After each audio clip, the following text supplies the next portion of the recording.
Top Dragon again has to think about flank angles constantly, and he'll get tossed over the wall here, I'd suggest. Violet gonna have strips torn off from there. Fair bit of damage done as Top Dragon... Oh my goodness! That is exactly what you're looking for. Shoes out of the game now, and Top Dragon's gonna linger to do a little bit more damage. Slay goes deep, there's the catnapping, but he himself gets caught. Who naps the napper is the question. And Violet's able to bring him down. Knife being pressured. Violet's going to be there with the per healing though. AoE pulses keeping Knife in the fight, but Zeta Division, they're buckling, but they're not crumbling. I still think, okay, I was going to say, they still had Proper in the mix, as he was actually putting a lot of pressure down on Cloud, but that's a huge pickoff. It's going to allow Cloud to move up into better position here. You're going to have the nano boost here, potentially for PSG. Very low. Okay, gets healing when he needs it. There's a nano here for Cloud. Varel have what they need to try and take this fight. Big sleep though on KSG is going to slow him down, but the card's still going to be contested. Here's that override protocol for Knife, going hyper-aggressive with it, and Cloud gets blown to smithereens alongside Nico. Have to pick yourself back up from this one. Varel will be denied the checkpoint. I mean, a couple of minutes to go. That ultimate for Emre is like nasty on its own. Then you combo it with the nano boost, and he can just kind of safely get into those positions and just challenge players with ease. So now you're going to have both Ramatras obviously with Nemesis form. I'm looking at Proper here, right? Deadeye available for Nico. That could be interesting, because we've actually seen that, maybe with a cat right over the top potentially. But Proper with a pulse bomb could end it here. Oh, you lose Top Dragon. That's brutal, and you get slapped going over the building with the Deadeye. Nico's still there though. Still has that Deadeye available. Didn't lose it per se. Cloudo's going to be picked up, and Nico's very much on an island now. He needs to make a play from this position. It's an annihilation here for KSG and Badar respectively, and the former simply doesn't have a health pool to hang in this fight. Knife is picked up, but that's the only casualty Varel have been able to inflict now as we head into overtime. But Imperius on the point. A great stick though with the pulse bomb from Top Dragon, but they need more than that. Proper's going to bring him down, and unfortunately the Lucio won't be able to touch. That's all she wrote, folks. Top performance from your top seed out of Korea. GG. Good pokes. Kunai actually laying him low, and here's that Kitsune rush down coming in from Winter. Stalker pressured in the front line, but Max is holding on to an annihilation. Lip though, fallen by the wayside. Stalker getting cut up in the back line, and Max now going for another questionable annihilation. Once again, shut down midway through. I mean, everybody's dead pretty much, right? You had lost Stalker and Lip at that point.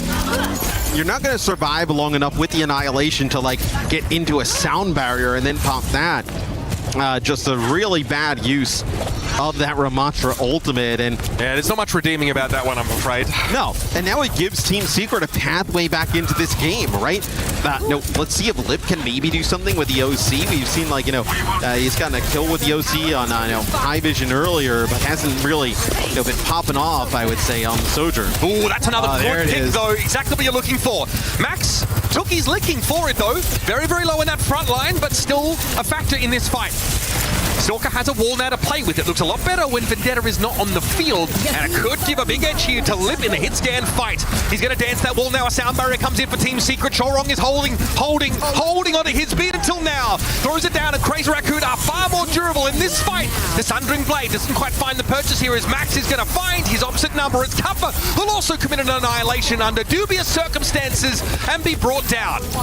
Yeah, but you do get this to one fight territory though.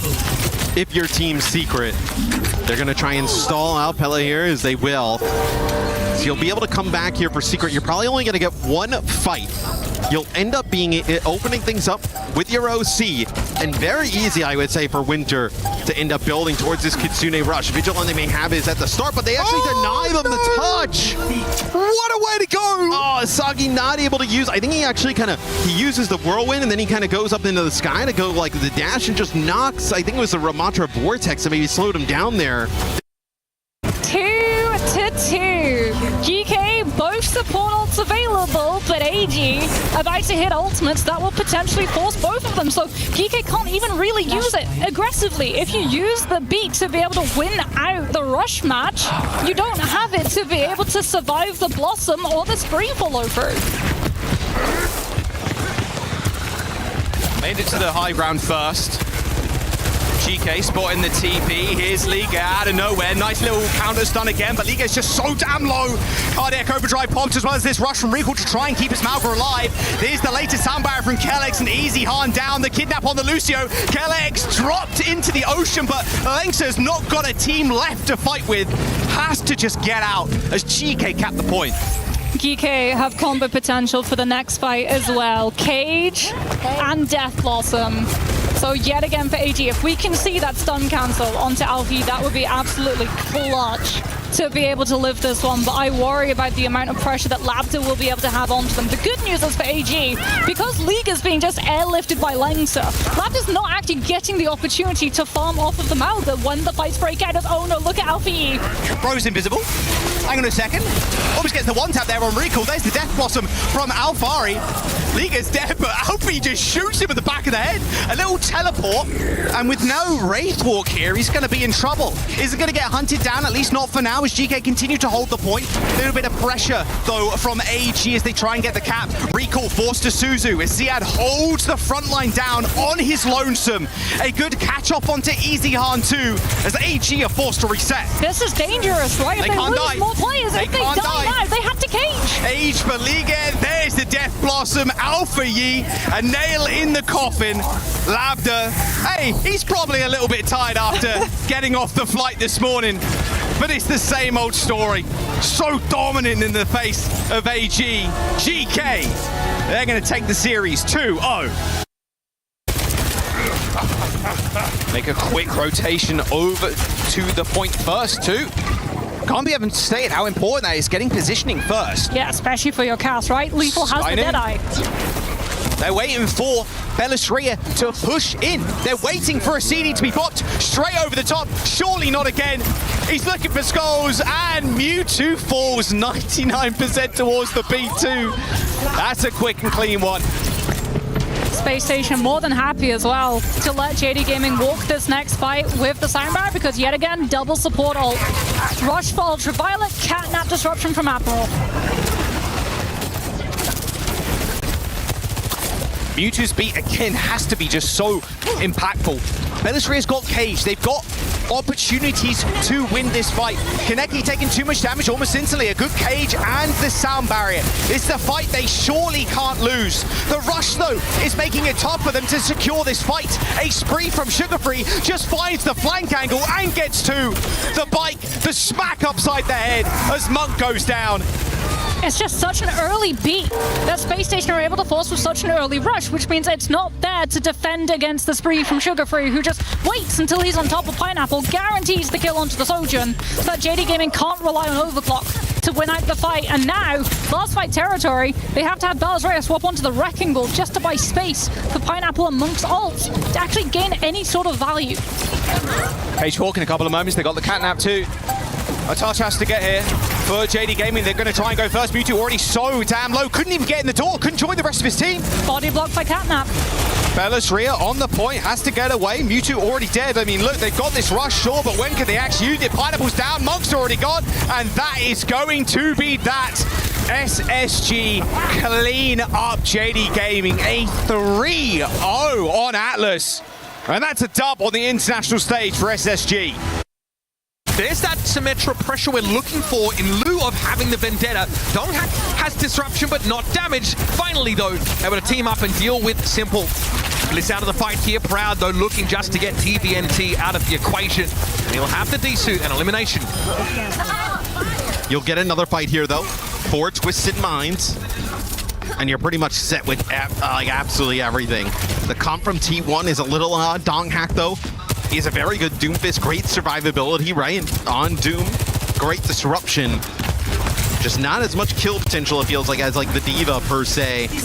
Punch here, gonna knock players out, knock them off with the TP. This is tough now. Twisted Minds are in a position where Nera could be forced because they've got to throw caution to the wind and get out onto the map.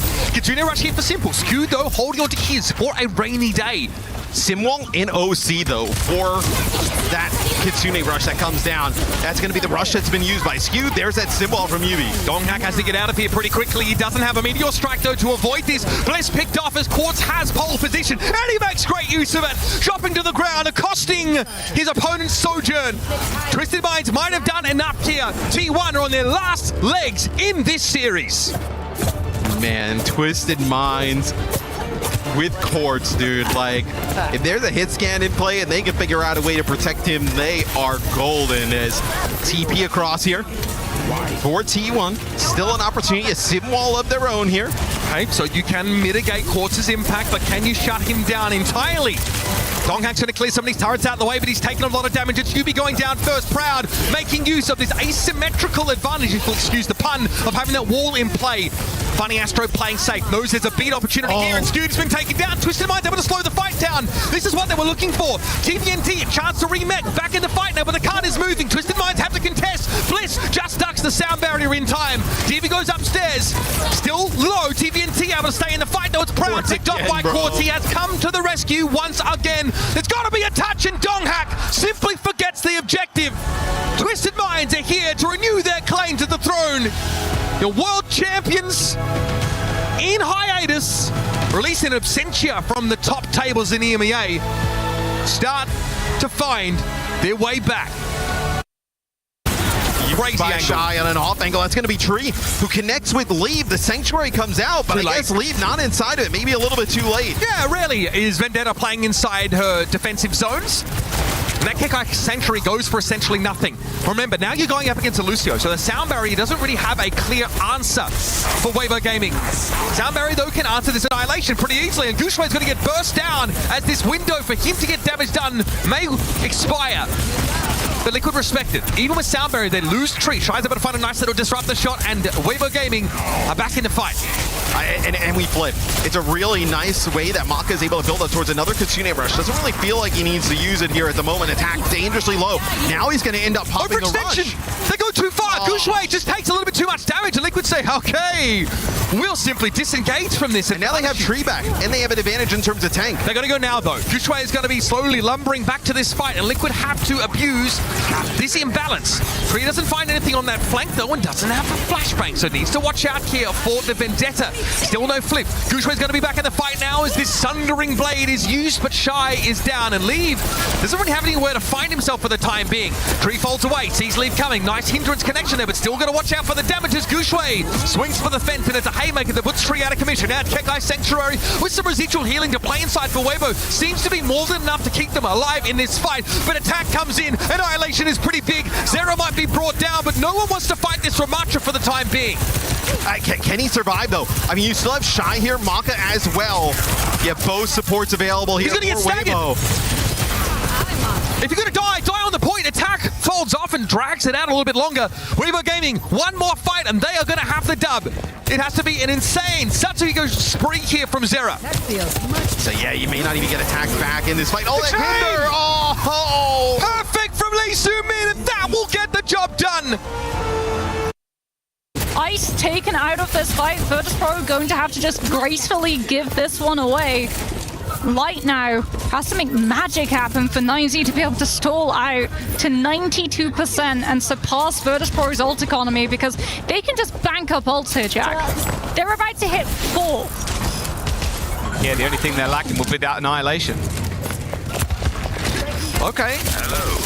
Alternate approach, going from the middle section of the map, waiting for that disruptor shot to dissipate. So it has to be so careful with mech management too, with the Blizzard Brat. That's a perfect pick. You couldn't ask for a better one from Light there. Yep. Pulse bomb to the back of Kevster, okay. Virtus Pro still think it's winnable though. Landon uses Rush. They got a sound barrier as well. Clear's going to get D-Meg, so an instant hopeful reposition for himself with his self-destruct. Hydron, again, double dashes away from the team. A freeze onto Clear's mech as Wed ends up getting slain by Landon. A good return kill, though, onto Ice as 9Z put them in themselves in a spot to win this fight. Clear takes down Psycho, too. He may have lost his mech, but Kevster hits the spree straight to LCS. But the kite, it might be too good. Execution not enough to kill Hydron as Landon gets the flip. Virtus Pro still have players up. Landon forced to TP out. It comes down to last fight territory, but LCS has the sound barrier. If NZ can hold on to it, this could be huge. So close to capping, though. And Virtus Pro right now are in a position to win as well. They've got the point capped themselves. Soundbar from LCS doesn't bear any fruit, though. No kills just yet. Light forced to recall again. Pulse bomb available. And that's about it. The only thing at 9Z can hold on to hope for now is a big pulse bomb yet again for Light. The Annihilation from Ice, 9% away, no beat delivered. It's got to get something here. Yeah, Ice Dome's got Annihilation now. Oh, and they get the cap! Not only do they get the cap, no one is there to contest for OT. Sigma, and Falcons try to make their intrusion all the way around left side of Statue, wanting to take that same high ground angle that Dallas Fuel set Sunjin up earlier. Merit gracefully walking forwards. She almost found a solo kill, teleports back. They forced a recall on Sonjin, so his effectiveness is cut in half here. CJ just trying to heal up. Kellen in the front line has to take an alternate angle as he was blocked off by that shield. A good rock, a better Suzu. Another wall comes in as Merit is capping the points. Hasn't got too much to deal with right now, but Lucamino and Shio, they end up trading each other. That was, okay, you don't see that every day. Fuel, hold on, but not out of the woods just yet. That rock was ridiculous. I mean, for Falcons, if they get kills on Fuel, right? Because the defense has so much more distance to be able to walk, it's so much more beneficial for Falcons. They're just going to rush here, forcing Kellen to pop this Annihilation. And he's so low already. I mean, the focus buy should be good for a kill, surely. Rush from CJ is not enough to keep him alive. There's the tick on the board already, Team Falcons. They're just going to walk all over this one. It's going to take a miracle right now for the Dallas Fuel to find a way back into this map. No pulse one for Sunjin, shut down Deadeye. Falcons just trying to keep Fuel out. Yeah, Shio doesn't end up going down, but he's already found one. There's the bolus, and even a Sanctuary being popped from Lucamina, but someone's still alive on the point. Kellen's back on the Doomfist. There's the Blizzard to split the team. Kellen finds yet another one onto Merit. A good freeze onto Lucamino. A rock cleansed by a Suzu, but still the defenders not in the best spot. The spawn advantage very much in favor right now of the attackers. Kellen back on the Doomfist though, so Fuel still having a tank to rally around. Sanctuary? Kellen, how long can he actually stay alive? Sonjin's already gone down to Merit, a good punch into the wall. But how long will Kellen actually last? I'll tell you, not too much longer. Double headshot from Merit, and that will be that. Team Falcons absolutely destroy the Fuel on Neon Junction. That's a 2-0. A lot of people are haunted by their past. I'm inspired by it. They're not just playing for themselves, they're really playing for their entire family. They have defeated their demons! They have crushed the curse! He thinks he can come in here and play my game! He knows nothing! Let's go! Tyler 1, you're done. This is my ladder. You can't climb it. It's better than being hard-suck at Masters. You're going too far now. Your eyes buggy. Your elbows ashy. That airline? That's an L airline. Somebody better hold me. Okay, yeah. Do something then. Raw energy. Blow the house down.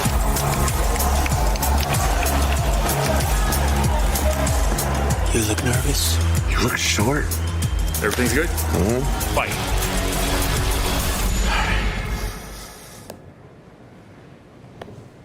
Okay.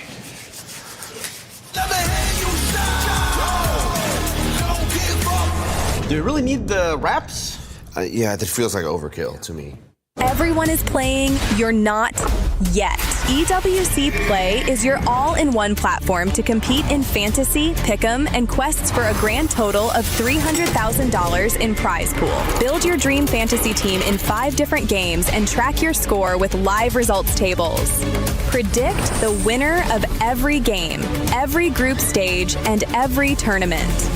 Complete daily and weekly challenges to earn boosters that help you climb the global leaderboard. Got what it takes? Join EWC Play now.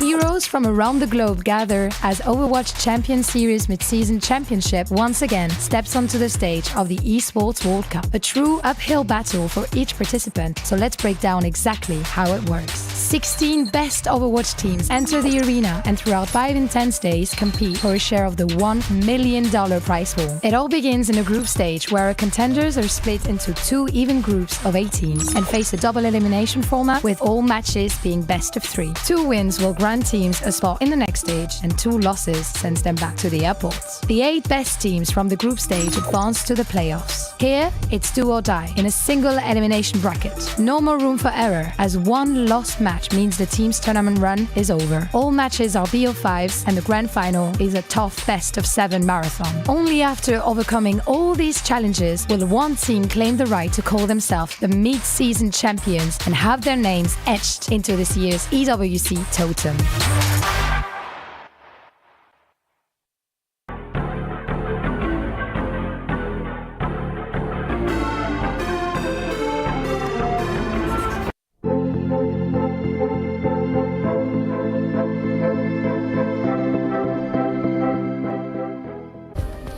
play is in our DNA. Whenever we let it out, it becomes our superpower. Now imagine an entire city being built to supercharge it. Kadir City, powered by play.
Hello and welcome to day number 2 of the mid-season championship, coming to you live from the EWC here in Paris, France. I'm Zoe, and here with me is it's Danny. He's mesmerizing. He is mesmerizing. He's quite I'm talking something. to the camera He's with a my good eye. friend. He's playing with the audience. He's doing all the things. And Johnny is also here, our favorite co-worker. Guys, let's talk about what went down, because we had back to back. We had 8 matches. It was so much action. Let's do a little recap for those of the people at home who might have missed a game or two.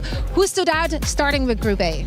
Well, starting with Group A, I think the story is the EMEA teams. I think the EMEA teams has been fantastic. We highlighted them going into this tournament, and we now have a realistic chance that all 3 EMEA teams could advance to the playoffs, along with some Korean teams, of course. But I think in Group A here, Twisted Minds going head-to-head against Virtus Pro today. I think that's going to be a fantastic matchup. And if you can secure a number 1 seed going into the playoffs, that's just going to give you a way better chance come the final matches. I have bad news for you. We actually have to wait for that one. That one will be played tomorrow, because yeah, I know, me too. We're only going to play 2 of the upper bracket matches today and then 4 of the lower bracket matches. So we have blood in the water, elimination on the line. But yeah, I know Twisted Minds, obviously a team that you watched out for. They delivered. Fan service as well, Danny. Definitely. Their match yesterday against T1 was very entertaining. I've become a Quartz fan over the years. I love him. Great player. And also, yesterday's match was even more peak because TVNT played the drums at the end. If you guys didn't see it, find the clip. That's all Danny needs from him. He just wants to be entertained. No, but the team's really delivered. I think one team that kind of I wanted to see more of was Dallas Fuel. So that's a team that I will be looking out for today, because quite frankly, I know they went up against a good opponent, but I wanted to see a little more pushback there. With Team Falcon's form, their opponent, we were thinking like maybe Dallas Fuel have a real good chance here. But Dallas Fuel, they've fallen kind of flat at these major tournaments. It may have been the fastest game yesterday. Yeah, it was a bit poor from them, and we wanted to see more. So maybe an opportunity for redemption for Dallas Fuel. They play their pretty unique play style with their double flex support look, but Luke Camino didn't have a great Delauri game. He couldn't find that space against Team Falcons yesterday. So we want to see more from them against Team Liquid. Absolutely. They might have a bit of a more chance because they're going up against Team Liquid, no? Yeah, if history repeats itself, right? Looking back at the NA playoffs for Stage 2. But yeah, we're getting ahead of ourselves. Looking at Group B and what happened yesterday there, obviously Crazy Raccoon, they look good, but shaky. What's going on there, Johnny? Are we holding back strats? Are we fumbling? Do we need to warm up? No, What's it's fan your service. excuse? It's fan service. I honestly think it's fan service. I consider Crazy Raccoon as the people's team. They're the favorites to win, and they know that. That's why even yesterday they pulled out Lip at the end. Yeah, Uncle Lip. Uncle Lip came out. He's like he came on stage. I was like, yeah, let me play a map, and everyone loved He's it. the GOAT. He can do whatever he wants. He's the GOAT. It's true. Well, look, Play some games. Get him in. Get him in. maybe, but was that what made them look a little shaky? Maybe out of sync? Because I know they're not really practicing with Lip that much. No, was it the Domino? Not Lip. It was the Jumping Domino went hard. I don't know. We did actually. No shade on that one. I still think Crazy Raccoon, even though they slipped up on New Junk City a little bit, I still think they're one of the favorites alongside Zelda 100% here in Group B. And so I'm putting a lot of respect on their name. You shouldn't read into individual point losses on New Junk City. Okay, no overreaction. Couldn't be us, Overwatch fans. Couldn't be us. Wow! Okay, then looking at the matches today, as I said, we have 2 upper bracket matches, 2 lower bracket matches. That means elimination on the line for many of those teams. So I feel personally, if we're looking for our Sony story of the day, you gotta look at the NA Showdown. Because it is the repeat. It's a grudge match for both of these teams. Team Liquid going up against Dallas Fuel. A chance of redemption for Team Liquid, which got knocked out from the playoffs in NA. But also they were the one knocking Dallas down into the lower bracket for that run. So, who has more of a grudge here? Well, actually, I would say that, Dallas Fuel coming in there as the higher seed, you'd probably say that they are the favorites. But I actually think that Team Liquid's playstyle translates better here on the major tournament. So close to beating Weibo Gaming yesterday. So for that matchup, I am actually looking out for Team Liquid to come out on top. I'm also looking out for Team Liquid. Although they lost yesterday, Tree's performance on Cassidy was very entertaining. So I think it's going to be a great match. If Tree puts on his big boy carry pants today, they're in for a treat. And I'm sure we all are, because these teams came to play not just to win the mid-season championship. No, they also want to get those club championship points. And for more on that, Ginny is standing by with a special guest. Ginny here, and I'm joined with Nikita, the head of esports development for Virtus Pro. You guys are competing in Overwatch, but in general, you have a lot of rosters over at EWC this year. So I'd love to hear what the goal is for Virtus Pro and the strategy coming into EWC. Yeah, well, the goal is always to win. However, we all know how hard it is. Anyways, we are doing pretty well so far. Week 3 just ended last Sunday, and we won the event in PUBG. So we are kind of cool in standings, being second right now, right after Navi. We all know that it's really hard with all the big orgs, same like us Falcons, Vitality, even Liquid coming second last year in 2024. AG, Aurora, all these heavy hitters have many teams to actually compete for these titles. We have Rainbow Six team coming here next week. Hopefully they can score some points, maybe win the event, who knows. Overwatch team that competes this week. They finished 4th last season, last major, so we all know how well they can perform actually. So for us, the goal is, again, always high. However, we want to make sure that every player does their best to go as high as they can. Because you guys have such a high goal in terms of achieving it, and now I would say maybe a bit of the pressure is taken off, because you need to have that one win to actually qualify to be able to lift that club championship trophy. Does that make it a little less pressure on the rest of your rosters? Yeah, for sure. So now we are past that point again with the PUBG win last week. In 2024 and 2025, we've never actually won a title. So for us, that was our first title, and now we know that we're eligible for the win, and we look forward with a smile on our faces. Do you think that there has been a difference maybe in your approach to this year, or is it still the same? I think we always try to improve. We always want to make sure the team, every team we have, has a boot camp before the EWC. Now it's in Europe, so we have our own boot camps in Europe. They can prepare it. We have all the analysts, all the staff that is working with the teams on the back end, so they have everything they can have to actually be a title contender. Also, when it comes to Overwatch, title contender is pretty realistic this time around from what I'm hearing.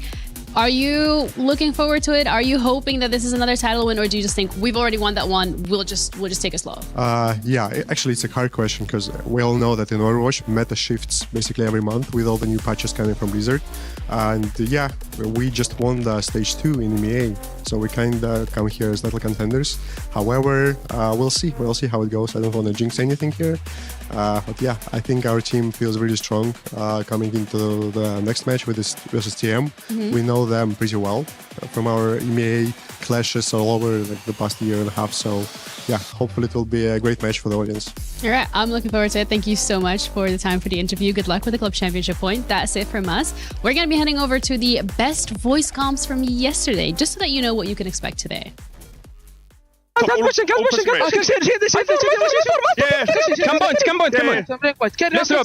low. Live.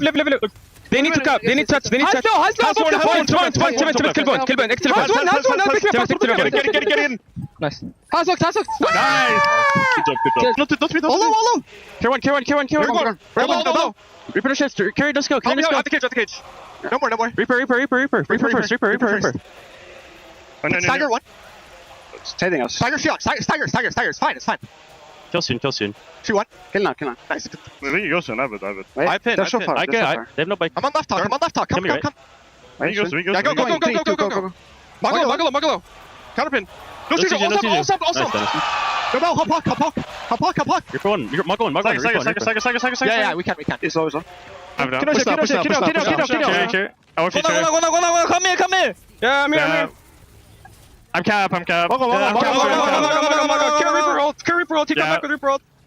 Wow. Depend me. Team Zarya. Yeah. Wow. Here, Gap. And they have 6-7%. How perfect is that? Let's go. Nice. Good job. Tristru. You touch. Yeah, touch. Trey one. I'm gonna die. Swing it. So left. Develop point. Clear one. Luno. Back in backline. Yeah. 70. Diven. Lucia. Diven a booster. I can't. Close the portal. Oh. Yes. That was Virtus Pro topping off a big win last night over 9Z. Today, though, we start off with two other winners. Crazy Raccoon taking on Space Station Gaming as Sugar Free and crew are looking for another strong performance at EWC. Today, we welcome in Zoe alongside Reinforce. I'm your host, Chris Puckett. And Johnny, I'm excited because we've got Sugar Free in action today. He's been a star. He's got fans making signs for him already. And now it's time to really perform against one of the league's best in Crazy Raccoon. Expectations for this matchup? Well, it's an opportunity for SSG to really impress upon us that they actually have what it takes to stay competitive with some of the best teams in the world. Crazy Raccoon, they should be the clear favorites today, but Sugar Free has been a star player for North America and I hope of the region so many times before, but he's got to come in clutch today to stay competitive with Crazy Raccoon. So yeah, I see Tracer, his top hero. She's been one of my favorite to watch. We've seen a lot of Jetpack Cats, and that's allowed some more Bastion play. Yeah, I mean, also Sugar Free wanted to escape the Symmetra prison. He's not quite there yet. I think 1 foot out the door, but they still had to rely on that one too. I think Space Station Gaming just played kind of what we've seen from them in this past stage, so they didn't really show us anything brand new or different per se, but they definitely do have their own style. It wasn't the most convincing victory, though. That said, though, it wasn't for Crazy Raccoon either, so perhaps there's an opportunity. And Ultraviolet joined us in the studio, Johnny. He mentioned that they were still kind of warming up. This was nice to get their first match under their belts. Now they can really focus going into day two. Yeah, 100%. And they know their game plan. Like Zoe said, they have their style. CJ of Dallas Fuel put it best in the North American playoffs when he said, hey, they're Sky Noon one tricks, but they're a good team doing so. It's the Crazy Raccoon. They know what SSG are going to pull out today. It's going to be the Cassidy. It's going to be the Jetpack Cat. How does Crazy Raccoon adapt to SSG's game plan? Am I looking at Lethal, Sugar Free? Who's leading the lobby when it comes to eliminations tonight? Oh, it's got to be Lethal. Lethal is so important for this team. Good. The Cassidy, the Sky Noons, like I talked about, but also being able to just take over games. We've seen Cassidy's with some phenomenal performances in these past couple of tournaments. So Lethal, even though we talk a lot about Sugar Free, I think Lethal is the go-to player today, Bucket. Lethal may have the best highlights, but it was Sugar Free who we caught on the mic before the match. Here's what he had to say. Thanks, guys. I'm here joined by Sugar Free, Sugar Braun, Wu-Tang, man of many names, greatest player in SSG. Do you agree? Yeah. All right. I mean, you guys, you're just about to go up on stage to play your match. But before that, I just wanted to hear from you. You did get your first win yesterday in EWC. How are the vibes right now for SSG? I think the vibes are pretty good. I think we finally got our first win as a team on LAN, so I think we're pretty happy about that, and I think the vibes are only going to be forward from here. Yeah. I mean, you are definitely going to be needing that vibe because today's opponent, I feel like it's going to be a challenge for you guys. I know you guys have faced Crazy Raccoon before in other, I guess, international lands as well. How are you guys feeling going into this matchup? I think we're feeling good. We'll see how Raccoons are feeling as well. I think they're going to be scared if they don't sub in Lip, so we'll see. Are you confident? Going in, you have to be confident that you can win against them, right? Prediction. Well, how is SSG going to be beating CR? Is it going to be a 2-0, 2-1? I'll say 2-1. I'll give them one map. One map? One map. All right. Love it. Sugar Free, thank you so much. Best of luck. Thank you very much. His smile is just glorious. Sugar Free has some of the best highlights in the game, and we all witnessed that in past EWCs. This year, he's playing with Space Station Gaming, and he's got a tough opponent in the groups. Crazy Raccoon, the toughest squad to come out of Korea, or where do you rank them right now, Johnny? Yeah, they gotta be number one after their success at Champions Clash, and they look mightily impressive now, putting a lot of effort into Hisang's Symmetra. Here playing the Dominate as well, a tank hero we haven't seen too much of. So this is a Crazy Raccoon team that is building on their playstyle and their composition. I thought only Twisted Mind played Symmetra. Exactly, and that is so scary for the EMEA teams. Now Crazy Raccoon, the best team in the world, they're gonna beat us at their own, with their own style. That's pretty scary stuff. You can see Symmetra is devastating. If you're looking at the team as a whole, though, this is success across the board. Where are they at their flashiest? So if they're going to make a statement against SSG, how do they get it done? I mean, it's just in general, the team just consistently performs well, and individual players do it as well. That said, though, I'm gonna do him dirty. Max, no, you had a big moment yesterday. That was the 5K we showed. Yeah, we didn't show what happened after that 5K, did we? We gotta clean it up, okay? We gotta clean it up. There were some pretty egregious all timings in there, and just generally they were playing with their food maybe a little bit. Maybe they didn't take it too serious. It's up blipping and whatnot. Choose when to hit your cue a little bit better today. All right, keep your eyes on Max, keep your eyes on Crazy Raccoon, but also we had to check in with the fans to get the vibe in the venue. Who do they think is going to win the big game? Hello, everybody. Day 2 of Mid-Season Championship is just about to start. People are lining up, which means we got some free time until the matches start. Hey, great time to start your pick'ems. You can play with us. Join in on the fun on the EWC app. All right, we're going to be doing pick'ems for the first 2 matches, starting off with the first match of the day, SSG versus CR, Crazy Raccoon. Guys, I think, to be honest, it's going to be an easy one. I think it's going to be CR 2-0ing SSG. You also think that? Yes, absolutely. I think SSG have looked a little bit inconsistent compared to Crazy Raccoon, and I feel like it'll be too much for them. They'll get overwhelmed. Absolutely. There is a chance, though. I feel like SSG could take a map off of CR. Yesterday CR likes to have fun, right? Maybe we'll see Lib. Maybe they'll try some wacky stuff. What do you think? Yeah, well, I'd love for SSG to take a map. That would be great, but I don't really think there's a chance that they'll win the series. If I'm honest. Very realistic. I think they'll be quite lucky if they did. Okay, what are you at? 2-0, 2-1? Yeah, I think it's probably going to be a 2-0. I think it could be a 2-1, throwing a max map here or there, but I just don't think SSG's got it in them. Yeah, all right. 2-0. You know what? I'm going to say 2-0 as well. CR getting the win. Let's move on to the second match of the day. It is going to be... this one's also going to be very good. Weibo Gaming versus Team Falcons. I'm going to go with Team Falcons getting the win. 2-1 over Weibo. I feel like Weibo is a great team, but Team Falcons right now with Merrick coming back, and playing for as the DPS hit scan. He looked fantastic yesterday. What are your thoughts? I think Merritt's looked absolutely insane. I believe he came back from an injury with his finger. Maybe that's just enhanced him. He's come back sharper, more ready to win, and I believe they're going to overwhelm Weibo. And I think it's going to be a very good match, though. 2-1, definitely. 2-1, definitely. Anyone saying Weibo's going to win? I'll go the other way. I think Weibo can take this 2-1. I think Falcons haven't been looking that great so far, even with Merritt back in. Weibo looked good with both Sun Tzu and Guxue in, so they've got multiple looks. I am a huge Guxue fan, but I said Falcons, but I think there is a chance for Weibo to win as well. How about you? Well, I said the Falcons will win 2-1. Merritt's got money on the line, so he's going to be playing out of his mind. Yeah, they looked really good yesterday. I think they probably back to their old form. 100% agree. I think both of the matches today are going to be insane. Well, let's see how it plays out. Thank you, Danny, and shout out to the man in the NYXL jersey. I actually had stock in that company once. It paid out $0 in the end. So let's talk a little bit about who is going to be making money today, though, as they guarantee a spot in the playoff bracket. Are you going Crazy Raccoon or SSG? Crazy Raccoon, it's going to be a 2-0, and it will feel like a 3 or a 5-0. What she said. What she said, indeed. 2-0, 2-0. I think we get a game 3. Let us know in the chat what you think as we get it started on the stage.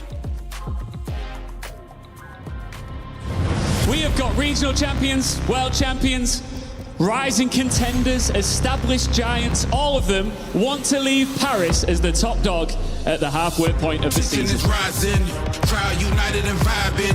Whatever is next, we riding. Got the whole unit, we sliding.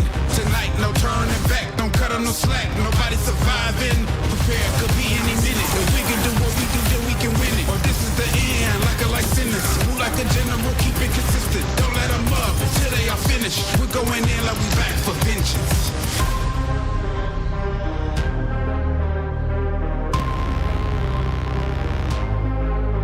Tension is rising. Tension is rising.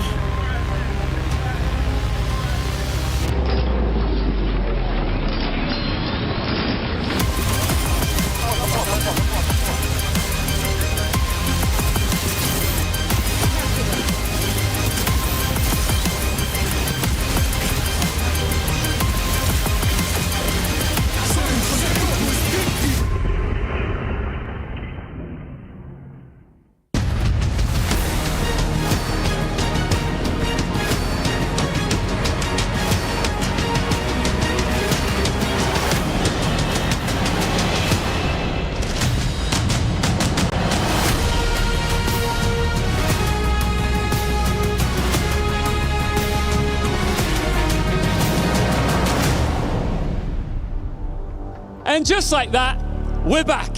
Let's just take a quick look in the rearview mirror. Day 1 of the Overwatch Champion Series 2026 mid-season championship here at the Esports World Cup had absolutely everything.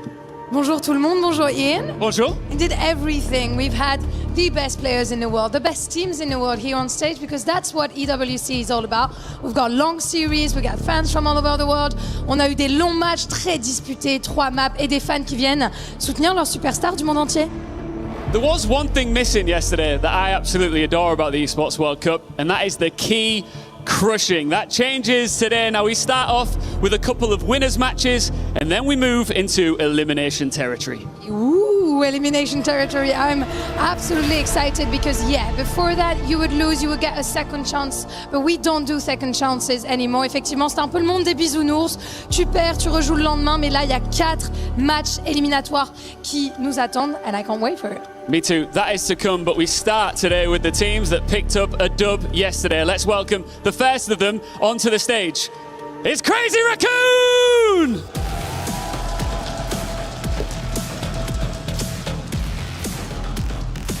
I love this organization's name. I adore it. They arrived in Paris as the overall #1 seed, and yesterday they looked every bit the team to beat. The Champions Clash winners opened their campaign with a clean 2-0 win, advancing without dropping a map and reinforcing their status as the standard the rest of the field is measured against. And it's always hard to stand strong against the favorites, but Space Station Gaming, they don't care. They can do it. The North American pillars, resilient and above all, consistent. L'expression même de la constance de l'autre côté de l'Atlantique, as now their new test moves to the international stage. But now, can they face Titans and can they be the new Giants? Sugar Bron, always smiling with his team behind him. Crazy Raccoon want to continue their run as tournament favourites. SSG want to show the rest of the field they're a genuine championship threat. Let's do it. Crazy Raccoon and SSG taking the stage. This is day 2. My name is Jaws, joined by Moxie to lead you through this next game. SSG, Moxie, with their first win on the international stage yesterday of 2026. Yes, but not a dominant one. It went 3 maps. They did get tested by JD Gaming, so there's still a lot of question marks for this team, especially because they have one strategy. The desk talked about it. The players talk about it at length. This team relies so heavily on that Cat Cassidy to be able to win them fights for lethal. Crazy Raccoons, though.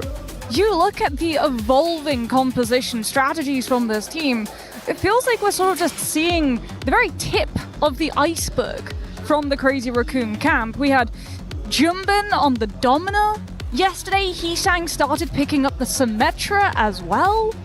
Okay, there was a quote one time said by me that Domina was not good. Johnny remembers all too well. Do you want to keep with that, or will you change? No. My tune has changed slightly. I think Domina's all right. Domina's all right. I think we saw a lot more than what I expected, at least, in terms of heroes being picked in the tank role the other day. We also saw Lip and Max come in for that series. Yes. Fan service, some could potentially say. I was about to say that. I'm not sure we're going to see Lip here, although I would love to, trust me. Yeah, I think the Lip service might be put to bed in terms of getting to see him play, especially with how close that new Junk City did go down to. As we can have a look and see, it will be Control first up. Nepal on the cards as we have a Diva ban and a Bastion ban. So SSG still free to rule the skies with that Cat Cassidy once more. Best of 3 here in this match as well. Yeah, Bastion being banned. So eventually we will see the Cat, obviously, as well. What are your expectations for SSG here? I mean, SSG have to know that this Cat Cassidy will be targeted by Crazy Raccoon. They also have to expect something like dive at some point, right? Jumbin, like we said, he played the Domina yesterday on Village. There's a chance that Crazy Raccoon want to run that composition back yet again, since it worked out really well for them. Giving a tank a gun, letting them shoot, put more pressure on that Cassidy and the Cat. Does do a whole lot of good, being able to box them totally out of just taking the spaces. Also takes a lot of the pressure off of Heesang and Stalker, right? You don't just have to have your DPS dealing with the other team's DPS, it frees them up to be able to look at things like Hawk and that backline when Ultraviolet is alone. All right, we're going to see Domina locked in early on for Junbin. 3, 2, Hawk on the Mauga, no Diva, although Mauga, especially on Control, I don't mind it here. Nepal, I think, is definitely a map that Mauga serves quite well. Village especially. There is an absence of Cassidy, so Space Station, oh. No, you lied. As I said it, there we go. I was about to say, you're changing your tune in regards to the Domina, but Space Station remains static with the Cat Cast. No, it's just so good, though. We've seen so many nice plays already, a lot of highlight clips you saw in the intro a little bit earlier on. Domina for Junbin. It's going to be tough against the Mauga. Domina's shield, obviously, it can be broken apart individually. Those small little screens, of course, you'll see it here. Very easy pickings for the Mauga normally. Oh, well, Lethal. Admiral already split, actually. Admiral got Lethal onto the high ground. Now he's playing the off angle. Yeah, on the height is exactly where you want to be. They've actually forgotten a lot of this space of Crazy Raccoon. They're trying to pick off Hawk first, and they've done so very well. It's going to be a flip for SSG, of course, but look at this. Domina, Junbin, a certain dominance in the front line. Yeah, I mean, this is great for Crazy Raccoon, right? Junbin just provides the shield for Stalker to be able to hide behind, then goes, puts the pressure onto Lethal, forces him to totally back off of the fight. So Space Station got a flip, but Crazy Raccoon's flip it back just as fast. Can they actually just make this stick? I mean, look, they're trying to put the Cassidy in a position where he can succeed again. Nice little flashbang in, Charong's life, but a better boot there from Heesang. Gets the trade.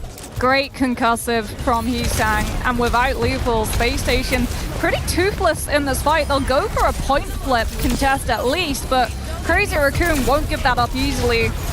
Look at the shield dance as well from Junbin. Hawk's going to fall too. He only just got back to the battle, although Crazy Raccoon, they will end up getting well, sorry, Space Station, they only end up getting 13%, so a fairly quick fight here for Crazy Raccoon. I mean, you get 4% off of that flip, but Crazy Raccoon get more than 4% off of the kills they were able to secure with the Pharah outside of the point itself. So that's a very valuable trade, as yet again, Space Station wanting to rely on this Cassie to open up the space, but Lethal's just been denied the time to be able to build up the ultimate. You just have to get the Cass into position and hope that you can take them out with your primary alone. Panopticon available for Junbin. They got this OC as well. They've also got Rush. I mean, they've got a whole use of tools that they can use to win this fight. Junbin's going to try and just force Hawk away from the point already. And look at that. That's almost a double boot there, getting him out of the way of UV and Admiral's heals. Yeah, I mean, Junbin's just also not in position for Lethal to be able to farm off of, so we talked about Space Station being so reliant on this one strategy, and Crazy Raccoons have denied any time to be able to build it. We're about to hit Lost by Territory. This is the first Skynoon they've had. Yeah, SSG have space though. They've got the high ground at least. Lethal even more so, elevated to the skybox. But look at the entirety of Crazy Raccoon just hiding away, almost baiting them in. Lethal suspended outside of the map. Headshot onto Stalker, but a quick reposition there is the Panopticon straight on the point. This high noon is just way too late. Even gets booped away. There's 2 seconds left on it. Couple of bodies on the other side of the point, but the fight's already done. It feels like Sugar Free with the spree ends up getting one. They get shut down instantly by Stalker. And there's no one left for SSG to try and contest. Great play from Crazy Raccoon. Like, only allowing one Deadeye to be built up the whole round. Hiding to force the Carcassy to flank all the way around the side of the map. The moment you scout out that you start taking some of those pot shots from Lethal around the side, you just ignore the Carcassy and walk point, because point will give you all the cover that you require to be able to hide away from the impact of that Deadeye. You drop your rush, you burn your ult bank, and yes, you find trades, but you still have your Sojin up with that overclock. The moment that they run out of resources to be able to try and survive it, you're running the cat, you don't have the Lucio to be able to provide the sound barrier, it's just done. Crazy Raccoon looking just as dominant, and as we said, they're changing their strategies up as opposed to Space Station, who just keep doing the same thing. Even more so, I'd even argue. I mean, look at that. Hawk not getting a single limb in that last round on the Mauga. Okay, now we're changing things up as we head to Sanctum. Ultraviolet on the Wuyang. Chorong's actually going to match him, so poke for poke. That is not still funny. I hate to betray the sign. It is not still funny. We've moved past that level of comedy. Hawk on the Orisa now, but still Junbin holding this high ground with... I mean, the Dominus shield really is just so large here. Yes, you can chunk through the individual sections of it, sure, but Lethal and Hawk are just taking so much poke damage by the time they do actually chunk through it. Junbin's going to reposition, but oh my god, Lethal sniped out of the sky. They get a trade onto Heesang, sure, point unlocks. Crazy Raccoons are making it impossible for Space Station, though, to be able to cleanly work around this Dominus shield early on. Hang on, Space though. Station should get the first flip, though. Great picks from Hawk and Ultraviolet. Yeah, decent damage from Admiral, too. I mean, look at this rush timing for SSG. 20% away. Heesang actually swaps onto the Shion, so you know that you won't be able to employ the Pharah into this retake with Space Station being able to focus you down. You're looking for flanks, you're looking to try to split that attention. Okay, not going to test the mental of SSG just yet in that small room. A couple of players, UV waiting on the waiting in the wings too, healing up Sugar Free when he needs it. Chorong the same though. However, Sugar Free now eventually forced away, but Heesang twice the dust already. Yeah, Crazy Raccoons waiting for that timing. If they can find a pickup of a flank, or if they can build up that rush to be able to match Admiral, only then will they commit to this fight. Space Station just punishing that hesitation. Well, there's the rush. In fact, she's going to get matched as well. Now Sugar Free can take an off angle if he so chooses. In fact, maybe even goes for a flank here too through that mega health pack. Junbin trying to force his way into the engagement. UV takes a headshot from Vigilante and ends up going down as Junbin has to kite back 10% away from the Panopticon as well. But Hawk's just running and gunning. Sugar Free out of the mix already, but SSG remain in control. There's actually a tidal blast on Heesang. What is this? Straight to the backline, but Innocent Suzu from Apple makes sure he doesn't end up falling on his back. Chorong also falls. The flip came through, sure, but CR, they got no bodies to fight this with, it feels like. Yeah, they're so split at this point too. Chorong just does not have the tidal blast to be able to supply the survivability. What is my Orisa doing here? Well, that's the second time he's taken that route. Nice little flank. He's got Terror Surge in his back pocket too. Yeah, he's had the Terror Surge for the last fight as well. That's why Crazy Raccoon had to go for that crazy rotation from their side of the map all the way on to point. as Space Station, Hawk just threatening the presence of that Terror Surge, getting too close, not having the Susie to react. Tidal Blast on Sugar Free this time, mixed with the Spree as well. Just invincibility almost. How do you deal with that if you're anybody that's not Kiriko? Yeah. You hit the Suzu, that's it. But it's only like half a second of invulnerability. Like, good luck. This is final fight now for SSG. Yeah, Space Station proving to be much more fluid with this composition, right? Not allowing that dominance to be able to set up defensively as lost by territory, but Space Station just threatened the choke. Turon gets the touch on the Cat's going to have to go for it yet again, but Sugar Free ends him with the bike. Little dash away from Lethal 2 has unleashed the OC. Stalker shuts him down as the point now has to be contested by CR. Jumping straight to the back, Stalker lands a nice little two-piece. Taking out Ultraviolet as well. Hawk from across the way, snipes Heesang somehow, but still the fight is contained in this small room. Oh, Admiral has the rush built up, but Space Station down. Both UV and Sugar Free want to hold off on using it before the team regroup. Heesang Genji at this point? Okay, a big switch up from Heesang. I mean, it feels like he's just going to try and run at them, right? Junbin's more static. You have to rely on the Genji being able to put the pressure on the off angle instead of your tank. Get the Cat to airdrop you in, I guess, but better for holding the point here with the Genji, that's for sure. There's the dash into the front line. Hawk's already used that spear spin, but is pretty low. A brief stun, Lethal dies. Junbin still playing in this front line, holding at this front door, so the rest of SSG can be picked apart one by one. Beautiful denial, actually. Heesang just jumps into the rush versus rush and holds deflect. So nothing Space Station can really do. If they try to take advantage of their rush, all of the damage just gets bounced right back at them, and Crazy Raccoon hold. Turning this round on its head almost. Crazy Raccoon are up to 70% already. Yeah, that was the rush fight too. That, if your Space Station was your big try to get through these chokes moments. Now you're just looking for a pick early from Lethal, but you're denied those angles. Stalker just gets to hold you at the door. I mean, they've been looking at now find a fight. SSG have taken so long as the Sugar Free doesn't getting catnapped here. He's put into the line of sight of the rest of Crazy Raccoon. What a pick off. And Stalker follows that with a triple. I mean, headshots Lethal straight up. Hawk, this looks so good for SSG, but they're just going to falter at the final hurdle on this control point. There's no one left alive. Hawk spawns the Doom, but it's too little, too late. Crazy Raccoon, a comeback on Sanctum. That's a 2-0 on control.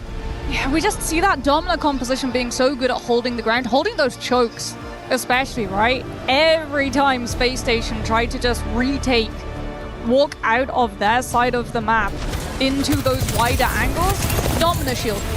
Right on main, and at that point you've also been able to build up all your perks, so you get the opportunity to reposition your shield once every cooldown, which is a huge game changer for Domino. One of the main criticisms of this tank has been how static that shield is, how easy it is for players to just be able to walk right past it without a care, but once you are able to get those repositions, it becomes so much easier to be able to shut down any opportunity. Live tire reaction.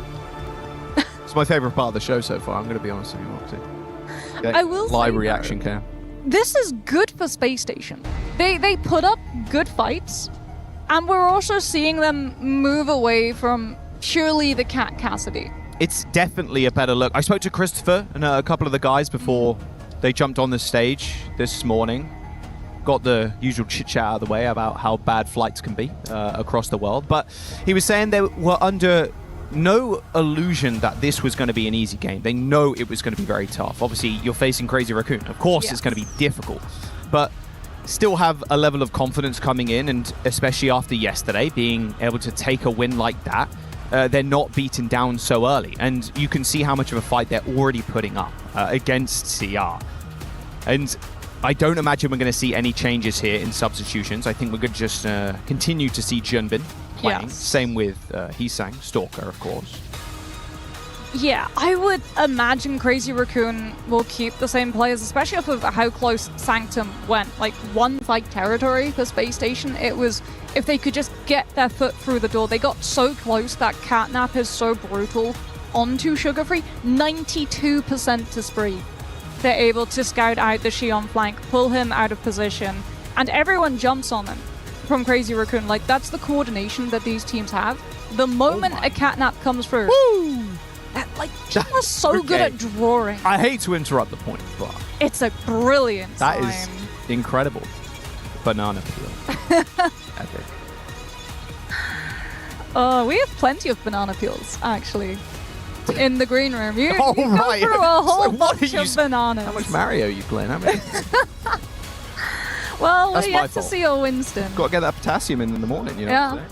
Winton. See, another good one. Oh, there we go. See, I summoned Huge it. W. We've got to get a little montage at the end of the event of all the good signs. I'm sure if Kellen has his way, he'll for sure break out the Winston. The Winston one map. is coming eventually. Although I don't know if they do it today versus Liquid, since lower bracket run, Winston, pretty large risk. But that is That's a how later they've been match. getting it done, though. I'm jumping to the defense of Kellen, as I always will. That's how they've been getting it done in North America, is the Winston. It's their own style of play. They've been not even forced into it. They're just happy to kind of take that. Was that a handcrafted Ramatra Pachamaru push? People are too talented. Here's what I'm gathering here. Oh, damn. Beautiful. Wow, we have people who are artists. We have Who knew? people who are brilliant at sewing, apparently, and we have the best of the best when it comes to playing Overwatch. And Crazy Raccoon, they are currently the best. They have the title to prove it. They're defending that Champions Clash first place finish. They're also having to defend against their performance stage 2. Like, they beat Zeta, they got that curse off of their backs, and then instantly back to stage 2, Zeta start taking wins. So it's an awkward position for Crazy Raccoon to find themselves in. They have to look for Dominant the ban. yet We've seen it. again, and yeah, there we go. Yeah, well, fair enough. it's Atlas. Yeah. Teams have played Domina, not just Crazy Raccoon. Attack was trying to play a whole bunch of Domina yesterday, actually, which was punished. Crazy Raccoon, they'll target out that jetpack cat. They're more than happy to remove it. They know that that leaves SSG without a lot of engagement opportunities. It's not just things like the Deadeye that they were using the cat to get people into position with when we saw on Nepal. They were literally just dropping lethal into high ground angles. Yeah. So that Crazy Raccoon had to spin all of these different plates, right? Keep the point, look at the tank, try to find picks on the backline, not lose someone early to an angle that Acasti is suddenly on top of, where you have no opportunity to be able to react to it. And with how wide Flashpoint is, with the amount of hallways and doorways and peak positions, it's just so vulnerable. If something slips past your vision, and you will instantly be punished. Christopher, a moment ago there, you saw just behind the gang, making sure they're all locked in for this Atlas. Atlas has been the most popular so far of the Flashpoints. Been the most popular second map choice as well. Well, would you go to Ravasra against Jumban? No. Exactly. Anywhere Jumbo can play ball. I feel like Atlas is just like the greater of the evils of the Flashpoint maps at the moment. Right. Like, you avoid the worst wrecking ball on Saravasa. You just want to stay well clear of that map. Yeah, no Domina. So let's have a look and kind of talk about this backline then. No jetpack cat. You can still run things like Wu Yang too. I like the Kiri Wu Yang comps. I really do, especially with the Xion. It's a pseudo tracer in a way where the Xion, especially with ult, can get in there. She's not only protected with the Tidal Blast, but then knocks people down, insta-kills them. Yeah. Like, there's a lot of engage potential. It's just not as fluid as it is, no pun intended, with the Tracer. The Tracer obviously can just manually kind of blink.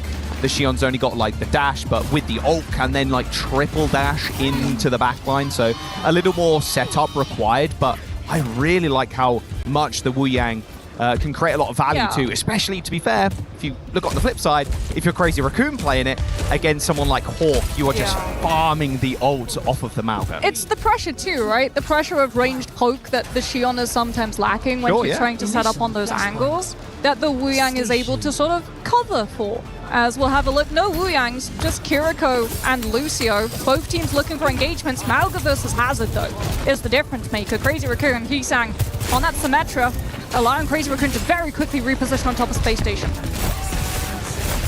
Yeah, the TP for Hisang, it feels like it's going to be more of a disengage than an engage. You've got so many people that can kind of do it themselves. Jim, Choro, even Stalker.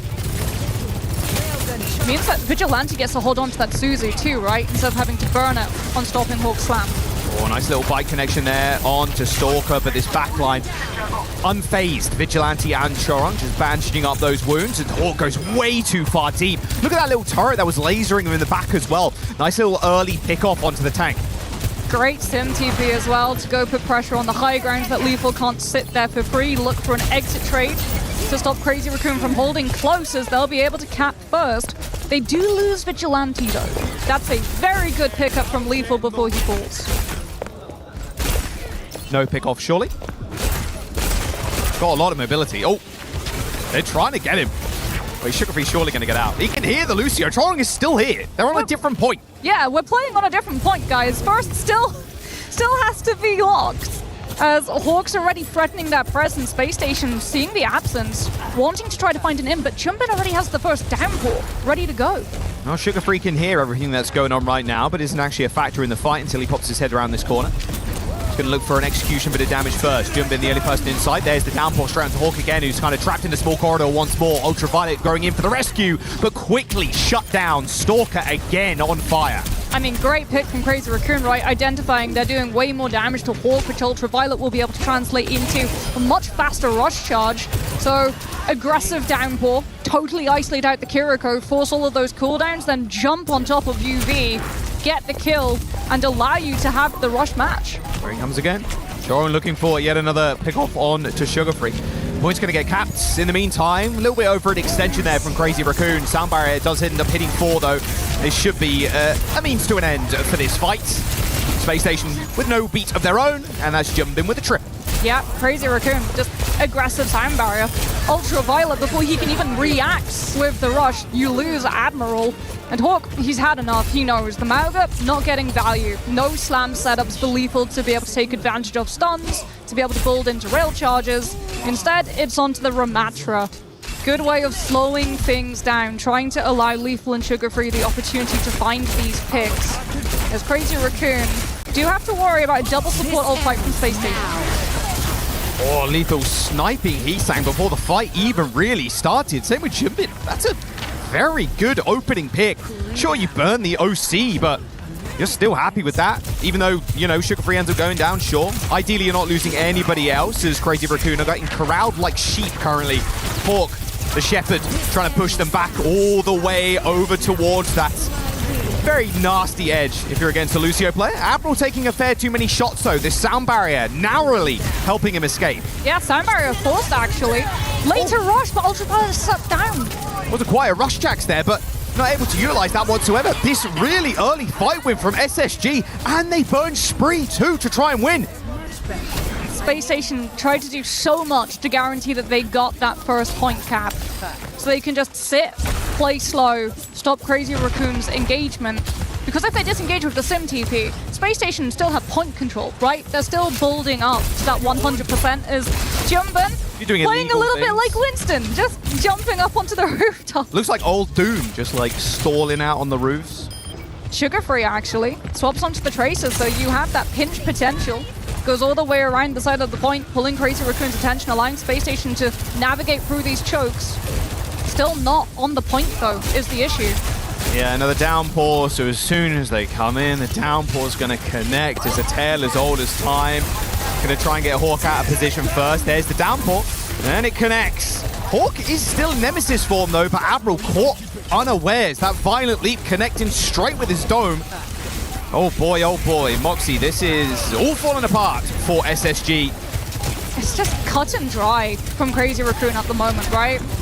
You get the downpour onto Hawk. Hawk's just shut down completely, can't do anything but watch as Crazy Raccoon blow right past him, hit that vulnerable back line, and Space Station, yet again, have no chance of putting % on the board. Match point now for Crazy Raccoon to close out this series as Space Station just flipping through the hero book at this point. Sugar Free trying to work out what do I need to do to give my team this in. He thinks Farah might be the answer. destroy anything at this point. You're down 2 rounds already. Oh, look at the beat. It feels almost disrespectful at this point. The point's not even unlocked yet, and we're sound barriering in. Like, come on. Well, Heesang's about to have Sim Wall, right? So you can't even punish the lack of sound barrier with Lethal's overclock. Something that Space Station were able to punish last time by getting that early pickup on Heesang at the start of the OC. Ultraviolet at least takes Stalker down, so Space Station don't have to worry about walking into an OC before Admiral has beat, but you do yet again have to walk into an established hazard. All right, Lethal on and off angle. Immediately checked, has got Admiral by his side. Hawk once more trying to pressure point, but Junbin's not having any of it, just happy to take the 1v1 when he's got that spike guard up. A little bit better defensive tool there, doing damage while you're holding the block. Admiral does end up falling despite that rush coming out. Hawk trying to make his presence known in the backline, but only presence now is 10 feet under, shut down by Heesang. And the fight just about over, and maybe this map and series too. Crazy Raccoon with overclock and downpour, you can't imagine that they'll play all that defensively, right? 25% left. With how quickly Flashpoint burns out and a Sim TP, you're just looking to catch Space Station before they can set up Lethal. Got to get a big touch. Junbin down, poor Hawk on another hero. He's back on the hazard this time around. Sound barrier is going to connect, but Crazy Raccoon happy to just back off. Downpour, not sure who it connected with, but it doesn't really matter. Junbin's already inserted himself into the conversation. Taken to the sky, Lethal snipes out Stalker. Might just be what Space Station required to get this flip and at least hold for more than 20% or so. Crazy Raccoon, they're going to come back with the sound barrier. Yeah, it comes at the cost of Space Station's whole ult bank. So right now they need picks and they need them now. Crazy Raccoon going low, but not low enough. No dash to dissuade Shorong from just sending the team forward with one-sided beat. Yeah, I mean, it feels like an inevitability here that Space Station are just going to get flattened. This beat is going to be too much. Everybody cowering right now for Space Station on this high ground. They're going to get a nice little wall there on Junbin, but the beat connects with him. Green over health dissipating now as Hawk is on the pursuit, but Lethal's already dead. Orc needs this kill desperately and he's going to get it. But meanwhile, his team are falling around him. Admiral down, Lethal to follow, like Crazy Raccoon is still in this. A stick on the back of Hawk, a downpour of his own is going to connect with the point, but who does it actually manage to secure? Junbin back on the hog, maybe to be the big difference maker, but it's all Stalker. A snipe onto Sugar Free. OT as Crazy Raccoon secure the point. Ultraviolet out of resources, out of time, as Space Station lose control of not only the map, but of the Series 2. A 3-0 on Atlas, and Crazy Raccoon come up with the dub. It's the same issue as on Route 66. Like, Crazy Raccoon, they're so good at just keeping up that pressure, keeping up that tempo, forcing you to have to take fights when you're not ready for them, and putting the pressure onto Ultraviolet as well, understanding how close he was to that rush, forcing the overtime so that SSG have to burn all of the rated utility on just holding the point, so you don't have blinks, you don't have recall to be able to be aggressive and try to find kills on Crazy Raccoon's backline. In the meantime, you just watch as Ultraviolet's health bar tanks. Yeah. Like I said, Christopher and the rest of the team under no illusion that this was going to be a tough game. But little did they know what kind of beast was waiting for them behind this door. Crazy Raccoon. They do look like on another level. They want to claim this trophy here, ideally at the mid-season. I mean, going into this year, you're expecting this team to be incredibly strong. The DPS lineup, even the Lip not having the best of showings yesterday, is still ridiculous. It's still Crazy Raccoon. SSG were the ones that needed to really level up this tournament and level up the rest of the year. I believe they're on that course, but can they continue? Crazy Raccoon, however, they're going to move on in that upper bracket. We've got Junbin actually down on the stage with Ian for a brief interview. Thanks, guys. You are right. They roll on and looking as impressive as we expected them to coming into Playday 2 here. I'm standing by with Junbin and Maddox, our translator. Junbin, coming into this tournament, it's always tough as #1 seed because there's high expectations from the fans and yourself. Do you feel any relief to have locked in that playoff spot nice and early? 일단 준빈 선수 승리 축하드리고요. 첫 번째 질문은 일단 탑시드로 이렇게 대회에 다시 오게 되시면서 사실 팬들의 기대감이나 이런 것도 굉장히 클 텐데 그런 점에서 이제 플레이오프를 이렇게 좀 빨리 진출하게 된 거에 대해서 좀 안도감을 느끼시는지 궁금합니다. 일단 뭐 솔직히 저희 조를 봤을 때 플레이오프까지는 안정적으로 갈 수 있다고 생각했고 이제부터 힘든 경기가 될 것 같은데 잘 준비해 보도록 하겠습니다. Well, looking at the groups initially, I thought, I think we're guaranteed for playoffs. But that being said, looking further, I think there are going to be a lot of tougher matches ahead. So we'll prepare for that for sure. Yeah, plenty more to come in this tournament. When you look at your own performances here, at Champions Clash, you were the tournament MVP. Do you want that again here at the Esports World Cup? I know that your fellow teammate Chorong says that he wants it too. So is there a little bit of competitive rivalry there? 일단 준빈 선수가 또 챔피언스 클래시 때 또 토너먼트 MVP를 받으셨잖아요. 그래서 또 이번 대회에서 또 이렇게 받으시고 싶으신지 그리고 이제 초롱 선수가 이번 대회 또 직전에 인터뷰에서 이번 대회에서만큼은 초롱 선수가 좀 MVP를 받고 싶다고 했는데 약간 좀 선의의 경쟁 관계에 좀 있는지 궁금합니다. 근데 뭐 사실 큰 욕심은 없는데 어차피 그 초롱 선수는 메인 힐러여가지고 받기는 좀 현실적으로 힘들 것 같고 제 생각에 뭐 딜러 중에 한 명이 받을 것 같습니다. Well, honestly, I mean, I don't really have that much of a, expectation about the MVP. But that being said, Chorong is a main healer, so I don't think he's up to full qualification for the MVP. I think that one of the dealers, maybe one of the DPS, will get the MVP. Okay, interesting. Now, we saw a lot of Overwatch played yesterday. You saw all of the teams compete. Who do you think some of your biggest threats could be here in Paris? 이번 대회에 또 16개 팀이 지금 참가하는 만큼 정말 또 많은 팀들이 이렇게 또 대회에 참가하게 되는데요. 그 중에서 좀 가장 위협적으로 다가오는 팀이 있다면 좀 어떤 팀이 있는지 궁금합니다. 어떤 식으로? 엄청 위협적으로가 네. 일단 제 생각에 아무래도 아직 메타도 유럽 쪽으로 많이 좋은 것 같고 그래서 제 생각에 유럽 팀들이 좀 많이 견제되는 것 같아요. 트마나 뭐 그런 팀들. I think the current meta is slightly towards the EU, so I think EU teams like Twisted Minds are still the biggest threat for us. Absolutely, they looked incredible yesterday. Just finally, can we get a message for your fans here in the building and all around the world?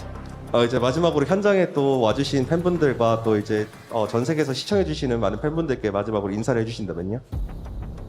일단 그 응원해주시는 팬분들 너무 다 감사드리고 또 대회장까지 직접 와주셔서 응원해주시는 라쿤 팬분들 다 너무 감사드립니다. 이번엔 좋은 성적 꼭 거두도록 하겠습니다. 감사합니다.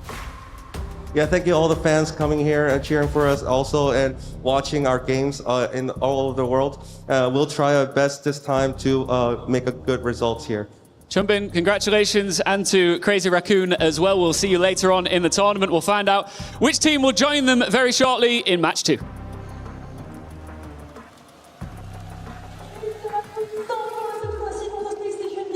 Thank you very much, Ian Chambers. Congratulations to Junbin and Crazy Raccoon. And you two in my analyst booth both called the 2-0. Zoe, who shined the brightest for you in match number 1 of the day? It's a team effort. I mean, that team has... No, sitting on the fence. No, choose one of 5 players. It's not possible because choose Crazy one Raccoon, of 5 they're players. a hive mind. You're doing great. They use it. They're a unit. You don't understand. Like, the pressure this team puts on any other team, the relentless aggression, the way they move in, no one being ready hive for it. mind. It is the hive mind. Honestly, they move as one. Like, today looked much cleaner. That's what I wanted to see yesterday. Johnny, is it not Junbin and his beautiful domino play? No, who are you watching in this one? He's saying looked awesome in the first round. What do you see? I mean, honestly, the fact to get away playing domino at the highest level and teams like SSG are struggling to adapt against it, it's just mind-boggling because it's just a hero we haven't seen being played at the professional level. And can you explain this? Why does he make it work when none of us can in matchmaking? Well, first of all, they're playing maps that cater kind of to Domina. And so here on Village, like everything is so close cornered, and so you have a lot of room to get a lot of value from you're pushing enemies into the wall. Whereas on some of the maps, there's more room to operate. You can play longer sight angles. That's where Domina isn't as good. But Crazy Raccoon fitting Domina in seamlessly here, and also their Symmetra play has been a phenomenal pocket. And so this is a team that is really scary.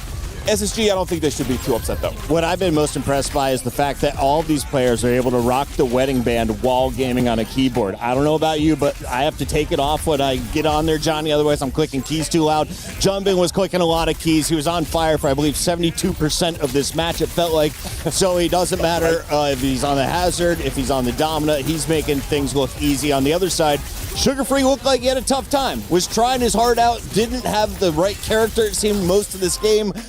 Yeah, I mean, They're they had still to looking for try, answers right? on Like SSG. They couldn't quite stop the aggression there from Crazy Raccoon. But as Johnny already said, it wasn't theirs to win, so they shouldn't be upset about that. Like, every team going up against the Korean team will feel the same way, especially against Crazy Raccoon. I mean, if you look historically, SSG has never even taken a map off of a Korean team on LAN. That is Not the once. best phrasing ever. It wasn't theirs to win. Space Station Gaming is going to drop down, and they will fight against the winner of AGAL and Varel. That will be an interesting matchup of regions. Johnny, who do you expect to power through, as that will be our third match on the day? Look, honestly, I think Varel should be the favorite here against all gamers. The Japan scene is on the move. But then Space Station, pretty good news, I'd say. They should actually be coming out on top against Varel, I feel like. So even though you take a loss here early, Pocket, they still have a good chance of qualifying for the playoffs. Stage is getting set for the second match of the day. We will see you for that on the other side. In the meantime, congratulations to Crazy Raccoon, our first team into the playoffs. We'll be right back.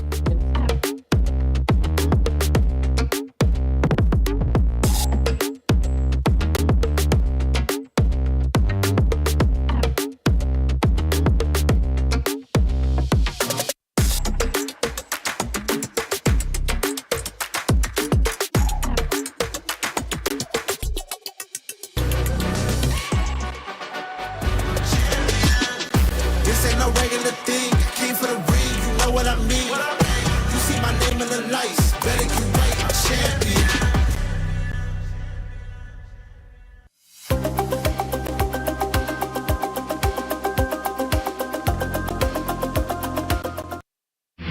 A lot of people are haunted by their past. I'm inspired by it.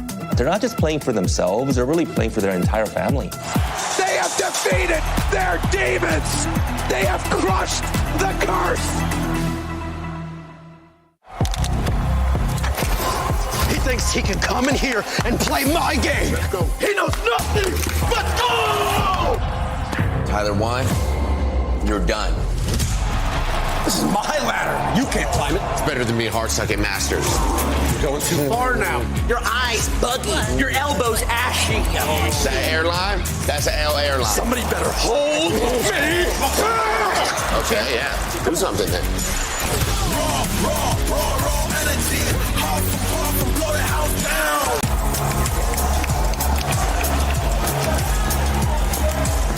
You look nervous. You look short. Everything's good? Mm-hmm. Fight.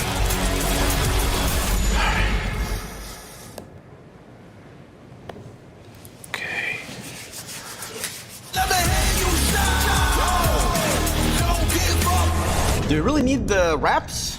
Yeah, that feels like overkill to me. Everyone is playing, you're not yet.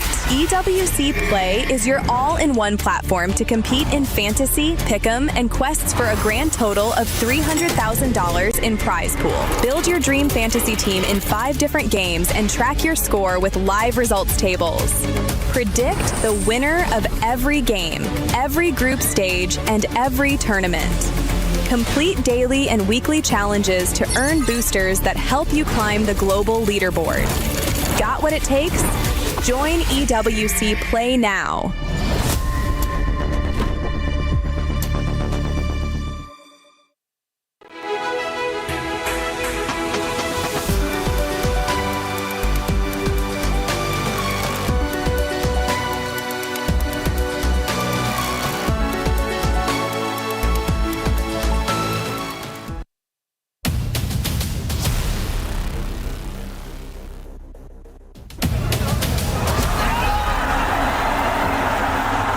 We are Team Falcon, reigning Overwatch champion at Esports World Cup.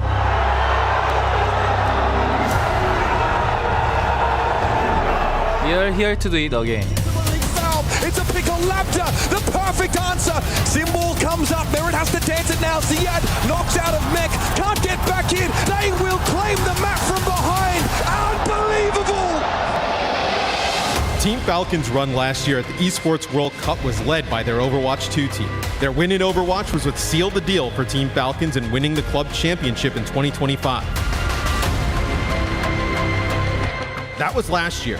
This year, they come in the EWC somewhat a shadow of their old selves, but still with championship expectations. They did not qualify for our first event of the year, the Champions Clash, and are here in Paris thanks to their amazing performance last year. The loss of Stalker has been huge, as he's moved over to Crazy Raccoon, who have been a powerhouse to start the year. 이적을 한 이후로는 연락을 딱히 한 적은 없고, 네, 그 전까지는 조금 친했었는데 아마 이적하고 나서 약간 라이벌 팀으로 가다 보니까 좀 안 하는 게 아닐까.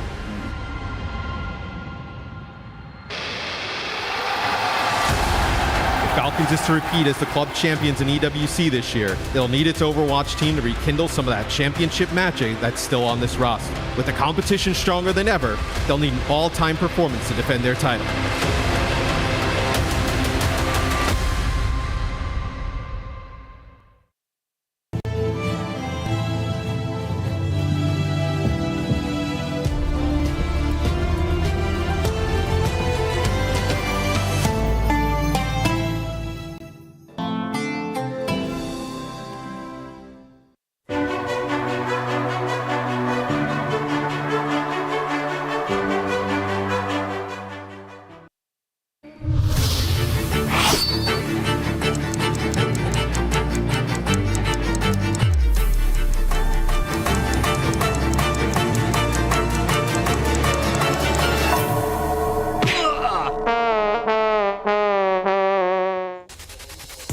You can't checkmate a checkmate like that. Well done to the Falcon. And let's take a look, though, at their opponent walking in first, representing China. It's Guxue and Weibo Gaming.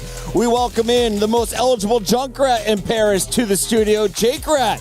Are you excited for this one, Guxue versus the Falcons? I think it'll be interesting. I wonder how much we'll see Guxue in the lineup. You know, this has been a Weibo that has kind of transitioned to be playing more of these off-tank based setups, and I think that's going to be important in this match. They're going to have their hands full. Falcons look mean. They look about as good as they've seemed all year, maybe even longer. We just saw a Domino. We just saw a Hazard. Zoe, the tanks have been out, but when it comes to the DPS, what are you looking forward to? We have the Falcons facing off against Weibo and what could be a high elimination matchup. Yeah, I mean, Weibo has been heavily investing, of course, in the Xion, like most of the Chinese teams. We saw Reaper in the mix there as well. So I expect them to do pretty much more of the same. There's no real reason for either of them to change it up. As we take a look at the matches yesterday, Weibo matched up against Team Liquid from North America, and Trian Crew, well, they felt the wrath of Shy and Leave. There were good moments, but at the end, it was Weibo walking away with the W. Jake, what did you see in the intro matchup out of Weibo? I mean, Weibo was able to adapt. They do get it over the line against Liquid, but that series was probably one of the closest we've seen so far here at the Esports World Cup. So, you know, to barely squeak a win over Liquid, honestly, isn't an amazing sign, considering how good Falcons are. They look to be in peak form. I'm looking at Weibo as an extreme underdog. I think this could be a real tour de force from the Falcons. Extreme underdog. If you're watching that game, of course, Weibo had to come back in the control, and then Zoe, they were able to take this third game. Talk to me about the key players, though, in the matchup on the other side. For Team Falcons, we know Weibo is going to be dangerous, but the Falcons are the favorite to win the event, right? They're the returning champs. Yeah, they definitely are the heavy favorite, especially after the performance they had yesterday against the Dallas Fuel. They rolled over them, and much of that was thanks to Merit and Checkmate. I think they played phenomenally yesterday, just firing in all cylinders. Also, every time you're talking about Team Falcons, you have to talk about that backline. Fielder and Shio are just so solid, untouchable. They just don't die. There is a look at someone. He is one of our favorite personalities in the game. He is going to be in the tank matchup against Guxue. And in a moment, I'm told we will be taking a look at Guxue behind the scenes. Let's get to that now as he is there with Danny Lim. What's up, everybody? I'm here joined by Guxue from Weibo Gaming. As you can see, he is the myth, the legend, the man himself. This is a correct height. The Mr. Translator and I are very short, and he's very tall. Anyways, Guxue, thank you for taking your time to do this interview. Very important match. You guys are going up against the defending champions, Team Falcons. What are your thoughts on Team Falcons? 估计后面一场是一场很关键的一场比赛，你们的对手即将是卫冕冠军战队 Falcons 战队，你如何评价你的对手呢？首先我觉得 T1 Finals 非常非常厉害，毕竟是去年的冠军。这次呢，我觉得我们作为一个挑战者来挑战 T1 Finals，我觉得希望能打出一个非常精彩、非常好看的比赛，然后去赢下他们。I mean, Team Falcons is a really, really strong team, or else they wouldn't be the defending champions, and they've been pretty consistent all year round. They are very aggressive, they are very tactical, and we just hope that we are able to perform our best. We can deliver a strong enough performance to take give them a run for their money. Yeah, I mean, I'm definitely sure, Gushe, you could definitely do that. How are you feeling? Like you said, are you feeling nervous? And also, do you have any message before you go up on that stage and face the Falcons? 那你在上场之前，你有没有什么话跟你的，比方说你的队友和你的粉丝们说的，来鼓舞、来振奋一下大家的士气呢？首先谢谢大家来看我们的比赛，还有来现场支持我们的朋友们。然后呢，昨天赢下第一场比赛之后，现在我们很有信心去赢接下来的比赛。Well, a big thank you to all the fans who have supported us, and to my teammates and to fans as well. Well, we won the games yesterday. We're on a bit of a roll, and we're feeling pretty hot right now. And I'm sure that we can win this and go much further. I believe that as well. Gushe, fighting! 加油! Let's go!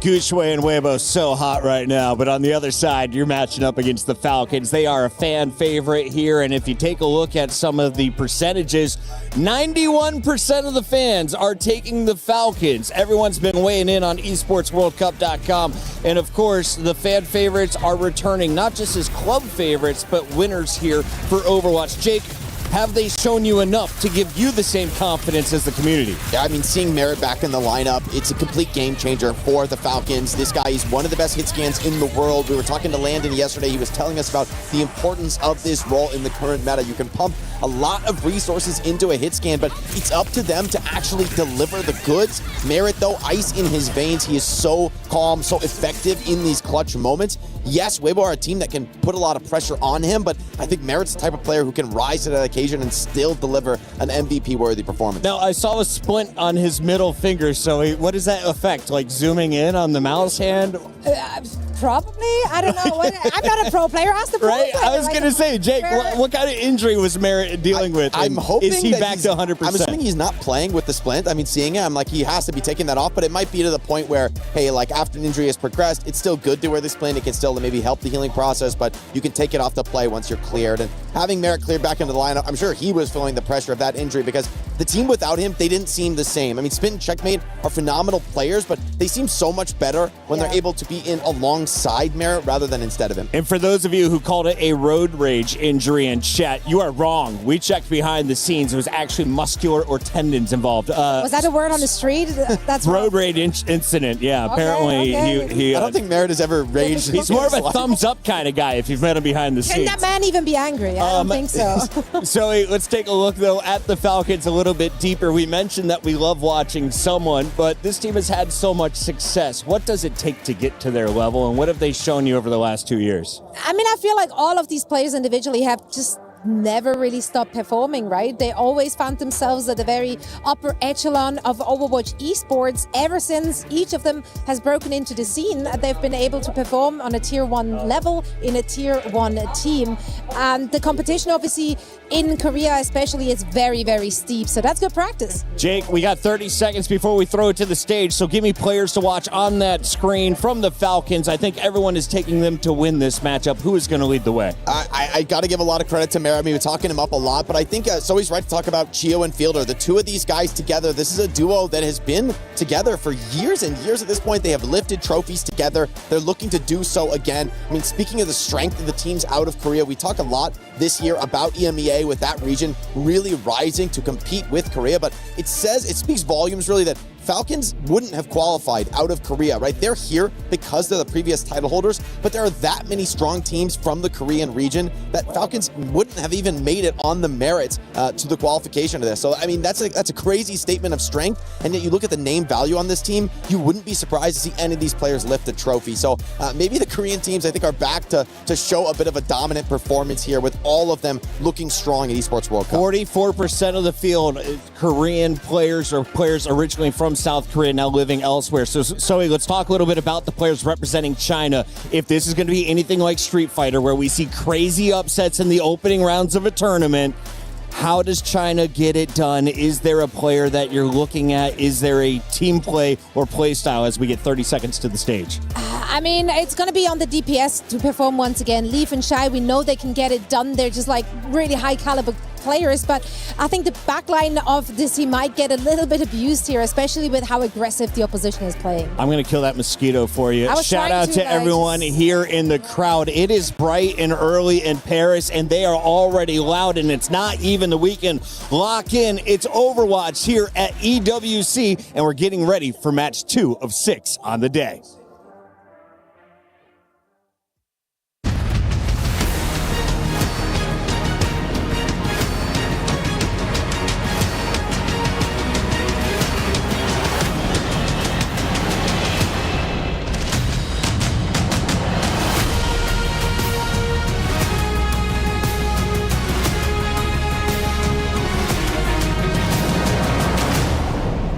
We're already back here in Paris after a quick game, because even though we've been selling you underdog stories here in Paris in Overwatch, it is very clear that when it comes to upper brackets, favorites are in the driver's seat. Not just in the driver's seat, they've got their foot on the gas. Crazy Raccoon with a crazy performance to kick things off here on Playday 2. And now they get to sit back, relax, put their feet up and observe their competition. Because we're going to welcome 2 big titans onto the stage before elimination match. Should we get it? Let's do it. Vous le savez, mesdames et messieurs, ladies and gentlemen, the favorites, the kings of the region, it is Weibo Gaming!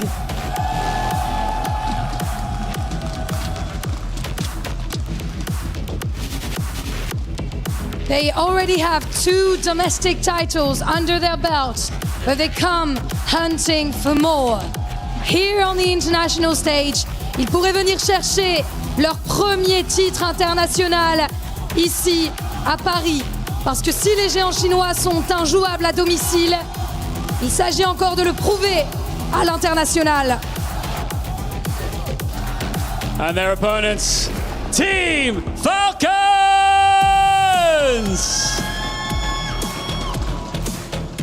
1 year ago, Team Falcons lifted this trophy and stood at the summit of the mid-season championship.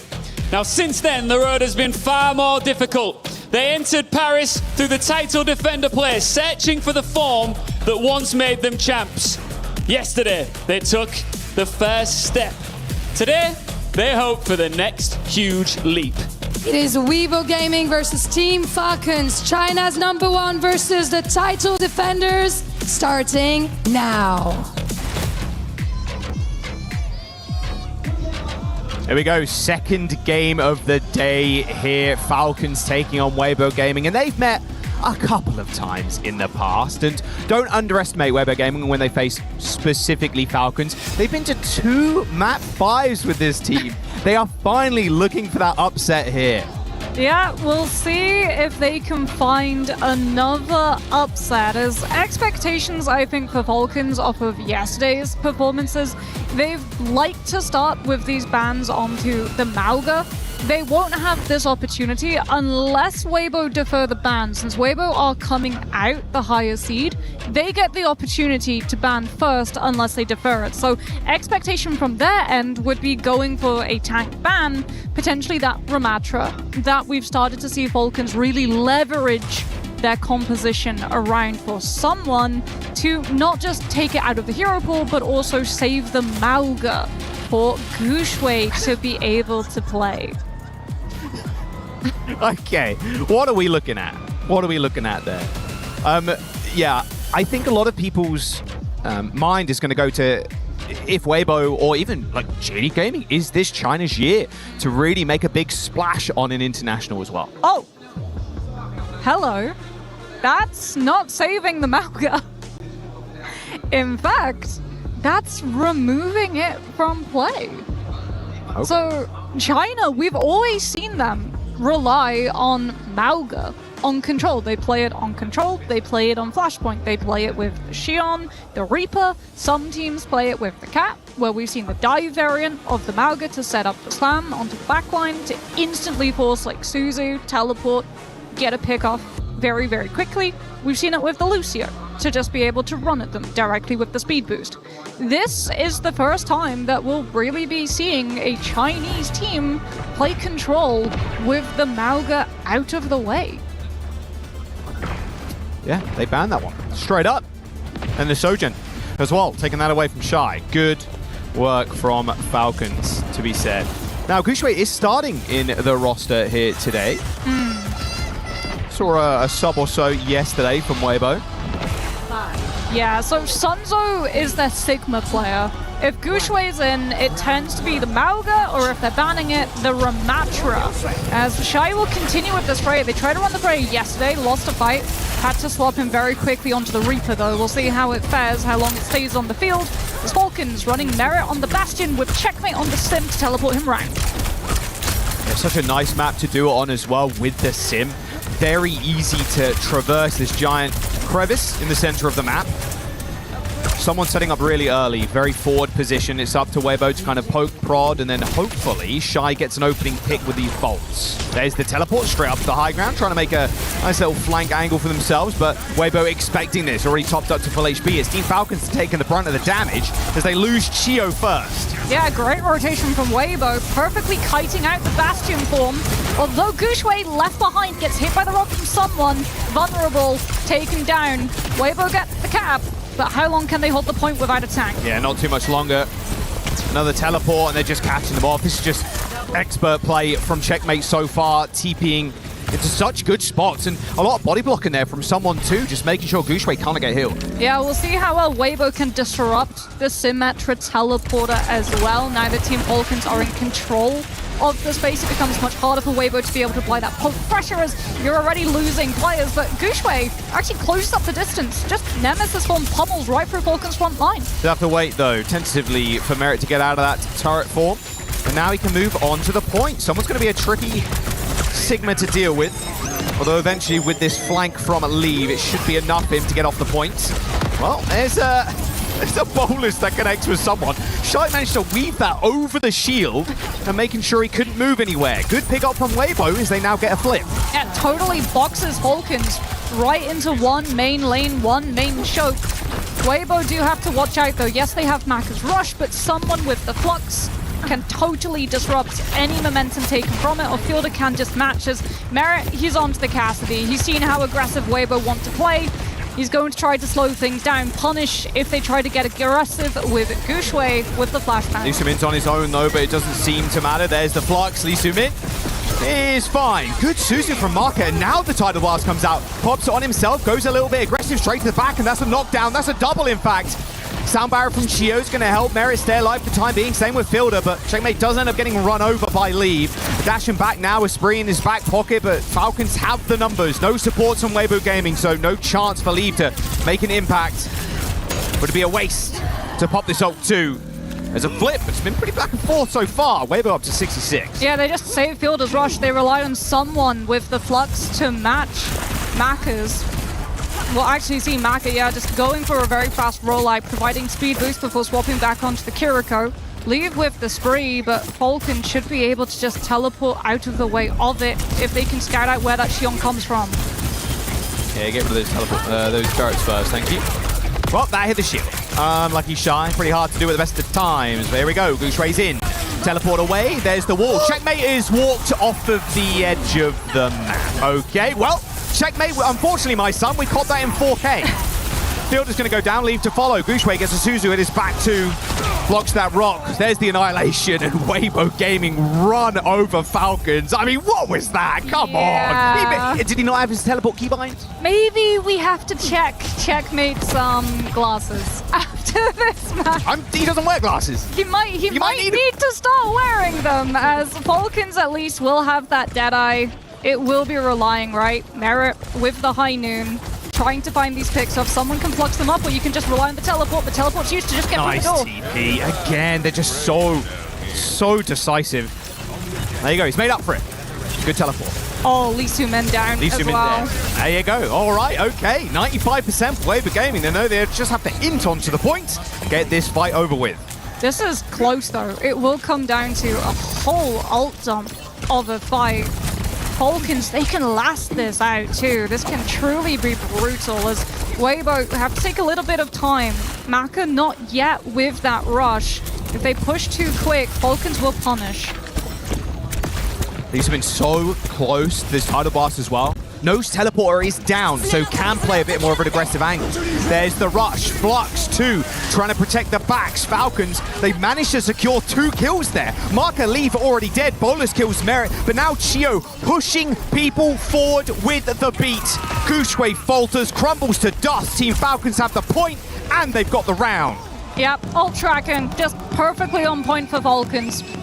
Understanding, TP down, you're going to be vulnerable. That's when they'll try to make that move, use the rush, hit first, hit fast, use your ultimates, guarantee you get the kills. Take the Kiriko out, have the sound barrier afterwards. Here we go. Maka's already out of Here we go. And there he goes. That's so dirty from Prod. That's perfect from production. What are you talking about?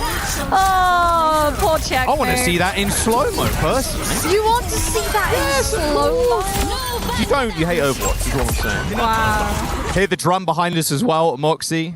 It's no need to Twisted Minds have got that drum. Team Falcons fans have it as well. Let's jump on to the second round now. Someone still on Sig. Merit, Cassidy. Same kind of situation here for Weibo, but Lee Soo-min on the cap, making use of that aerial verticality now on this point. Yeah, on the cap.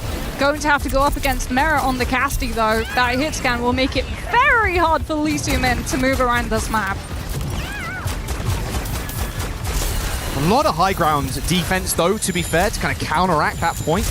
Realistically, though, you dipping in like this is going to be dangerous. At least Subin knows it. Literally takes half his HP. I'm good. I'm just going to go back to the rest of the team. You can safely heal your team, but the moment you get aggressive, you have to hope that the cast is looking the other way. Oh, Shy is so low. Same with Marker. You got to be careful. Merit is just kind of walking forward and taking kills. Oh, my goodness. Oh, the silver bullet. Got changed recently. A little nerf on the Cassidy, but it doesn't matter. It don't matter. You can't really tell. It still does a whole bunch. Cass is still one of the best DPS in the game currently, and Falcons will be able to sweep that first fight to secure the first cap. Now, does Lee Soo-min swap, or do they try to stick with the cap? Nope, there we go. There's the Mizuki, but because the swap is now, you don't have the Sanctuary pre-built to be able to absorb the impact of things like that Deadeye. You do at least have the chain to be able to bypass someone's shift and more damage from your poke. Oh, TP, look at that. Lee Soo-min on edge almost. Shio, though, on the edge of life. Look at that. Vortex ends up killing him off, but Shy does take a bullet to the head. That hand cannon from Merit is hitting. Teleport as well is going to put him in a good spot, but the Flux connect to a Gushue. That's going to signal the end of the fight. Look at those assists, too. The entirety of the team shooting Gushue out of the sky. Yeah, but that's 2 ults committed from Falcons, hence why they're taking so long to take Maka out of this fight. They know. Weibo, exhausted, nothing. They just walked onto the point. The Falcons only picking up 37%. Have to look for late kills to be able to get past halfway. Now you're looking at Deadeye, but here comes Weibo approaching all of their ults to be able to walk forward. Gushue with that Annihilation, one-sided rush too. Falcons have to perfectly kite this. They TP'd. Marcus managed to get out though. A quick teleport forward again. Weibo now looking to push onto the point with the ults. However, High Noon plus the wall, like you can't really play around this if you're Weibo. You have to wait this out. It's tough. There is the bowler, doesn't hit anybody at all. Shy taking an off angle now, but Leave is trying to do the most. A spree to the backline, but Merit pedals backward. Cool, calm, collected on the cast. Team Falcons running away with this map. Oh, Gushue is trying to hero moment it though, and he's dead. Here comes the panic swaps, right? You lost your players so late, someone has to go to the point to touch. Marker? He's got to go in. It's so sad. The cat. Oh, the boop. Oh, the hit grenades and put down. Lee Soo-min's going to get back to with a Sanctuary in just 2%. But, oh, Moxie, it's all over. Overtime, sure, it's here. Ain't going to last too much longer. Merit does end up falling down, sure, and they got the Sanctuary to play around. But as soon as that disappears, Team Falcons are taking Weibo. Well, they're going to take him to breakfast at this point. They're going to need to. That was an absolute slaughter on this round. 100-0 as Shy and Maka are finished off. And it's going to be a 2-0 to Team Falcons to start off the series. Yeah, and Falcons not relying on the Malga ban to be able to do it. Weibo exhausted the Malgaban from their own side. We're starting to see what happens when some of these teams don't have access to the strategies that they've drilled, practiced, rehearsed for so long. I think they wanted to take it out so they weren't predictable. Especially like when you know that Falcons will be relying on strategies like the Symmetra. How viable is the Malga? You'll just be able to teleport out of the slam engagement strategy, but it looks so clean from Falcons, especially that second round. Like, when you hit your stride, when you have all of those perks, and Merit hits shots like that. That was freakish from Merit. Oh my god. Yeah, Falcons. I mean, yesterday they were humble. They said that they did not feel like they could go all the way to lift that trophy up again. They wanted to see how far they could go, but when you're having matches like that, you're not just a contestant, you're a challenger. God, he is a stone cold killer. I urge you to look at the player cam as soon as we swap over to a Merrick POV. It feels like he doesn't even blink. He's a machine. All right, Weibo, chance to choose a map. They want to take this to 3. They want to win the series ideally, otherwise you're going to get knocked down to that lower bracket where you again have to fight for your lives with the playoffs on the line. Will it be Neon Junction is the question, because they looked really drilled on it versus Liquid, right? They were able to cap with almost 3 minutes. Blasted through first point within first fight, did not slow down second, did not slow down third, very quickly lost the first fight on defense, just as quickly lost all of second, but they were able to totally stall out Liquid, holding on third for so long. Some really clutch moments that they were able to find those picks off with a rush from Maka, then getting to play that defensive positioning, making it so hard for you to be able to find that back line. The caveat, though, with picking Neon Junction is that Falcons have shown that they have a very strong Neon Junction themselves. In fact, they were the fastest series yesterday off of a full hold versus the Fuel on that very map. We'll see. Or is it going to be the classic? We just go to a Flashpoint. Or we go. Well, no, sorry. We go to Atlas. Yes. There are no other flashpoints. There's only one Flashpoint map. You've seen like one. That exists. Two Gunk City. Substitution. Okay, Gushway gone. Yeah, Sunzo. Okay, so we'll be playing some Sigma then. Probably Neon Junction, I would expect. Yeah, I mean, no shot we're going to Atlas with a Sigma. No. Possible, but not ideal. So then, yeah, expectation would be Neon Junction. This is sort of a good curveball to throw at teams. It is still our freshest map in the pool. People still trying to work out strategies around it, making it very easy, I feel, for teams to pick up tempo, especially on first fight and second. Do they try to target out the Symmetra? Would be my question now. Don't mind the ban. I would quite like to see a Sim ban. Like the Sim wall, the teleport to be able to set up Merit to take so many of those angles, deny the engagement opportunities that Weibo were looking for as well. Plus just like Sim TP to escape out of ults. See if Sunzo can be the difference maker.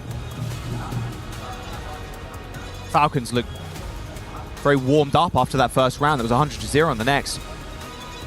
Obviously, the devs spoke about it, but they are the title defenders coming into mid-season. They won last year. You saw that B-roll footage of someone, Sparkle, jumping around with that trophy. They're ready to crush some more keys. Yeah. Different team, though, is the thing. They lost quite a few of those players from the 2025 roster. And they lost Merit for a whole bunch of time for their region playoff stages, as he was out of commission due to that injury. Recovers, comes back in, feels honestly like he was never there, like never absent. He's fitting in so quickly, just coordinating with this team so well. And speaking about coordination, we have fan chants from the audience. Falcons, they have a lot of fans. They're always showing up on force. They want to see him take the trophy again. Of course they do. Even with the different pieces on their team, doesn't matter, still holds the reputation in Overwatch of being one of the very best teams to do it in OWCS. See, is that a different drum to the TM drum? You think they're sharing a drum? No, they brought their own one. Drums aren't that expensive. I don't know, but they can't be that expensive. Is this a thing? Like, imagine trying to walk up to airport and being like, okay, yes, yeah. I would like to get my drum brew, please. Well, you put it on your, you don't bring it on as carry-on. You can't put it under the chair. You would risk putting it through checked? People put guitars through check all the time. You just have a good case. There has to be a whole lot of bubble wrap to make sure that drum does not get Doesn't get popped. pierced, yeah. It'd be fine. I'm not sure about transported instruments. I'm not a instrumental kind of person. Yeah, true. Falcons. Wait a second. If they're Atom from spitting, Tokyo. get that guy on the stage. He's spitting. Where were they in Tokyo? Not able to qualify. Also, as we said, not able to qualify for the traditional regional playoffs. They are here because they are defending that title. But wow, they look like a fresh new team. The thing is, Jake said it on the desk though, it's like, okay, they didn't make it short, but the level of talent across multiple teams is like, come on. They're still world beaters. They're still, well, they are the world that needs to be beaten a lot of the time. Like, yeah. There is so much talent concentrated in that region. It's so difficult to be like, okay, only 3 of you guys can make it. Well, yeah, Puckett's been saying it, right? 44% of players competing have been from Get Falcons that up there. Just it's like, oh, yeah, wow, you didn't qualify for your region playoffs because you're you got qualifying in the toughest region. Crazy Raccoon, Zeta, T1, Zeta. Neon Junction. Oh, hey, look, Neon Junction. You were right. As expected, the prophecy comes to pass. We swerve. There's the Symmetra ban. All right. We swerve a second map of Atlas. I'm sure Atlas will be on the cards round 3 if we find ourselves going there. And that is an if. We've seen Neon Junction from both of these teams. As we've said, Weibo, we're able to full cap. Like, that is achievement. We have so many hybrid maps, which are so hard to be able to full push. Neon Junction's up there. Being able to push through third, once the defense win one fight, it's so hard to get into position to find early pickoffs. And that's something that we've seen Falcons doing a very good job of just totally denying Weibo the opportunity on control. Just not allowing any chances for those picks early on, for Weibo to be able to control the tempo. 2 stars on the Falcons jersey. Second map. I mentioned before, it was a preseason boot camp, and also last year at EWC / mid-season championship, that Weibo took Falcons 2-5. We'll ignore World Finals in 2025. Don't worry about that one. That was a 3-0. But oh, hey, look. It's your favorite. They're back. They're multiplying, Pigeons Jack. everywhere. We've gone from 1 to 2. You should see Surabasa. There are 1 million of them. True.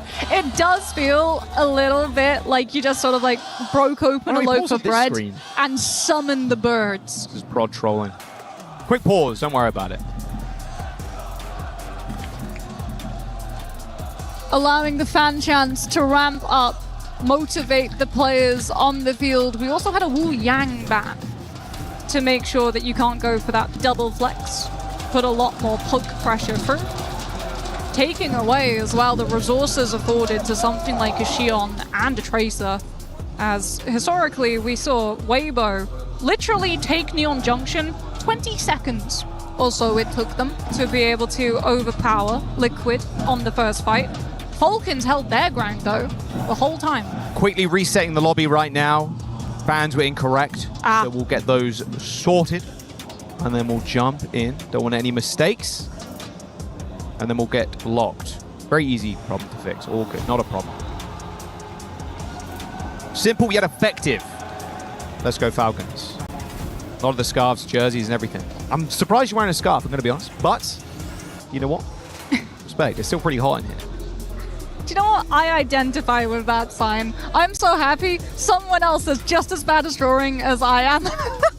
Oh, that's... Like, is it cat? Please. Is it an axolotl? Please break the curse. It's perfect.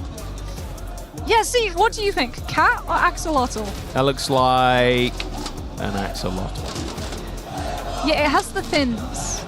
It looks perfect. I don't know the official term. I feel like Zoe, she knows so many random facts. She was watching the official term. 17 nature documentaries on the plane while I slept. It was great. Yeah, you had the same play. You just slept the whole way. I slept the whole time. Zoe was locked in. binging watching nature documentaries. She's cooking with the facts. She does. She throws us with some amazing animal facts. Let's get on to it, though. The bans are correct this time around. Bans in the lobby, that is. The teams have not changed their bans. It was just the bans in the lobby itself. Sim ban for Weibo as they start on their attack. Falcons banning that Wu Yang. Don't want to have that extra pressure from the poke as they lock in Chio with that Mizuki for the defense. Yeah, Weibo showed this before, having that really good damage. The poke. Wow, they So really bad. are trolling you. They know I'm on at the this stream. point. A Jackcast means that we get a million They're everywhere. pigeon POVs. We'll find so many. I know chat at the moment will just be spamming. Oh, they're popping. They're popping off. Let's have a look at this defense, though, as well. Checkmate on the Mei. This is going to rely on Leave and Shy getting an opening pick to make Sonzo's life a little bit easier on this Sigma. And something like this might just be how they crack this first point open. Farah for Leave, Shy, Freya. Yeah, Farah is so hard to shut down for both the Mei and that Mizuki, right? Chio being able to try and hit chains on Leave, a much harder task than trying to catch them onto Sunzo or Shy. So a lot of pressure on Merit to be able to hit these shots. As a slower approach for Weibo, onto point they go. Sunzo takes 1 million damage as he moves 2 feet onto the point, sure. I mean, that's going to be the big problem. Again, you're relying on Shy to pick up kills. Look at that ult charge already, though. 70% or so on the Freya. But it's Lee Soo-min that goes down first. The eventuality of this comp cannot be understated, especially with Checkmate on this Mei. Walls are nice, gets a double. I mean, that Sim ban, right? Just stops Weibo from instantly putting their DPS behind Falcons on the off angle on the high ground. Allows Checkmate Merit to just shoot the DPS when Chio chains Sunzo the moment he's on that point, trying to create space for Shy and Leave to work with. Shy has bought an ultimate up, but there were no kills off of the back of it, so Weibo can't even go for a fast push when they know that Falcons are weak. Fielder's got the rush too already. Like at that. That's how much damage Shy's been doing. Yeah. Healed all the way up by Fielder. Bolus in the hand, or Bola in the hand of Shy. Getting an angle on someone again. Gonna be tough. No one's really peeking him. Don't want to overswing or anything like that, because you will get one-tapped by Shy and Lead. Now, Checkmate checking again. Shy drops to sub 50 HP, but pops the block of the Mei really early on. Very early pop of the Suzu too, but Marker gets lifted high in the sky. Can't quite save himself either. That's a solo kill from someone with the Flux. They're still going to use this rush on the point as the Sanctuary from Chio could be what they need to kind of patch up the wounds here. Checkmate Dovon, Leave, Shy. They're going to crack this one open. Weibo Gaming now can push on the points. Yeah, the Falcons push back with Rush. Is that even possible to win this fight though with the rush?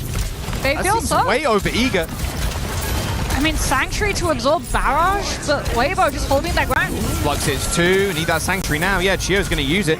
They've only got 2 ticks, so maybe there's a chance here, but Leave waiting in the wings. Barrage straight on top of the head of someone. He's so damn low. And yeah, using that grass to absorb all those missiles leaves him pretty vulnerable. A Blizzard on the point for Checkmate, but it is Team Falcons. They're throwing in ults, and they're making it work. Checkmate Fielder end up coming up with kills, but you got to deal with Sunzo eventually. They're off point as well, so if you're Weibo, you're happy that you drew those ults out from Falcons towards the tail end of that fight, right? They don't have them to be able to shore up their resources.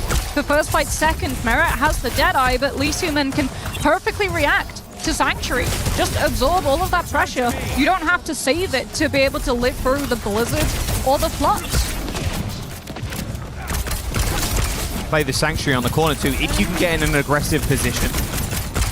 Yeah, if you can catch onto someone's position to absorb the healing onto the Sigma, that's brilliant. Not exactly baiting them in though, or at least Weibo not kind of falling for this push that could result in them getting cleaned up by this Deadeye from Merit on his own little angle here with Fielder. I mean, he's getting so close to Rush, actually, is Fielder, off of just the poke that they're taking. Oh, Checkmate. He's now going to kind of spot this guy out. Guy just gets a solo kill on Shy. Sure. He's on the high ground. Completely isolated and alone, but no one checking him. Nice little block's going to actually stop Sunzo from moving past that wall. That's huge from Falcons, too. They just got early pressure onto Lee Soo-min, forced the Sanctuary. just for the base healing alone, not to absorb the pressure of things like that Deadeye. So Falcon's in perfect position to totally bleed out the time bank Weibo have available. Double support ult, Maka will have rush, Sunzo ahead on that flux, but Weibo, they're going to put Leave onto the Shion. They want to have that flank potential. Oh, nice rock. Terminal velocity there straight towards Sunzo, and there's the Sanctuary. Flux is going to connect too, but it's going to get slammed back down and instant killing someone. An aggressive push faltered here. Falcons, they use Sanctuary to try and get one up on Weibo, but Sunzo, again, kind of standing tall. There's been a big difference maker so far. Gushue stepping out, and you can see why they want to have him on Sigma on this map. Yeah, Shy 2 will be pressure for Falcons to have to deal with. Falcons, though, more ultimates in the fight. Weibo have to respect the fact that Falcons will be able to regroup before they find that cap. It's all about what Shy can get done with this prayer ult. Yeah, Marcus spamming the Z key, making sure everybody knows that rush is available. Same with Fielder, though. He's going to pop one that down, and unfortunately, yep, Chio caught in the wrong place, wrong time. Oh, the high noon. It's going to get too much. Oh, not quite. Nice dancing there from Sunzo. He's got his tap shoes on. Straight to the face of Merit. About, like, when you sub different players in for tanks, you can have a specialist, right? And Sunzo just makes that Sigma absolutely sing. Perfectly cycling the cooldowns, absorbing any opportunity for Merit to use that Deadeye as we head to third. But this could be where we see the domino impact of losing time on second. This is the time that we see Leave find the angle that Falcons aren't expecting. Absolutely dominated. They do trade, though, with Shy, but it does give Weibo a chance to push on and just hold in this choke point. It's so crucial that you keep that tempo too. If you let Falcons win one fight, they set up that backline, Weibo won't be able to touch them. Alright, well, they got Flux. Sunzo not too far behind. Blizzard for checkmate 2. Again, finding an off angle has been his forte for the time being. Falcons just playing full preventative at this point. They don't want to oversell their position when Weibo can punish. More than happy to let the time burn down and just clear the lanes that Weibo tried to take. They're just playing the May game. You come to us, we'll wall you off, no problem. Oh, high ground for Merit. Didn't quite check that angle, but they put down the Sanctuary anyway. A doubled Sanctuary, in fact. Leave trying to find an angle to actually do damage, but Merit just drops straight on his head. Goomba stomps him. Brilliant Sanctuary from Chio as well. Fully absorbs the pressure from the spree on Leave's end, and Weibo, yeah, they lost that fight on third. Now you lose the tempo. You still have to walk to the Blizzard. Now you have to walk into the Flux, the Deadeye, and the Rush, and cycling those ultimates. Falcons should be able to complete a hold. Good rock. Flux is going to hit 2 as well. Someone absorbing all that damage with the grasp. It don't matter. Sunzo unrelenting, but frozen straight up. A good Deadeye Blizzard combo holds this push. They've traded the Sigmas. Silver bullets from Merit are still hitting on the side, but needs to get a little bit closer. A little bit more effective range there required. There's now Falcons. They use the rush to stabilize the fight again. 40 seconds to go for Weibo to complete. Yep, rush buys you time for someone to come back into this fight. Merit Don't die. You can't die here. Oh, and he gets a second one as well. That's brutal for Weibo. That might be map. He's just so clean. He's back. Oh, no. Oh, the late pick on Leave. Lee Soo-min makes it away, but can anyone from Weibo actually make past Falcons on the point? The chains kill him. Someone's going to touch. Weibo, you got to get your moving shoes on. You got to run. They're going to try with Venture. Oh, the body block. 2 seconds to go. The body block. The body block. The wall. Not quite. The payload regressed enough, but the fight is broken down, and Falcons just hunting their prey.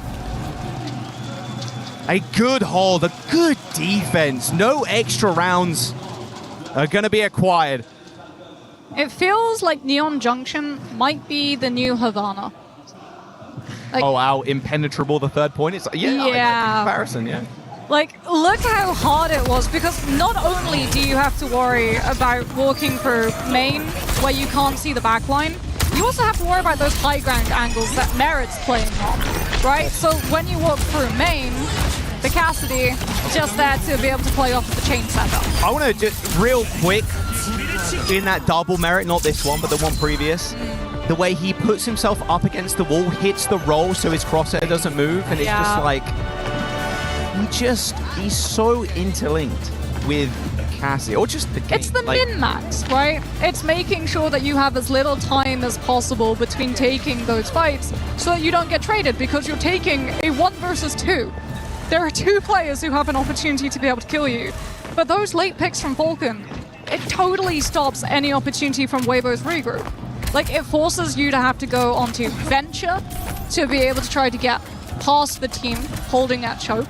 Then we have the Ice block, body block, followed by the Mei wall block. And then your Venture's utility, it's all burned. No one else from Weibo is in position to be able to keep that overtime going. Merit, not on the Cassie just yet, seeing if anyone from Weibo peeks a little bit too far forward on the Widow before swapping right back to it. And someone actually on the Ramatra, so Falcons will try to just run at them. Yeah, no one's fallen for that since 98, so we're not going to see that ever again, it feels like. Although, never say never, Violet can play Baptiste. All right, well, they're going to try and take statue control first here. Weibo Gaming play a bit of a different defense, pushing way farther up than Falcons did. Yeah, wanting to play a little bit more open space as well versus checkmate on that Mei, having to be very careful about where exactly they take these fights, not wanting to have that tank totally cut off from heals. Okay. Oh yeah, don't wanna mess with that. Shy's half HP, decides, yep, not today, not gonna die randomly to merits. Looking for trade, not gonna happen. Yeah, Fielder explodes. Yeah, trade denied. Someone just trying to find any kill that would allow Falcons with closer spawns to run at Weibo when they're 1 player short, forcing them to have to hold a little bit more back behind the point and allow Falcons to take that space to set Merit and checkmate up. But that strategy, totally denied. Falcons back to the drawing board, back to trying to find an opening pick, but now that Weibo have the chance to defend, they're not making it easy. Oh, Rock to the back. Checkmate almost going the way of the dinosaurs there. Has to pot the block instead. Chio, though, the one to explode. Again, another 2-player mission to try and get a flank angle onto the Sigma, but it's just not happening. Weibo, their defense is strong. Yeah, Sunzo's been able to build up the flux too, so Fielder's one-sided rush. Look at Sunzo. Might just be totally taken down. He's playing on the statue right now. Team Falcons are going to have to use this rush to try and get past him. Flux from Sunzo's good. Merit's dead. Someone's 1 HP. I mean, there's not really much they can do from here. Chio also dead. This is an unbelievable, like a remarkable defense from Weibo playing this far up. I mean, Sunzo's living as well versus the Mei. Like, Falcons are trying to do everything that they can. Wall him off when he's setting up that position to be able to flux stop the rush, but they can't find the kill on tank. And Weibo, meanwhile, just taking Falcon's squishies to absolute town. Last fight, still a little bit away, so Falcons more opportunities, but at the moment it feels like Weibo are just impossible to unseat.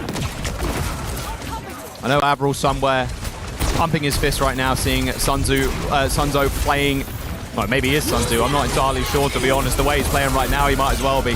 Nice kill onto Maka. However, that Sanctuary is going to prove quite a tough situation for Merit, but apparently not so much. I mean, Lee Suming gets his head ripped off, and that is Weibo Gaming's defense eventually failed. A good team kill, but Falcons still with a lot of time drained off of their bank.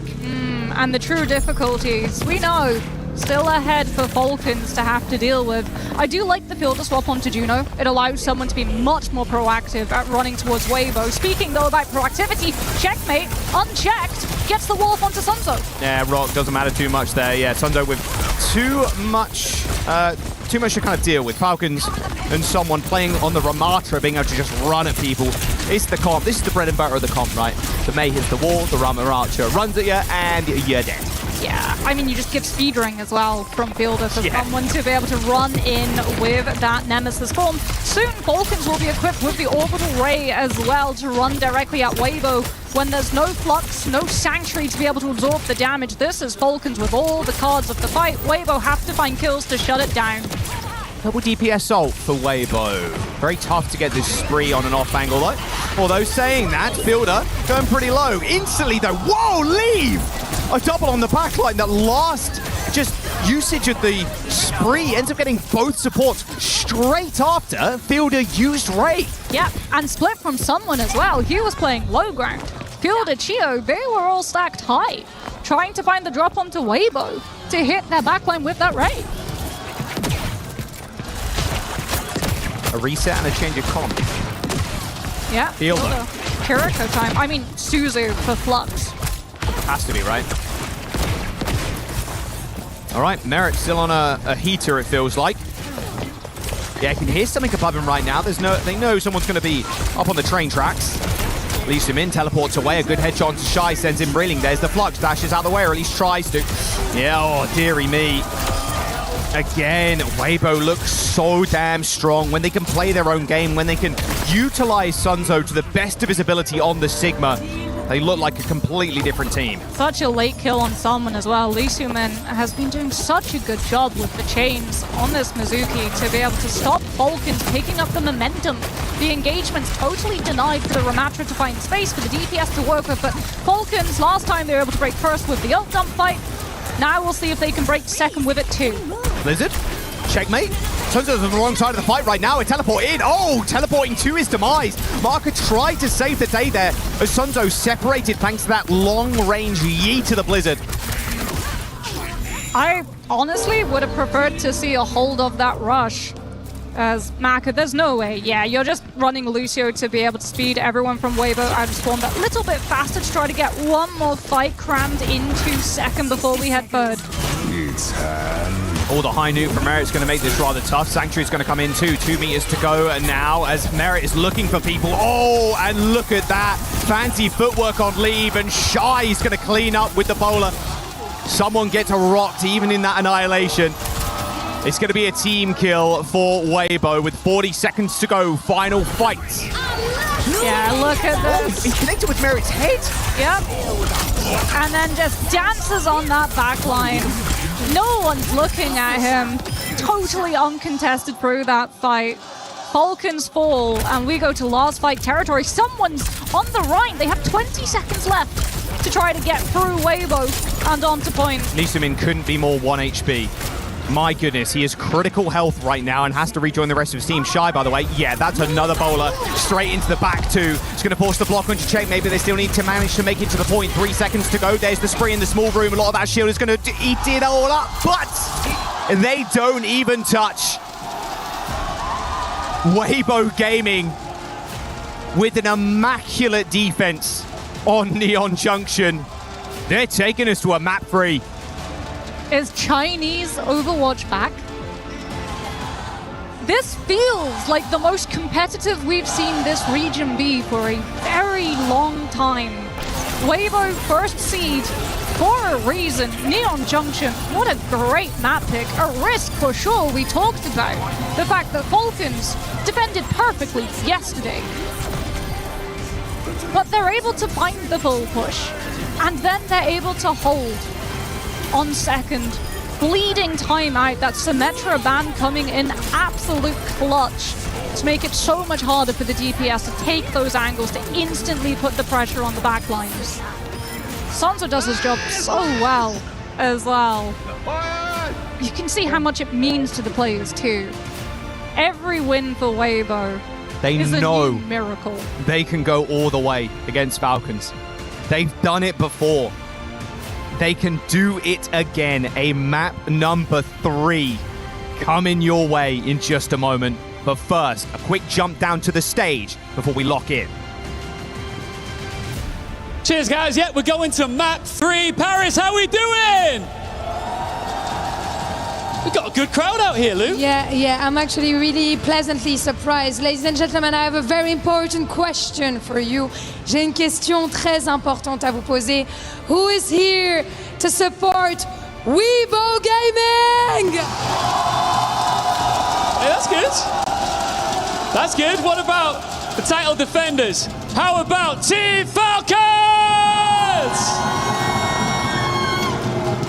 Once again and one more time, we're all wondering who's gonna get this map 3 and lock their spot in the playoffs.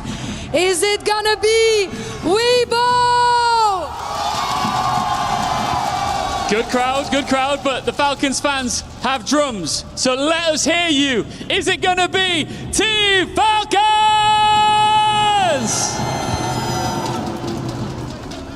I'm not sure. You know, I feel like the Weibo fans are maybe a bit more numerous, but it's true that the Falcon Buds have been doing an amazing job. Ian, who's taking it? Ooh, you're putting me on the spot. The answer I have is, we will find out. Of course, one of these two teams will book their spot in the playoffs. Let's find out.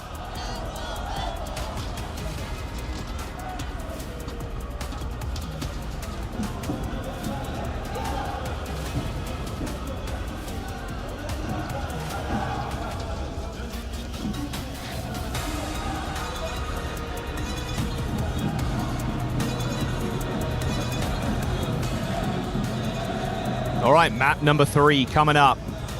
One more map to decide who advances to the playoffs with a 2-0 record.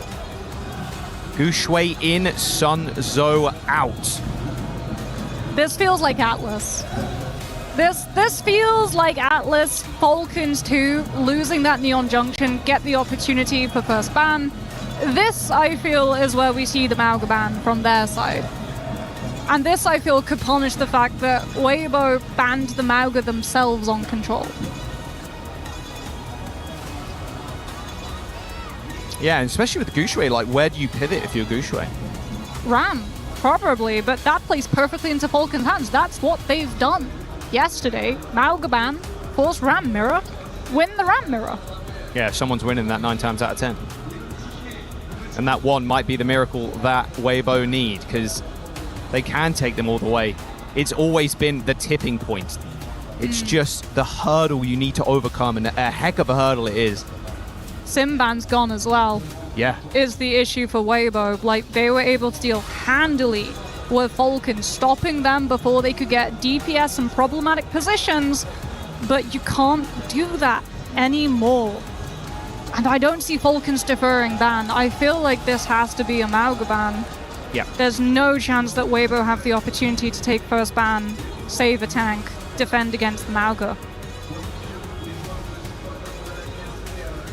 Merit has been hitting too. Casty's been so powerful. He's just still such a good hero right now, especially with how prevalent Cat and Bastion is. Oh, there's the empty seat. That's going to be Gushui's in just a moment. He's going to be joining the rest of the team. Let's see where we go, but your bet is on Atlas. I think my bet is on Atlas as well. Yeah, I think, like, for Falcons, you're probably punching the air when you saw that ban draft on Control. Like, oh, you'll take the Mauga away yourself? We don't have to burn a ban on it, so if we drop map 2, we go map 3, we get first ban, we can still target it. Perfect. I mean, if you're Weibo, though, you have to be expecting this. You have to know. Sim, Ram, likely the composition that Falcons will try to force you onto. How well can they play versus it, is the question. They struggled versus the Sim on map 1. They banned it out map 2, so they did not have to deal with it, which means that they still have to find an answer. Does that come in the form of new hero picks? Do you try to just push forward with something like a Vendetta, potentially a Hazard, to be able to disrupt the Symmetra teleport? But, I mean, have we seen Gushui on the Hazard? It's yeah, I mean, it's not an uncommon pick, but against that Sim, it's still tough. Yeah. Symmetra does break the game in a way where it gives heroes with almost no mobility, like infinite mobility. Same issue but as it is on a Cat. timer. Yeah. It is Same on a timer. issue as Cat, but at least tied to a timer. Yeah. And also tied to, hey, you have to go through teleport. You can break teleport. Cat lifeline just is endless. Unless you kill that Cat. Yeah, there's not too many edges that Checkmate can walk off either this map. So. You're really just going to harp on that poor guy. And that's not going to be in the replays after this series, because it will be. Oh, check and mate. Look. To production team, I feel. To ops team specifically. I just like having a for little bit of that fun. one. People aren't going to complain. That might be my favorite keyboard. Hold on. Oh, the pure We're pink, cooking. Translucent pink keycaps. Yeah, looks good. Heck yeah. Weibo, though, like, there's so much pressure on them. I feel like Chinese Overwatch has been out of the scene for a very long time. There's so much expectation. So many of these players, we've seen them through the years for so many different metas. And then we lost sight of them for a little bit of time. They came back. The game had evolved, had moved on, played faster. Question was, like, these are old players. Do you still have that reaction time? Can you still keep up with the young blood? Yes. For Weibo, there's so much on the line. It's not just about proving that Chinese contenders can still hang with the rest of the regions. It's also proving that you still deserve your spot as a player on a roster.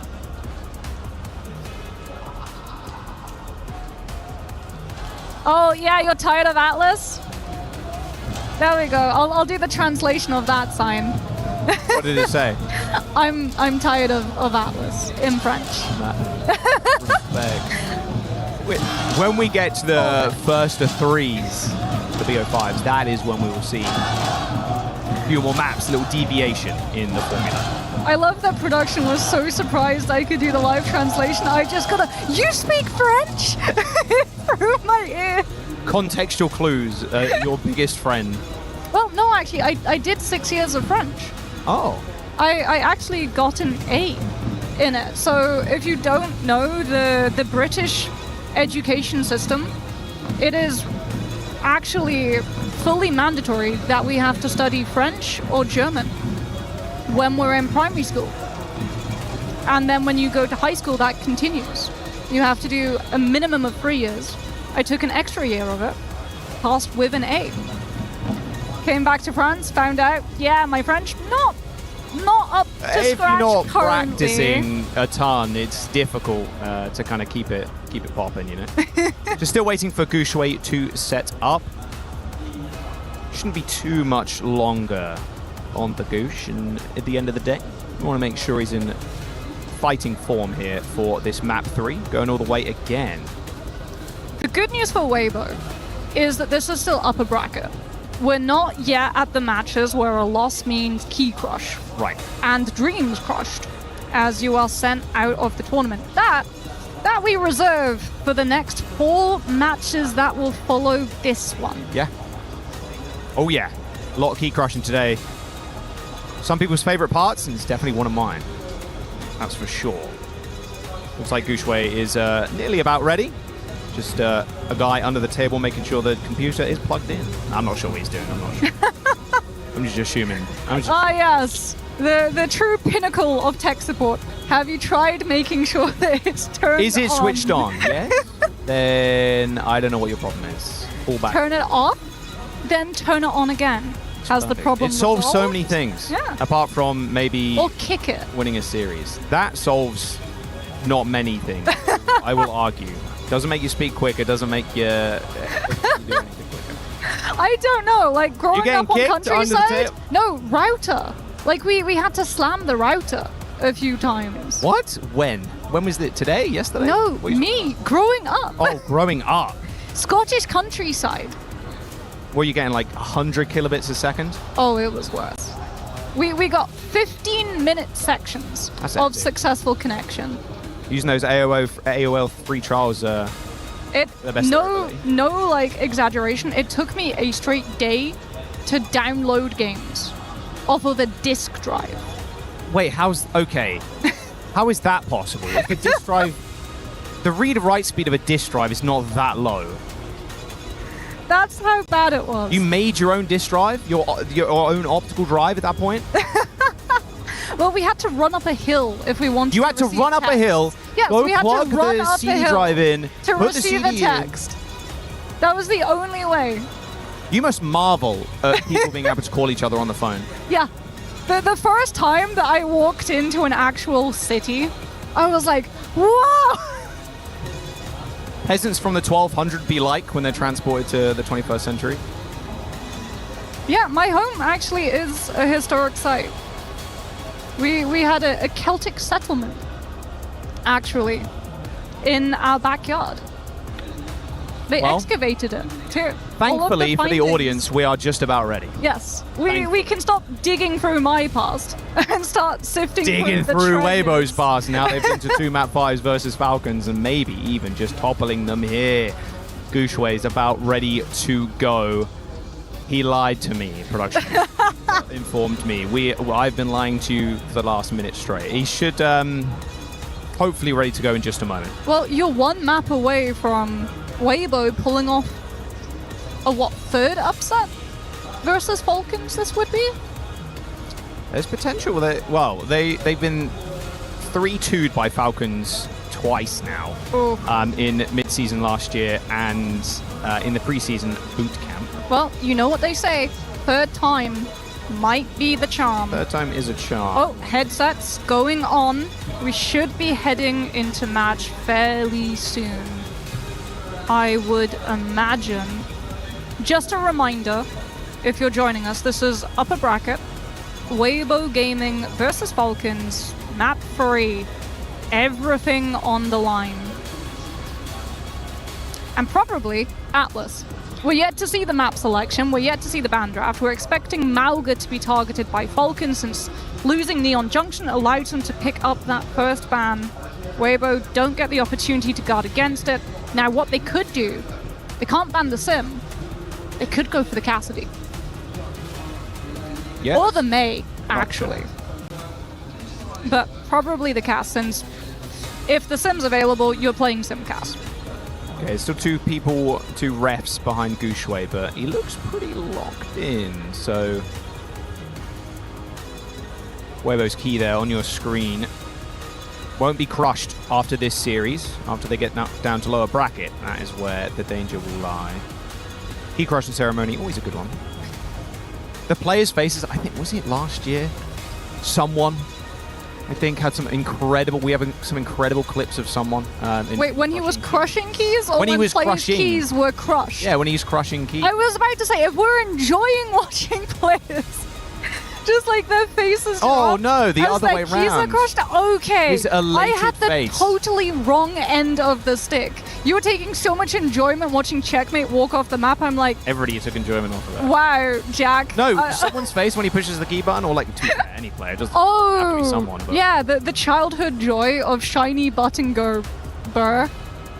very And large slow, thing elongated just key press. slowly get shredded. It's great. It's a fantastic time.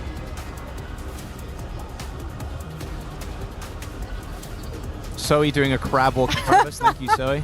Still waiting. We'll have to ask her Our when we see entertainment her for this in evening, green room. Zoe. Yeah, sadly Doing you the crab can't walk. see the Zoe crab. You will later. She'll do it on the desk. Yeah, she'll do it on You the can't desk. actually We're hear me putting right her now. like now on the spot. We'll Yeah. text her. So no, we In the don't text chat her. We to just tell her that expect her she to has do it, and she won't. And then people are like, "Where's the crab walk at?" I did just hear the lobby music in my ears go. So I'm hoping we get into the game in a moment. Looks like they've walked away, and it's going to be a Colosseo pick. No Atlas. Yeah. There you go. Where's that French sign? Good. No more Atlas. Colosseo is the map pick, and the bans Shion and Kiriko. Yeah, first Colosseo, actually. First push map, actually, of the whole tournament so far. Okay, I'm excited to get in. Kiriko, Shion, Mauga still available. Kiriko being targeted means that you can't play the Kiriko Cat the way that a lot of these teams do like to pair with that Mauga. But the Cass, still there. And actually, that is something to talk about. Falcons with the first ban, not going for the tank. Instead, prioritizing, safeguarding the Cassidy. They lock the DPS role with the Shion first ban. There we go. The drums are getting louder. The crowd's getting louder as well. The Falcon chants are here to stay. Defending champions here at mid-season EWC. Weibo Gaming once again taking him to the edge. A 1-1 in this first to 2. No draws here. Don't you worry about it. Well, theoretically, if no one pushes... It is possible, yeah. It is possible. But highly unlikely. But highly unlikely. You so have to literally hit checkpoint and then it be just a ridiculous circumstance. So. Yeah. Okay, Falcons, what composition will it be? Someone not on the Ramatra rolling out the Sigma. Merit on the expected Cassidy, but no Cat to lift him up. Fielder prioritizing sustainability with that Baptiste Chio, the speed on the Lucio. Weibo actually putting lead on the Emre too, so good range, good pressure to be able to try to put the tables and damage on the Falcons as Shy gets split by Lucy Moon. That was an unbelievable amount of damage sent towards Shy just then. Yeah, they want to play a range here, ideally. They know Merit has to be the one to kind of force the issue. Good damage on to Shy, but yeah, he's just lifted to safety. And Maka on the Ana as well will make it pretty hard for Falcons to be able to run down Gushui. It's all about Merit finding these opening picks with the Sim TP setup. Great rock, but no kill off of the back of it. What Falcons do have right now, though, is objective presence until Weibo push them out. Yeah, it's much tougher for Shy, really, to be an impact in this fight because the roof is fairly short for the Bastion. Can play on the outside, Bast to shoot inwards. Gushwei very low, has to pop Nemesis form already. Yeah, and Merit actually has Deadeye off of all the poke that he's been able to do to the Bastion Cat. Leave, abandons the scope, moves to the main lane. Shy though, he's trying to find that flank angle, gets found by Merit. They're just not letting the Bastion Cat pass. Yeah, and they're still getting meterage, although insignificant realistically at this point in the game, only 16 meters on the board. It feels like Weibo are going back to fishing for nano boost, since they can't get anything done with this Cat Bastion at this moment. Falcon's more than happy to respect it though. What is the record for no kills on Colosseo? Well, that would have been about 2 minutes 40 something back when we had Sojourn first release and we didn't have all of the panels. It was like I think it was almost 3 minutes. Yep. Because it was literally just one Sojourn, railgun, rail, waiting, wait. Yeah. Well, it might change this time around as the nano boost on the Bastion is going to swing in forward. Whoa, straight into the window. Don't want to be dangled there all too long. He's going to use this ultimate though, although it looks like a very easy kidnap. What a catnap from Lee Soo-min. Uses it like a Mauga Slam. Right through the middle of Falcon's whole team. So many players just knocked down versus that artillery strike, and Weibo find the moment, the opening that they were looking for. So good, we'll see it again. Oh, the perfect setup. That's the duo you want in your ranked games. Encouraging Cat Bastion. There's the swing in again. Fielder so low. Teleports are going to get him out of there, but they are losing ground. Flux from someone. Looks like Gushwei has got other ideas, though. On the high ground, chasing away Checkmate. 2 different fights on 2 different angles. Leave goes down. Sound Barrett from Geo pushes him forward. Gushwei going to fall too soon after. There is the push. 45 meters on the first one for Weibo. You can see how much value Falcons place in keeping Merit alive in this fight. Sound Barrier was forced because Merit was going too low. They keep the cast alive. Now they get to try to flip the tables versus Weibo before they can set Gushwei up to run at the team with that annihilation. Fielder about to hit the amplification matrix as well. Weibo going to have to be very careful.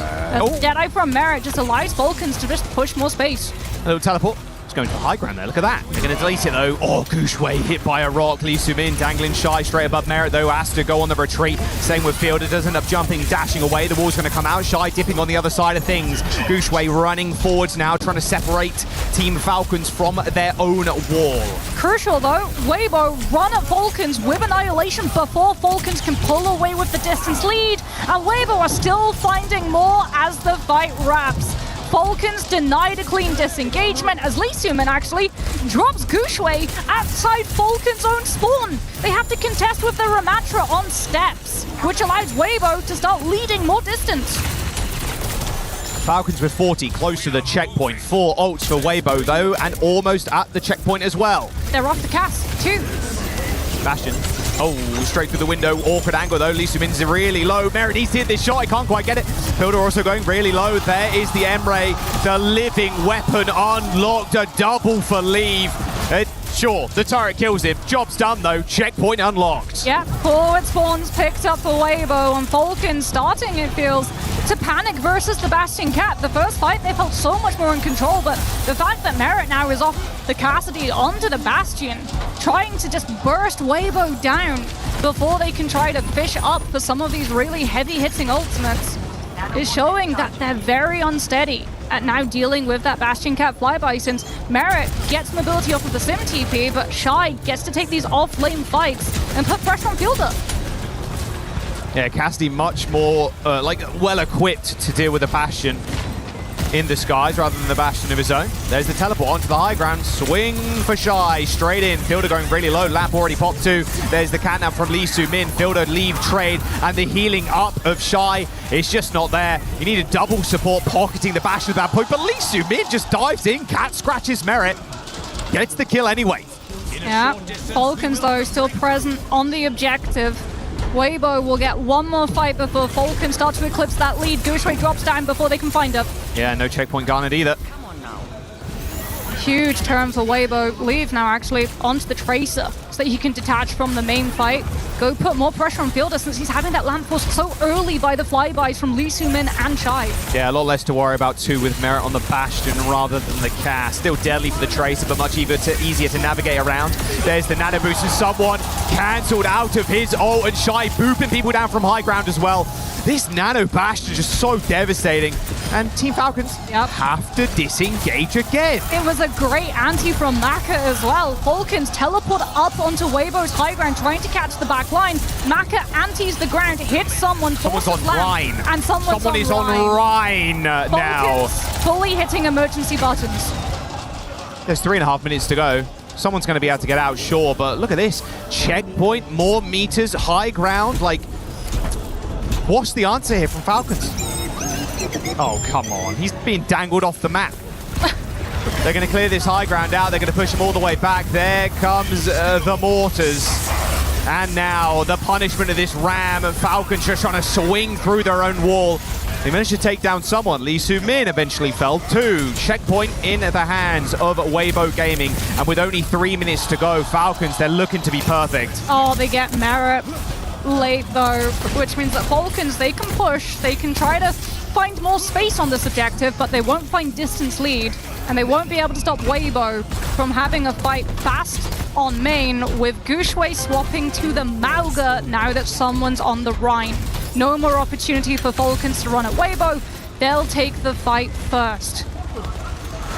Gushwei on the Mauga, very flexible here for Weibo Gaming. Where's the pulse bomb from Leave as well? Like, there's no Kiriko, no Suzy. Yeah, good connection, could end it all. Going to try and elongate this fight. Leave already looking for an opening, looking for a chance to pop something. Teleport. Make sure they can't go back. There's the catnap. Lee Soo-min going to try and drag somebody. Oh, the anti is massive, but the beat is better here for Chio. Marky gets into the wall there by someone as Gushwei takes an alternate angle to try and punish them. The stomp is good. Leave takes down Fielder. It's a dirty little trade here as Team Falcons, they need a clean fight. There's only 2 minutes to go, and a clean fight is not what they'll find. Mac has been so brutal with these anti-nades. That Kiriko ban, no Suzu for both the pulse bomb, but the nade as well. And Weibo dispatch Falcons. Lengthy fight too. Falcons won the last one. This is the cruelty of Colosseo, right? When you start having that distance lead for these other sides, they're able to just set up for the next fight. You take so long pushing the objective through main that they just push it a little bit more through main, force you to have to take a fight on this one angle that Weibo can just flank around, pinch you with.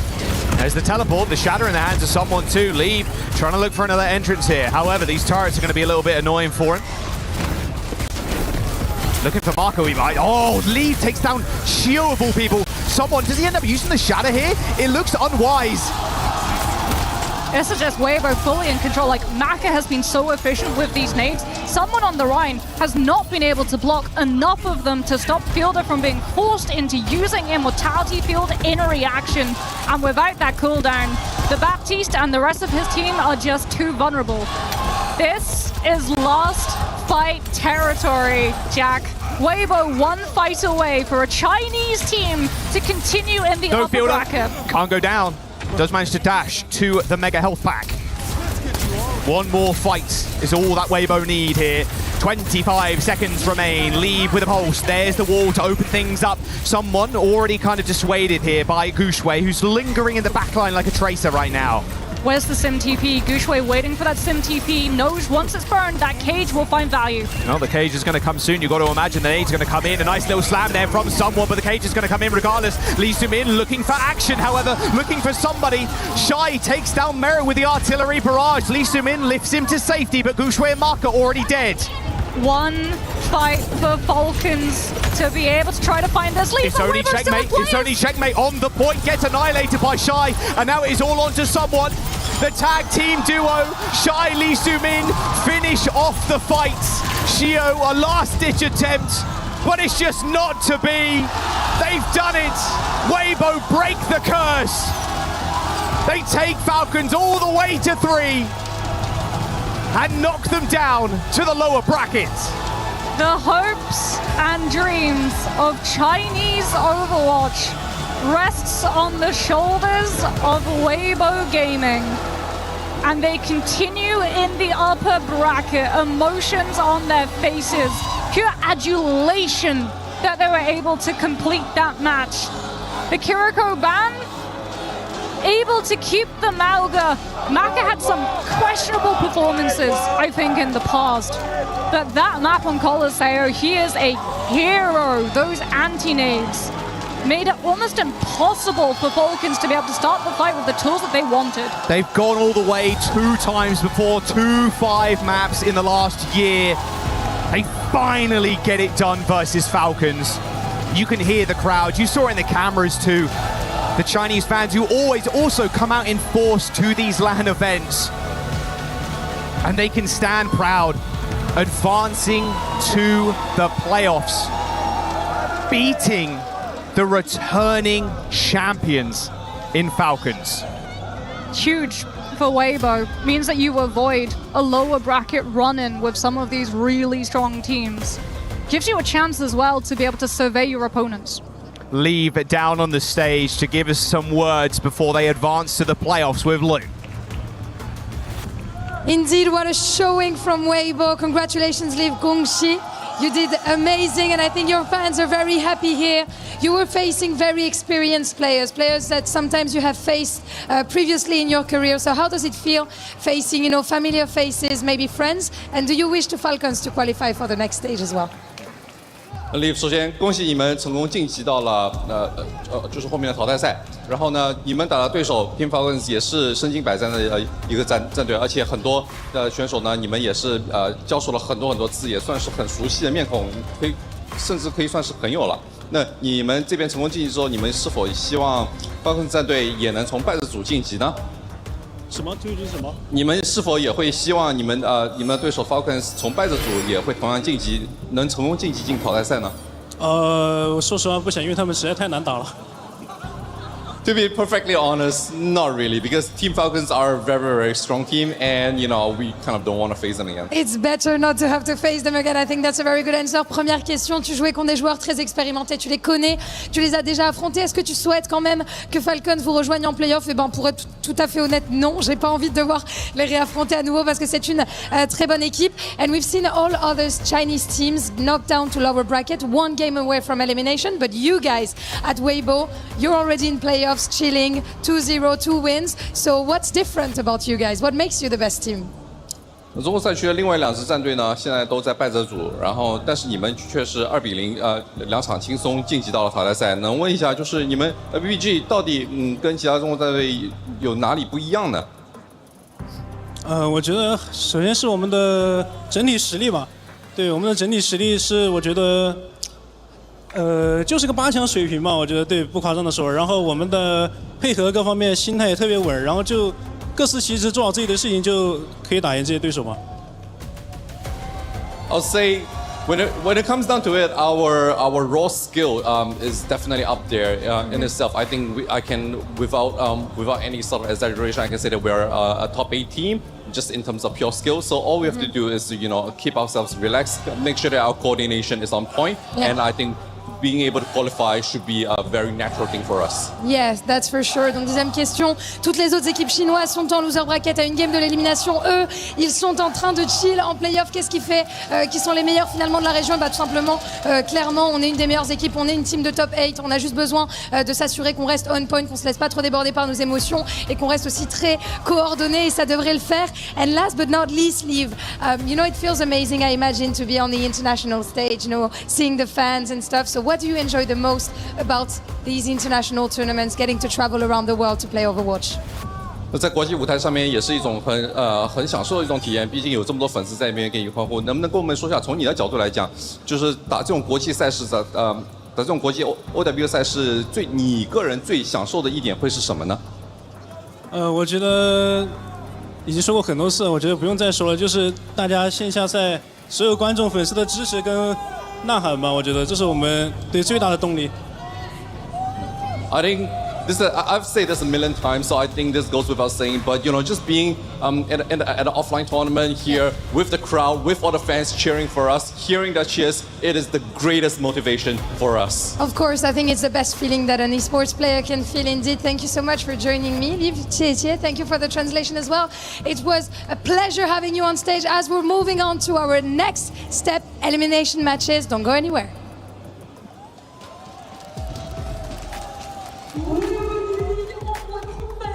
Thank you very much, Lou, and congratulations to Weibo, and more importantly, the entire region of China. Look at the representation they just had on this stage. Going up against the Falcons, 91% of the fans chose the green team. 91% of the fans were wrong, Zoe, and we even thought it was going to be a 2-0. So how did Weibo pull off the upset? Who shined today?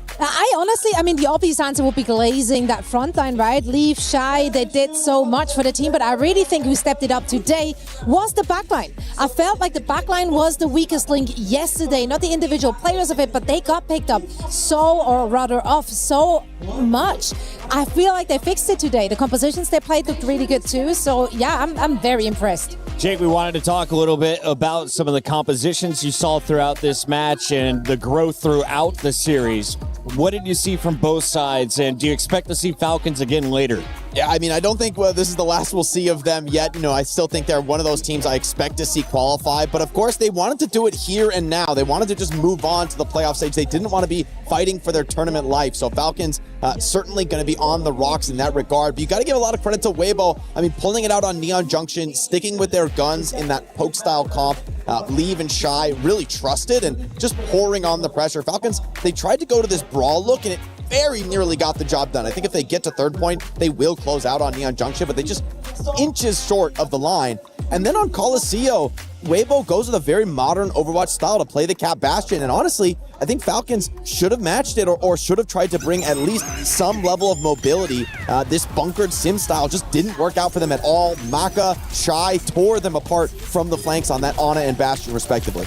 Yeah, those nades were filthy. I think they opened up so much for that team. Again, like Maka really stepping it up. Lee Soo-min also just very great positioning on that Cat and repositioning of Shy there as well. As we take a look at some of these highlights, the big sleeps, the antes came out. Ana, is she going to be a mainstay or just for push?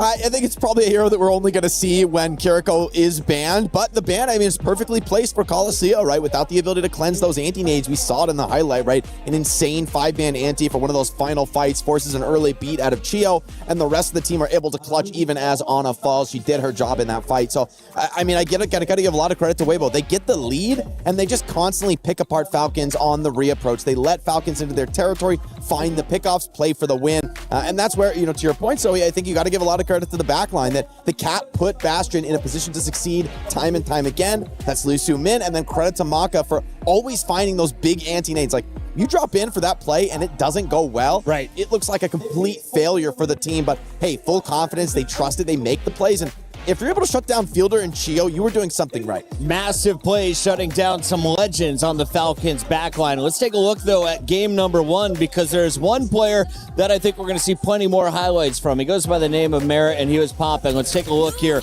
at some of the Cassidy play. Shy on the other side, breaking out the Freya. We saw a little bit of the crossbows. Are we going to see more Tracers, more Freyas? Are we going to see Cassidy? What is going to be the ideal duelist moving forward in the hit scan role? I mean, both Freya and Xian are really, really strong options right now, but Cassidy has a fantastic matchup into both of these heroes. So Falcon's concept of dumping maximum possible resource into the Cassidy is, I think, a very sensible one. The Sim TP for mobility, the Lucio and the Kiriko to ensure that you're always on the move and very, very hard to lock down. There's a lot of good arguments for that style, but the fact that they just can't quite get the job done on Neon Junction, they're still trying to force that same look without the Kiriko on Coliseum, and we see its vulnerability to Ana. I mean, Cassidy really struggles. Like, you get anti-nated on Cass, all the resources in the world, they don't mean much if you can't receive any healing. We are now done with our 2 upper bracket matches for the day. Crazy Raccoon and Weibo Gaming, our first 2 squads through, and if you're looking at Weibo's run, Zoe, they've done it through 2 game 3s, and we're going to move on to even deeper series in the next round.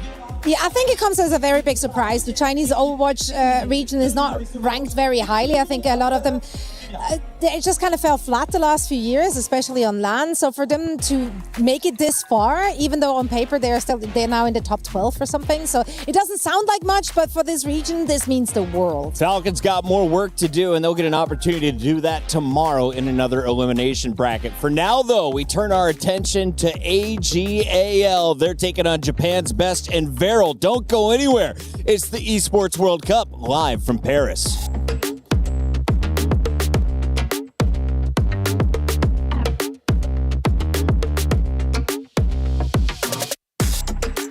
Human body was built to move, not trapped at a desk in one singular posture for 12 hours a day. It's time your chair evolved. This is Secret Lab Titan Evo. Ergonomically engineered for you, gamers, hybrid workers, artists, backing your every move. It's time for Pickles! What's up, everybody? All right, we're going to be predicting the next match, AGAL versus Veril. Yes, everybody, get out your EWC app and join in on the fun. So, I'm going to start off, guys, first. I'm going to be honest, I'm a big fan of Veril. I love Top Dragon. I hope they win. I think they have a really good chance. So I'm going with Veril taking the win 2-1. What are your thoughts? Yeah, I would probably say the same. I think they got a pretty good DPS lineup. I do like KSG. He's definitely a good player. Yes.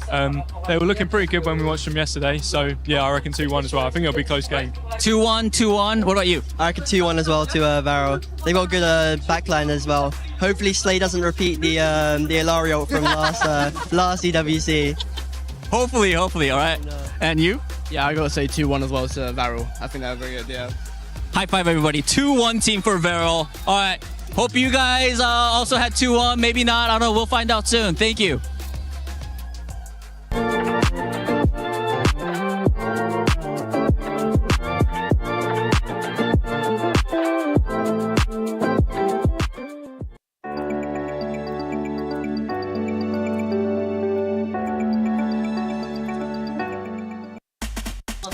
What's up, everybody? I am here at the STC Arena, and I've been talking with a lot of the fans, and it feels like they have a lot to say, some spicy opinions. So I thought it would be fun if I asked them for hot takes.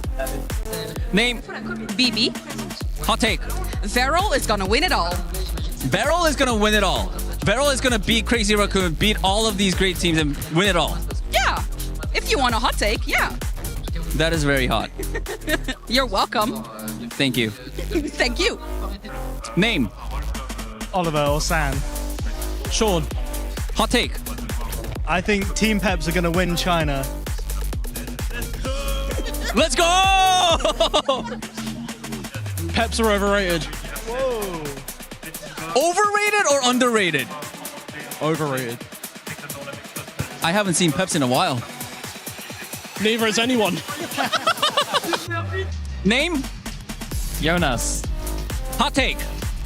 Ice Gnome is the best tank in the world right now. Ice Gnome is the best tank. Why? I'm German. Ice Gnome is German as well. I played with him in ranked or against him in ranked, and he's the best tank in the world right now, I'm sure. Over all the great Korean tanks, over all the Chinese tanks, he is the best. Personally, I'm a Max fan, but I think right now Ice Gnome is the best in the whole fucking world. Sorry for swearing. It's okay, not my problem. Name? Romain. Hot take. I think TVNT is gonna be the best tank on the finals. TVNT gonna be the best tank in the finals. Okay. I hope so. Yeah. Big TVNT fan? Yeah, big. Me too. You look like you're gonna have the hottest take. What is your hot take? Reinhardt is the mercy of tank. That character, no skill. Okay, I am a Ryan. I love Ryan. Ryan is my favorite character. You have to take that back. No. Mercy, I might agree. Ryan, no. Okay. I don't like this guy. We book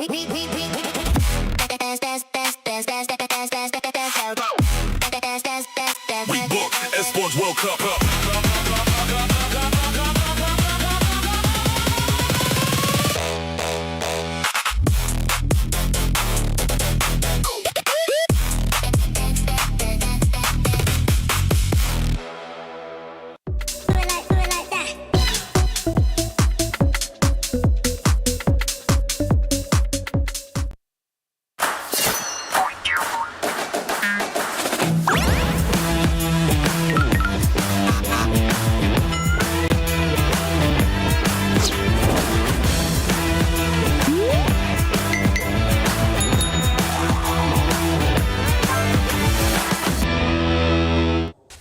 Lee's hitting him with the bananas of approval as you see AGAL ready to take the stage. Can another team power through rocking red and white? We're about to find out. On the other side of this matchup, they've got to take on the best from Japan in Varel. We welcome Reinforced back into the studio alongside Jake and Johnny. I want to start with you. Thoughts on this matchup? Are you surprised to see either of these teams fighting for their spot to stay alive in the tournament? No, I'm not surprised to see other of these teams down here in the lower bracket fighting for survival. But I am perhaps a little bit surprised by what we saw from China just recently. And so now, usually I would say Varel should be the favorite in this one, but maybe All Gamers, after all, they are stronger than we think as well. Let's take a look here at this Varel squad. Jake, is there a star on the lineup?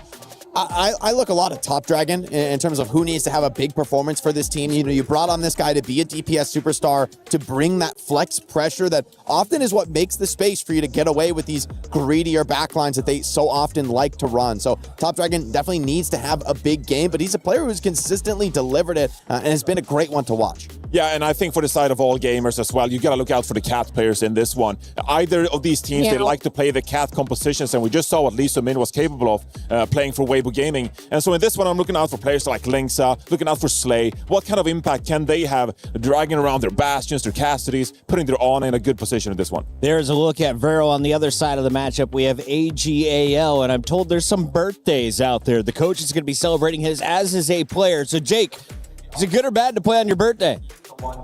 I feel like for these players, you know, it's about the win. I mean, that matters so much more to them than a birthday, right? For these guys, this is something they've worked for months and months to be here at the Esports. So you don't believe in birthday luck?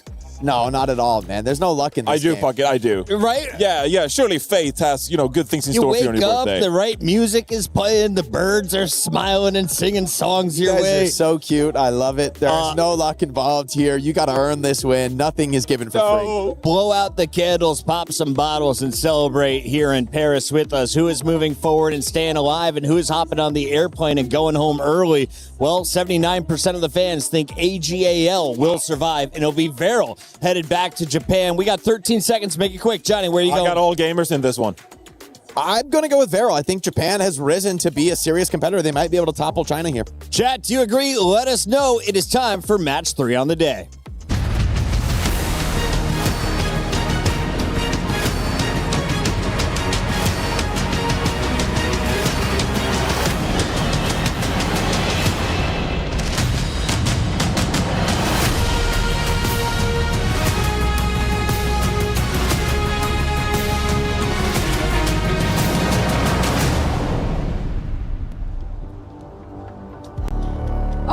We've seen our first upset of the day here with the win of Weibo. On a vu notre premier upset de la journée avec la victoire des Chinois face à Falcons. But once again, we want more, and we're getting to the crushes, Ian. Yeah, it's about to get really upsetting. We might have seen an upset, but there's going to be tears on stage now because we're moving into the elimination phase of the tournament. The next 4 matchups will result in keys being crushed live on stage alongside the dreams of the teams that exit the tournament of ever lifting this trophy here this year. That's going to be very exciting. And it's a very, very important day today for our first contestant. It is AGAL!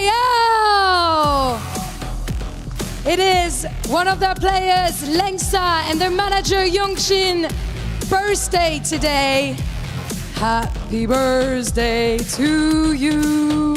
Happy birthday to you. Happy birthday, Lengsan Yoongjin. Happy birthday to you. And what a better birthday gift than a win here in Paris, Ian. What do you think? Unfortunately, there are no gifts at the Esports World Cup. Let's welcome their opponents. It's Varel! Japan's champions have spent years building towards moments like this. A stable, experienced roster that has won almost every stage in the history of EWCS Japan and already produced one of the region's greatest results by defeating Crazy Raccoon in Asia. Yesterday, they could not deliver. Today has to be different. Their experience brought them here to Paris. Now it must keep them alive. Are the Varel boys going to deny the birthday gift for the AGAL squad? That's still to find out.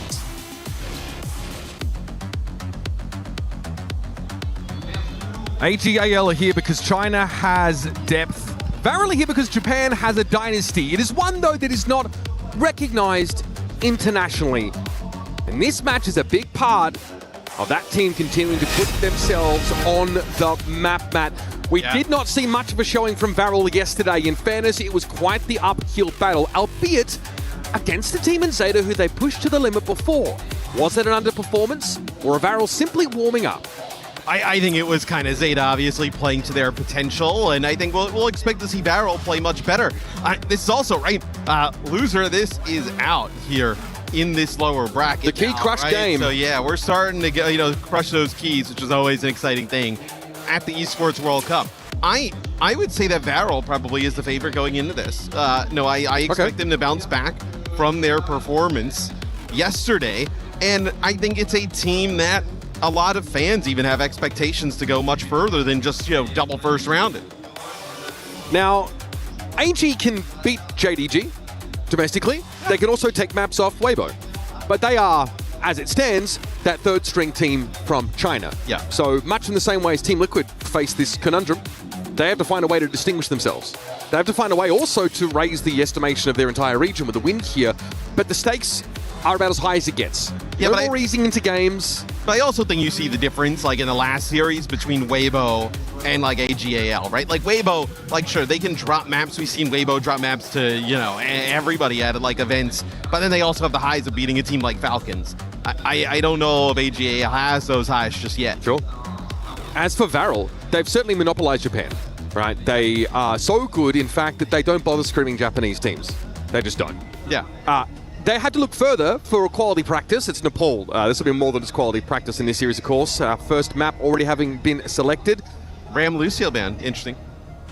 Yeah, okay, so Lucio ban on the control map, something we do see every now and then. We've seen teams just pivot over to like Juno Kiriko in the past to still give themselves like an ability to create that impulse via a speed boost, but it's something that I saw a lot in NA. I haven't seen it in a little while.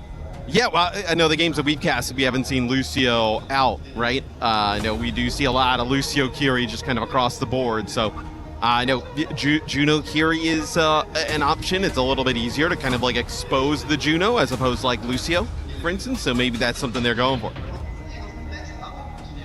Can Varel make their authority visible outside of Japan? I don't know if this is even a game that convinces us fully of it, but it's their last chance to show their quality here in Paris.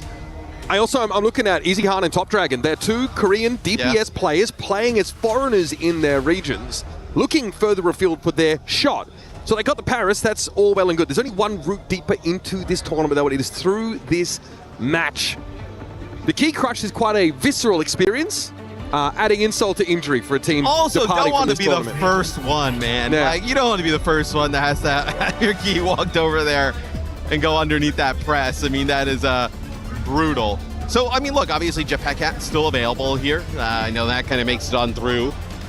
With the Ramatragon, I think that opens up KSG to kind of safely play this Sigma. Can AGAL play this aggressive style of play well enough to get past this shield and make Varel sweat? My eyes are on Slay here, Matt, as well. Your MVP from Japan, Stage 1. Coming across, joining this team with Top Dragon, taking them to heights unseen. Slay in the map is also going to try and do the same for Nico. We're going to see KSC sort of be the pivot here, but Nico will be afforded a pretty bizarre off angle because of that connection with the Jetpack Cat, and Top Dragon is already sniffing here. EasyHeart's going to be able to dash forward. That evade offers some overshield, but Varel have out-rotated AGAL here. Yeah, they just kind of get that Sigma out of dodge, and now all the cooldown's gone from AGAL. It'll be Varel here. They'll have Top Dragon contest the point. It's not exactly where Varel want to fight this, though, right? They want to take these long angles, poke with the Sigma. Don't want to just kind of get on the point, fight the Reaper in the Xion head on. Outside of the Jetpack Cat rescuing people, there's not a good way to disengage. Nico's just found that out the hard way. Apparently the Siphon Blaster is not going to be enough to save him in the matchup against Alfari. It looks like EasyHeart had an involvement in elimination as well. KSG trying to be a center focus here, but frankly, just too much damage taken, and Kinetic Grass doesn't quite eat up that Joyride motorbike. Yeah, it can only survive under that pressure for that long with the Xion and the Reaper in the mix. So 15% quickly for Varel. We'll see if they feel the need to make any changes. They've been using the Jetpack Cat to get Nico and the Emre up in the sky. Not as much burst damage potential as like a Bastion per se, but there's really good consistent damage output. Also Slay doing a nice job of even kind of moving around some of the other players, right? Just getting the Sigma in advantageous positions. Nico, though, can only really just poke. At some point, you want to full commit here, and Top Dragon was kind of part of that plan, but Recall finds a kunai that sends him packing.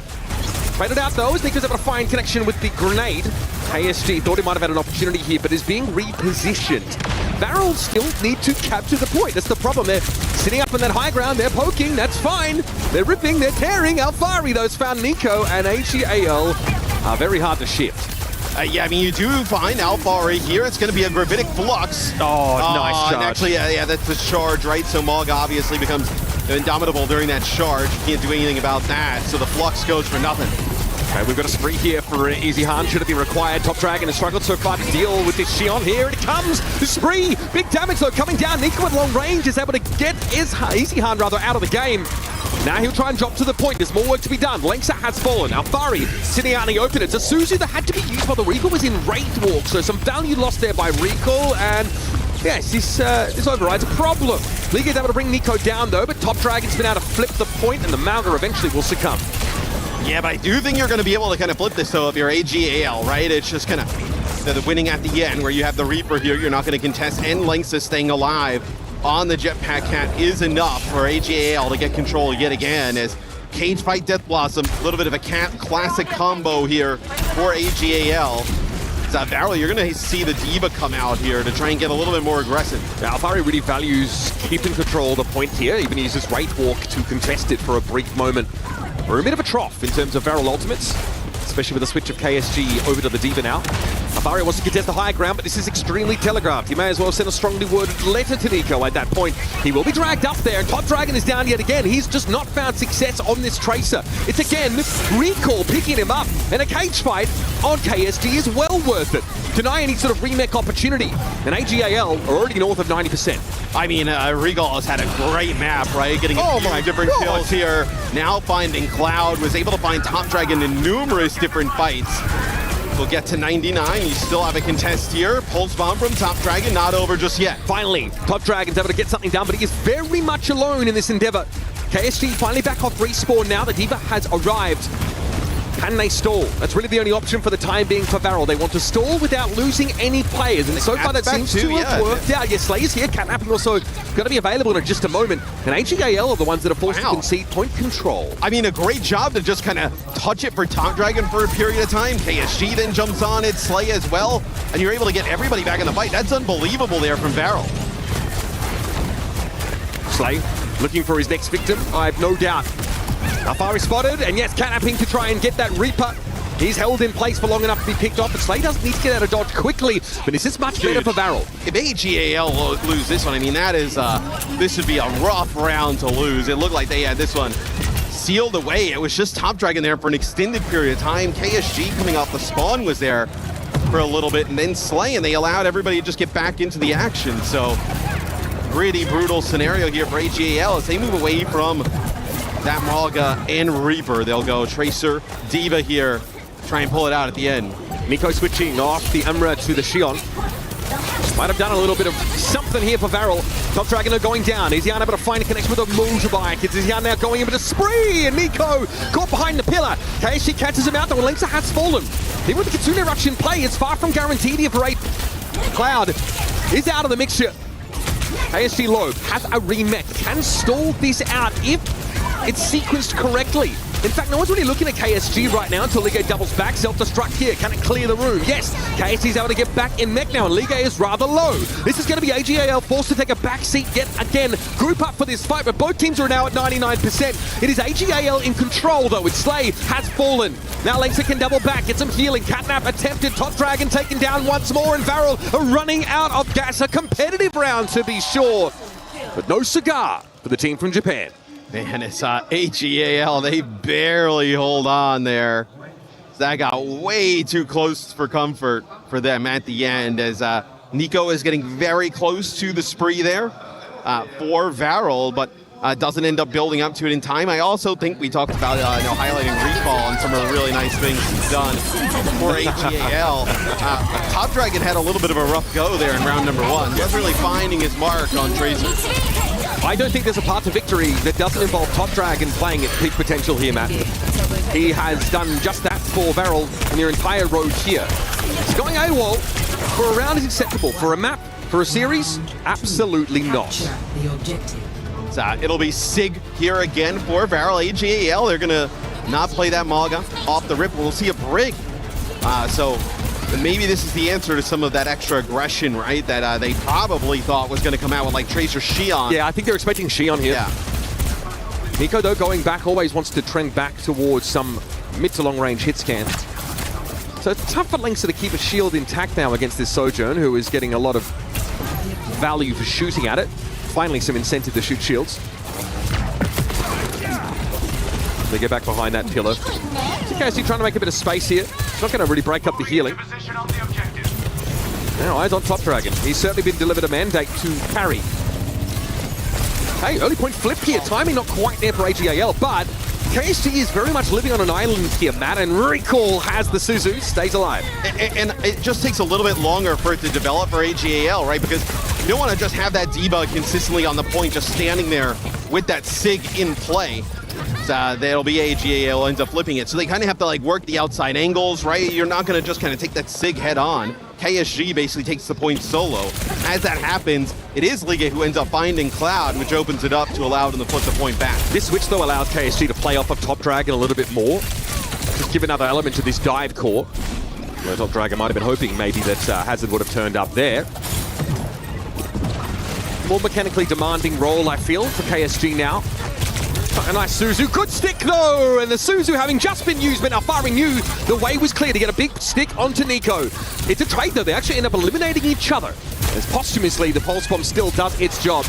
Slay here, gotta be careful of the Diva. Yep, tough to break that line of sight up, and EasyHan has an easy clean up.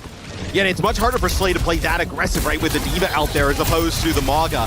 See Liga able to just kind of chase him down up there, and then now, I think the switch with the Hazard, so Slay now goes over to Brig. Brig is obviously really good historically against Diva, right? I know Hazard doesn't have as much trouble against the Brig, right? I mean, Hazard has, pretty good mobility, but then also just like damage reduction and lifesteal up close, right? Yeah, it's also you just farm whip shots for free off the Diva, and if you perk into an extended Inspire duration, you just get more healing over time more reliably. Thanks here for the rally. I don't love stacking the support ult here for AGAL, right? It's just the Kitsune Rush use on the other side. Now they burn both. I think they saw a support switch from Varel and felt like it was safe to do that, considering that they wouldn't be losing out an ult economy because the Brig had just been picked up by Slay. And when you're at 60-odd% and counting, it's not a terrible proposition, even if it's a bit, I don't know, scrappy of you. It's going to be everything used here by Varel. It's going to be the downpour. Used by KSG. Top Dragon desperately trying to find the kill on EasyHan. That's sick. EasyHan able to stay alive, get that execute elimination, and your Recall did go down, but it took him an absolute eon to fall. Varel, though, still running in numbers here. Look like they're in good shape. Liga, though, was able to remech. We'll get back into the fight, and AGAL still prefer to regroup. Yeah, without EasyHan, though, you're not going to continue to fight. It's been so difficult to kill on the Xion. I think this is going to be a change. We see Hazard here as well. No, it'll be Maga. All right, so hey, you essentially need to win one fight. Cardiac Overdrive, a Stomp, maybe even on top of Slay, right? Interrupt that rally-like charge. And then you're able to just use Cardiac Overdrive with the Xion and the Tracer, and you are just about unkillable at that moment as Maga, so. Top Dragon has a pulse. Knows that dropping it on the Brig shield is not the way forward, as she can simply drop the shield and drop the pulse bomb at the same time. Needs to stick it to her body itself. Okay, Liga knocked off the edge. There's the pulse, yes! Slay brought down by Alfari. Nico on a bit of a flank angle, but AGAL are able to respond and rotate, but Varel have been gaining capture percentage this entire time. They are down to 4 now. Slay also fell with a rally intact. So this represents a window to get in, but Nico, uncontested across the map, Alfari is put down. And now AGAL with only 3 players, 2 perhaps, in a moment, are going to struggle. Top Dragon falls, though, charges there. Slay, yep, finds himself the rally. Stun on Liga, disrupts him, but where's the damage going to be to take down the Malga? It's just not there. Now at 97% and counting, AGAL are in prime position to take the round away. And a spree for EasyHan around the corner might be the nail in the coffin. desperately. KSG trying to maintain some position here. The charge through. We have a Kitsune rush from Cloud, but Slay is out of the game, of course. And here's that ultimate for Easy Han. Is there an option? Yes, it's Cloud. Just riddled with bullets from this spree. And enough damage here on the KSG to ensure that the Malga is no longer a problem. As Liga finishes the job with a shoulder charge. And that is all she wrote for Nepal. As the joyride comes in from Easy Han, makes a connection, then ends up going with the spree. Just finds one with it. And honestly, Slay ends up using that rally. It's a Kitsune rush that's used on the other side. And then, I mean, you're not challenging Maga inside of the rush, right? I mean, damage reduction with the charge, have that off a cooldown faster, cardiac overdrive. They kind of get nothing with the rally, and even with the rally rolling, they just get bullied off of the point by the Mog in the rush. But I mean, you pointed to the layering of support ultimates from AGAL midway through the round. As it turns out, they still had a Kitsune rush to match the rally when it ultimately came around. You do listen to me. Yep, every now and then. What's crazy is that they layered support ultimates when Slay had like 44% of his of that rally, and they were still able to match Kitsune rush later on. The backline, the backline was AGL team are legit. Yes, and Malaga is just a battery for, support ultimates, right? I mean, if once he starts kind of get rolling, it snowballs down hill pretty quick on the Malaga. I wonder if that's like a, if you're looking at Varel potentially trying to get rid of that here going into that next map. So what's it going to be, Varel? It's tough staring down the barrel of elimination. In a match like this, losing control certainly makes you feel like you're on the back foot. This would be a brutal loss for Varel as well. We were talking about, how great they've been, the expectations as we move into international events, and then even when we bring less teams to some of our OWCS events, even the possibility of them sneaking into one of those, 2 and done here at EWC would be rough. Yeah, I mean, it's brutal. It's been a rough year for them in general. It's pretty unsatisfying, dominating a home region, and then when you get out to land, be denied those opportunities. Here's the history for Varel this year. In Asia Stage 1, they beat Crazy Raccoon, fair and square, 2-1. They took Zeta Division to a map 5 and lost in that game. That was upper semis, and ultimately, they can't play in Tokyo. Yeah. They're not part of the Champions Clash. That's a tough pill to swallow. For a team of Japanese players who have played together for many of them 5 years. Yeah, 5 years. That close. 5 years for these guys. Like KSG, Cloud, all these guys, like a long time. And then come out here after dominating Stage 2 in Japan, 7-0. It was like a 4-0 grand final, so it's not much to write home about. So they qualify here to the mid-season championship. And then their first 2 opponents are Zeta Division and then an AGAL team who surprisingly are scrappy and are demonstrating the depth of China as a region already. Yeah, look, I think it would be an extremely impressive win for AGAL, right? Especially off of the back of Weibo just beating Falcons, right? Maybe China starting to come alive a little bit more than we expected at the international stage. It would just enter a lot of questions for Varel about, where do we go and how do we move forward from this point? Yeah, I mean, you're faced with the prospect of returning back to Japan and just trying to do it all again next year. But what of Top Dragon and Slay? Are they going to start thinking, perhaps, we should pay the piper and head back to Korea? Shambali. So this is, they probably want to continue to play that SIG that they tried at the start. It'll be a Curie ban, and it will be Bastion gone here. So honestly, AGAL didn't seem like they wanted to play that much Bastion here at the start. This is a ban that, protects against Varel playing, Slay obviously going to play the Cat. Playing Cat Bastion there with SIG, right? Which would be pretty nasty to deal with. You might not be a Cat Bastion team, but when Shambali Monastery gets locked in, even the most ardent feline haters are going to be tempted. It's a kind of map where the Kiri you feel like if you don't have that in your pocket, you're in trouble. The Kiri ban does hurt the Maga a little bit, right? Maga and Kiri work really well together. The cardiac overdrive, with the Kitsune rush and being able to kind of have those Maga cooldowns available more often really kind of makes him untouchable in those types of situations. Now, you can play Ana, right? We've seen teams play Ana. Whenever I see a Kiri ban, I do wonder if a team's trying to lean into anti-heal. I think it's probably more that you can play, let's say, Bat Mizuki Sig, right? Like that's a shell that we saw at Champions Clash pretty often. You can play that and you take the Curie away, it's not really going to bother you that much at all, right? You kind of play that Baptiste with the Mizuki, a really strong combination with the Sigma. Very good at keeping the Sigma alive for as long as possible. So we come to Shambali Monastery. Crunch time, or crash time, as it were, for Varel. I expect better from you. I've had worse. Yeah, I've had worse. But I mean, you know, all you're doing is saying I've set a high standard. Yeah, it's true. That's fine. It's true. Okay, so interesting. Varel, who tried to play a lot of Sigma at the start there on Nepal, they come out with Ramatra. You know, we may end up in like a Ramatra head-to-head here. Like it could have been where they think that, you know, Ligue is going to go over and play the Ramatra early. You don't want to kind of fall behind, so you kind of come out and play the Ramatra and think you're going to end up matching. It'll be Diana here for Varel with Nico on the Freya, who we've been seeing getting a lot more playtime now than really, you know, almost ever before since her release. She's looking much better. And also, we saw a lot of it from Weibo just now. Okay. So AJL's attack side is going to feature a Freya of their own. Still on the Brig. It is a bit of a Lengsa special, I will say. Curious how it plays into Freya comps or anything that's like super long range or poke oriented. It's sometimes pretty hellish to try and play the Brig through that, but she offers you so much when your opponents are actually forced to stand and fight that it might be worth just grinning and bearing it. It's also, I think, like Brig is a pretty natural fit alongside Juno, right? Like Juno Cat would be really weird. You know, Juno with the Mizuki, not exactly that great. Then Juno Bap, you know, fine, but like Juno with the Brig seems to work really well together in combination. Yeah. Varel already feeling some pressure now as AJAL with a pretty high mobility composition and trying to go upstairs, but Slay is able to find EasyHan off the rip. Quite clear to see why Varel wants the Jetpack Cat with or without the Bastion.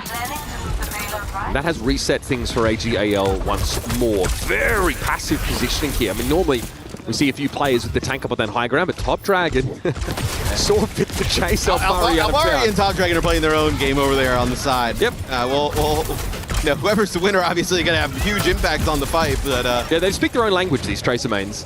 Echolocating with each other. What's Slay looking for? Oh, EasyHan, obviously a floating target. Pretty easy one for the Jetpack Cat to pick up, but no perk into the slash yet, so not quite as lethal a weapon as he otherwise would be. Interesting rotations here for AGAL. Yeah, Liga trying to double back. Nico was got a ridiculously wide off angle, and Cloud's not able to be pressured down. That does, of course, use the sleep, but a nice Bionet here on Alfari means there's no help for him. Yeah, and it's just a really weird spot here for AGAL to play from, right? They try and like, you know, flip the map, so to speak, and they get that, but then they kind of get pinched. They set themselves up and they're getting kind of pinched. You know, Barrel here on defense. See, he'll be able to kind of get, you know, Top Dragon over the top here with a pulse bomb. Ooh, that one went wide. EasyHan now out in the open. Top Dragon has no choice but to stand and fight. Low on blink cooldowns and no recall. He is basically committed to this. And I think Liga is doubling back to try and help out. Good peel from AGAL. Yeah, I mean, really deep from Top Dragon. I mean, no honestly, choice. No choice at that moment in time, right? Kind of has to fight in that situation. Pulse bomb there for Alfari trying to catch Nico on the way up. Does not connect. Nico gets a nano boost here. Bowler shot thrown in. Not quite connecting onto Nico. He's able to get clear of it, but Ligo has had him caught up in that corner. And somehow, Slay not able to get him out of dodge.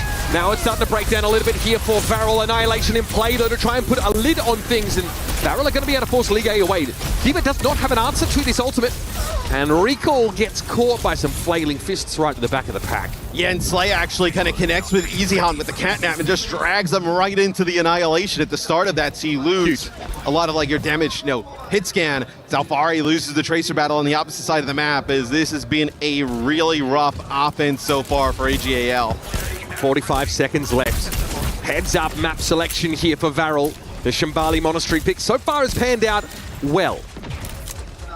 We're walking into a situation where AGAL have already kind of made use of a lot of those impactful ultimates in the previous fights. This is going to be raw sauce for both sides outside of Top Dragon's impending pulse bomb. No one's bothering with him. Must be nice. Top Dragon sitting up on that high ground, waiting for an opportunity. They'll note that EasyHan is looking to try and wrap around, so Cloud and Nico instinctively just pull a bit closer together. Well, with 14 seconds left, Mitch, I mean, AGAL one more fight. It's actually Top Dragon gets slipped there. That's massive. Bio to finish off the job. That is big. Easy Hunter's going to be forced out of position. Cute. Oh, the sleep comes in, but follow-up. Cloud just put himself in harm's way. Okay, Alfara's going to be able to pick him up, but Easy Hunt does go down. Top Dragon's going to return to the fight soon enough with a pulse bomb to spend. And where's the touch supposed to come from? It's Ligue on the card. Recall switching over to the Jetpack Cat Brig comp position. It furrows the brow, but it might get the job done. Stick is gone, and it's Alfari falling! It just doesn't get much better than that! Now Lengsa has to chill bash forward to try and get the touch. Recall over the card. It looks like AGAL's run here on Shambali is done. I'd love to see the replay of that. I believe that stick actually goes onto the D.Va, and then as League is flying away, takes out Alfari there. That is a rough one, as that offense got absolutely nothing. I mean, you're relying a lot on like that Tracer head-to-head, like on the flanks to like open things up, and it just never really materialized. Yep, click nade, click baby. The way of life for Rana players. Yeah, you see here, goes around the cart and Ligue playing from. Yeah, gets the team kill. You hate to see it. すぐブリンク誓ったけどな。 So that is pretty much a blowout there in round number 1. I mean, Top Dragon just casually speaking Japanese, by the way, legend. 4 deaths, 4 barrel the entire half. Just really, I think like AGAL's offense just felt really disjointed throughout all of that, right? Like it never felt like, you know, you never got the vibe that they were trying to set something up that was pretty effective. It was just kind of brawling all over the place. They got the D.Va comp, right? And it looks like Easy Han is not linking up with Ligue so much. I also think that Cloud and Nico just sitting with each other a lot. Like Anna's on these weird off angles because Freya's also there. Yeah. Kind of creates a strange dynamic. Cassidy for Easy Han does not want to let Slay rule the roost. You get a Lucio here as well on defense from AGAL. So less common. Yep. And you're going to just be playing this with the, you know, Maga, obviously. Now, the Immortality field's still really good for the Maga to play inside of. Varel's going to switch over to the Sig. This is kind of what I thought they would have wanted to play, some Sigma-based comms during this map. If you're Malga and you see the Sig walk up, you know you have to save your shoulder charge for when accretion gets wound up, and you probably have to charge away from the Sig. This is a very interesting attack to take for League. I mean, plenty of healing. They've got the Baptiste, right? So Immortality Field's going to give you that window. Regenerative Burst, obviously great in a pinch, but those resources can be worked through, and there is the Bio and Ligue. Oh, yeah. I mean, Bio connects there. The Immortality Field just going to get deleted instantly. I don't know why we're playing Malga when Kiri is banned, and your opponent has already shown they want to play Ana. Talk about shutting down the cardiac overdrive. They heard you now, because they're back to D.Va. It's too late. The bad part is they've already lost. They've already lost the first fight. As you know, this should be pretty. But these switches are just great for Varel, right? They can now have Slay go over and play Brig Ana here. A great combination with Sigma. So it's very strong. Like I said, free whip shots is free real estate in the Overwatch world. Liga getting pummeled. And because you're playing that Maga early on, Nico's able to just kind of farm explosive shots into the Maga. Already going to have a Bola here for what very well could be the last fight. Defense Matrix has nothing to mitigate accretion as well. So you just have to like run. Make sure your booster cooldowns are always at your disposal. Or we could just not touch. That's also fine. Yeah, we just not touch. Well, they listened to you. They said, hey, we're going to run. But they had nowhere to run too. Listen, I'm here for a good time, not a long time, so all right. That's one of the ways a map can end all time. We had one fight, and then they just kind of kept walking backwards. What are you guys laughing at? Huh? What's so funny? Until the game ended. All right, so... Okay, so I do think that... Maybe they're trying to play for fantasy points. Maybe they want more deaths or something. Add the stats a little bit. For fantasy, yeah. I will suggest, though, that it's the same issues that we saw on the attack side for AGAL. Is that they're very disjointed. So, I mean, like, trying to, like, stall card is hard. Stalling card as D.Va versus, like, Sigma. Yeah. Brig. Not great. Let's see the end of this. Did he get, like, whip shot back? Or there's so much to displace you here. Yep, okay. Accretion. Yeah, whip shot and then, okay, and then the game's over. And nobody is... Yeah. I guess, like, Tracer had already used recall over on the opposite side because we're seeing Nico put shots into him, but... Yeah, that's one way for a game to end. Yeah. Non-ductive. Not me. That was basically us, bro, too. Yeah. We get a third final map between these two teams. That is a certified yada yada moment. Where does AGAL want to take this at this point, right? Diva, Maga seem to be the strengths thus far. We've seen Ramatra ban. Do you want to play New Junk City, like all-out rush, right? You can play you can go back to play like Reaper Shion there if you wanted as well. I think you hit the nail on the head just mentioning that the Amalga is going to be a key part of the strategy. Amalga Kiri. I think if you can build a composition, choose a map that really orbits around those two, you are going to find yourself in good shape. Now, correct me if I'm wrong. Malga is still available to be banned by Barrel. Yes, we have not seen a Malga ban. So, I mean, if you're AGAL, right, you could ban Sig here, potentially. Really depends on map choice. Yeah. Gaga, a true competitor in his own right, spent a lot of time at the highest levels. He should put himself in and play some ball. Yeah, give me the Gaga. Let's get crazy. Back, man. Good times. Yeah, obviously someone who I would say his name was up in lights there, maybe not Gushue level. That's how you know we're getting old, when we've casted coaches who have played maybe 30, 40 games that we've watched. Yeah, Youngjin? Yeah. I remember Youngjin with the legendary C9 on Dorado. Man, look at it. I think someone posted, I think it was Tomathan, someone posted some content with like some of the most egregious C9s, and I think Youngjin still has #1 on that one. We've been there for half of them, probably. Yes. That is why my my mental status is often in question. I was going to say that's why your hairline keeps going back. I think every time we get a C9, it's follicular warfare out here. Yeah, so I think it makes sense for them if, like, AGAL, they want to go back and play some of those rush comps, right?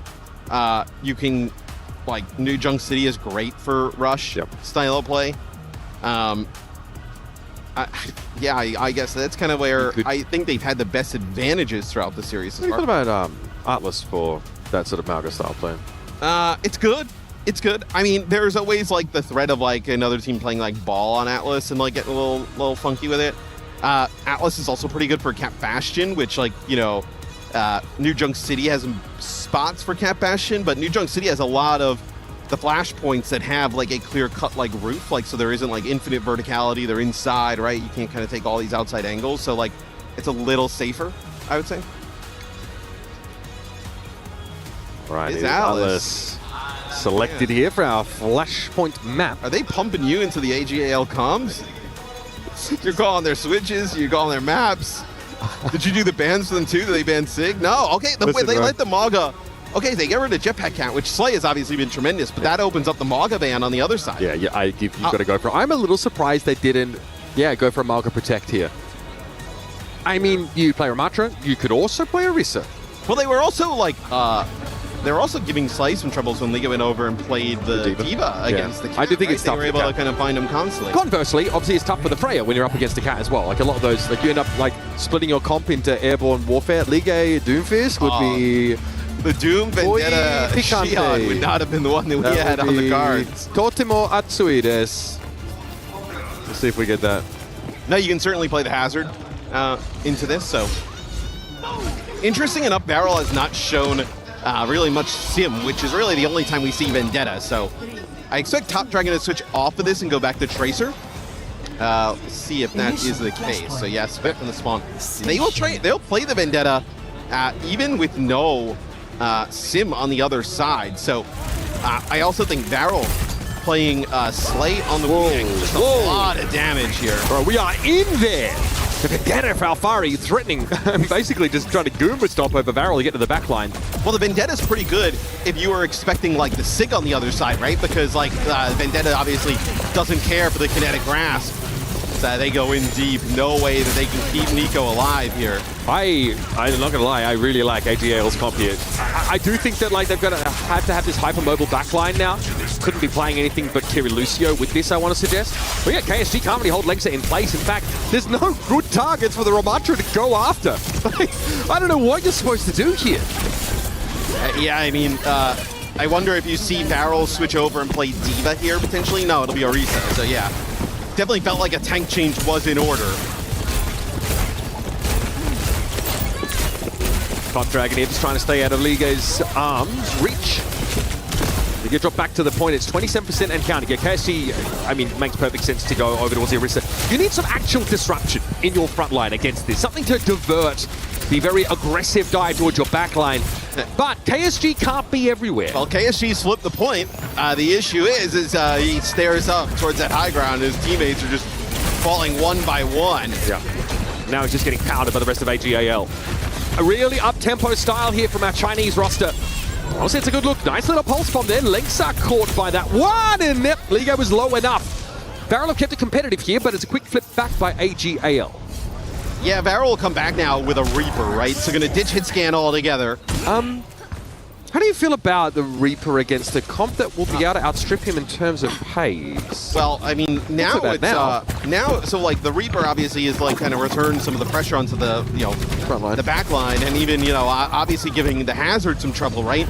Like Reaper is one of the damage dealers that just kind of pump through the Hazard, but now with D.Va out there, it doesn't feel as nice. Nice mobility there from Slay. I also think, though, Tidal Blast Reaper is pretty sick. Yep. Tracer might just give you a more reliable delivery, but the extra durability is something Reaper can make more use of to give himself the window to heal by that lifesteal. Sundering Blade available here. You're gonna have Sound Barrier. Oh, they got everything. They got everything, Matt. This is dangerous. Here's the beat from Lengthen. Tidal Blast going to be used there now. Lengthen spots Cloud, picks him up. Slay dives deep. Was that a self-blast? Yes, yeah. Okay. Sometimes you got to take matters into your own hands, and Slay's trying to spend some time poking. KSG, though, needs active healing from the Wu Young. Slay trying to juggle the damage and healing aspects of Wu Young's kit. Unfortunately, it doesn't result in enough throughput to keep his tank alive. Yeah, and I mean, the Vendetta obviously being very difficult to deal with here as well. Big changes. Yup. Interesting if they go over to the Sim. Why? Because that I feel like actually makes what AGAL doing is slightly better. Okay, Slay gonna go over to Juno now as hovering the Mizuki. I actually would have liked the Freya potentially, right? Can kind of get into the skybox. I mean, that's what's gonna happen, right? Yeah. If you're gonna try and play the Sim into this Vendetta, the Vendetta like feasts on the Sim comp. I mean, if Twisted Minds is worried about it, like, and they're playing Sim, you should most certainly move away from it. Yeah. Yeah, and they're playing D.Va as well. It's a very odd read here. Look at this pressure on the front line. Oh, fine, Nico. Okay. KSG, again, switching to something that doesn't have that disruptive capacity. Can't do a whole lot if Ligue wants to dive in with Alfari. Ramatra here puts him in a bit of an uncomfortable spot. I can see why Orisa doesn't feel like the option, though. Top Dragon heads up. Vendetta's trying to spin to win. A new backline. Self-destruct. Oh, Top Dragon thought he had it. Liga gets 2 with that bomb, and that should be more than enough. I tell you what, I think if Varel doesn't make like any like comp change like in a serious manner, I was going to say this is going to be a runaway here for AGAL. So now the Xion coming in the mix for Varel.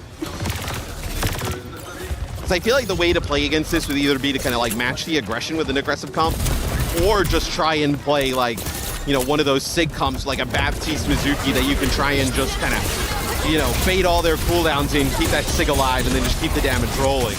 Top Dragon Xion is an interesting look. Ends up running headlong into the Vendetta. We'll quite know how to navigate that scenario. Kitsune rush used by AGAL, and Varel a little split. They definitely feel the pressure. There's got to be a touch here on the point, but that puts KSG in a compromising spot. Close, though, to annihilation. Can he be bought enough time to make use of it, though? Is another question entirely. Top Dragon flattened there by Alfari, and frankly, there's not enough alongside KSG to save the day. He couldn't even get a point flip. Brutal stuff here for AGAL. Even with a Malga ban, they've got depth enough to craft a powerful comp. Yeah, I'd like to see them try, like, SIG Mizuki. I know whether you play it with a Kiri, whether you play with a BAP, and then I know we've seen teams play that with like Mei, right? You can play something that can like be really disruptive, try and slow the pace of the game down, because trying to match this for Varel has not been pretty. This is an opportunity though, right? Ray, Rush, Annihilation, nothing on the other side, and Cloud is just dead at the beginning of these fights instantly. That's also going to be the Orbital Ray used here, and AGAL get out. All right, there's the Annihilation here from the Ramatra. KSG might have found at least Easy Hard in that side room. Spree, though, developed now for that Xion.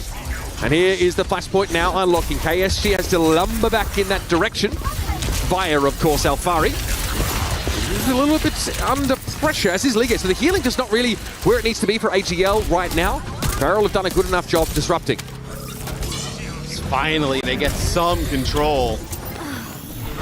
They have to be perfect from here on out, right? One more flashpoint. And AGL will walk away with this series. We'll get our first key crush as well here for Overwatch at EWC as send Varel packing is EasyHan with a spree here. Can obviously be protected by Ligue, but they do end up losing recall early on. Slay falls on the other side. That's going to force that Kitsune rush out. Pulse bomb up now for Top Dragon. Ligue out of mech though. This is good. This is a resurgence now for Varel.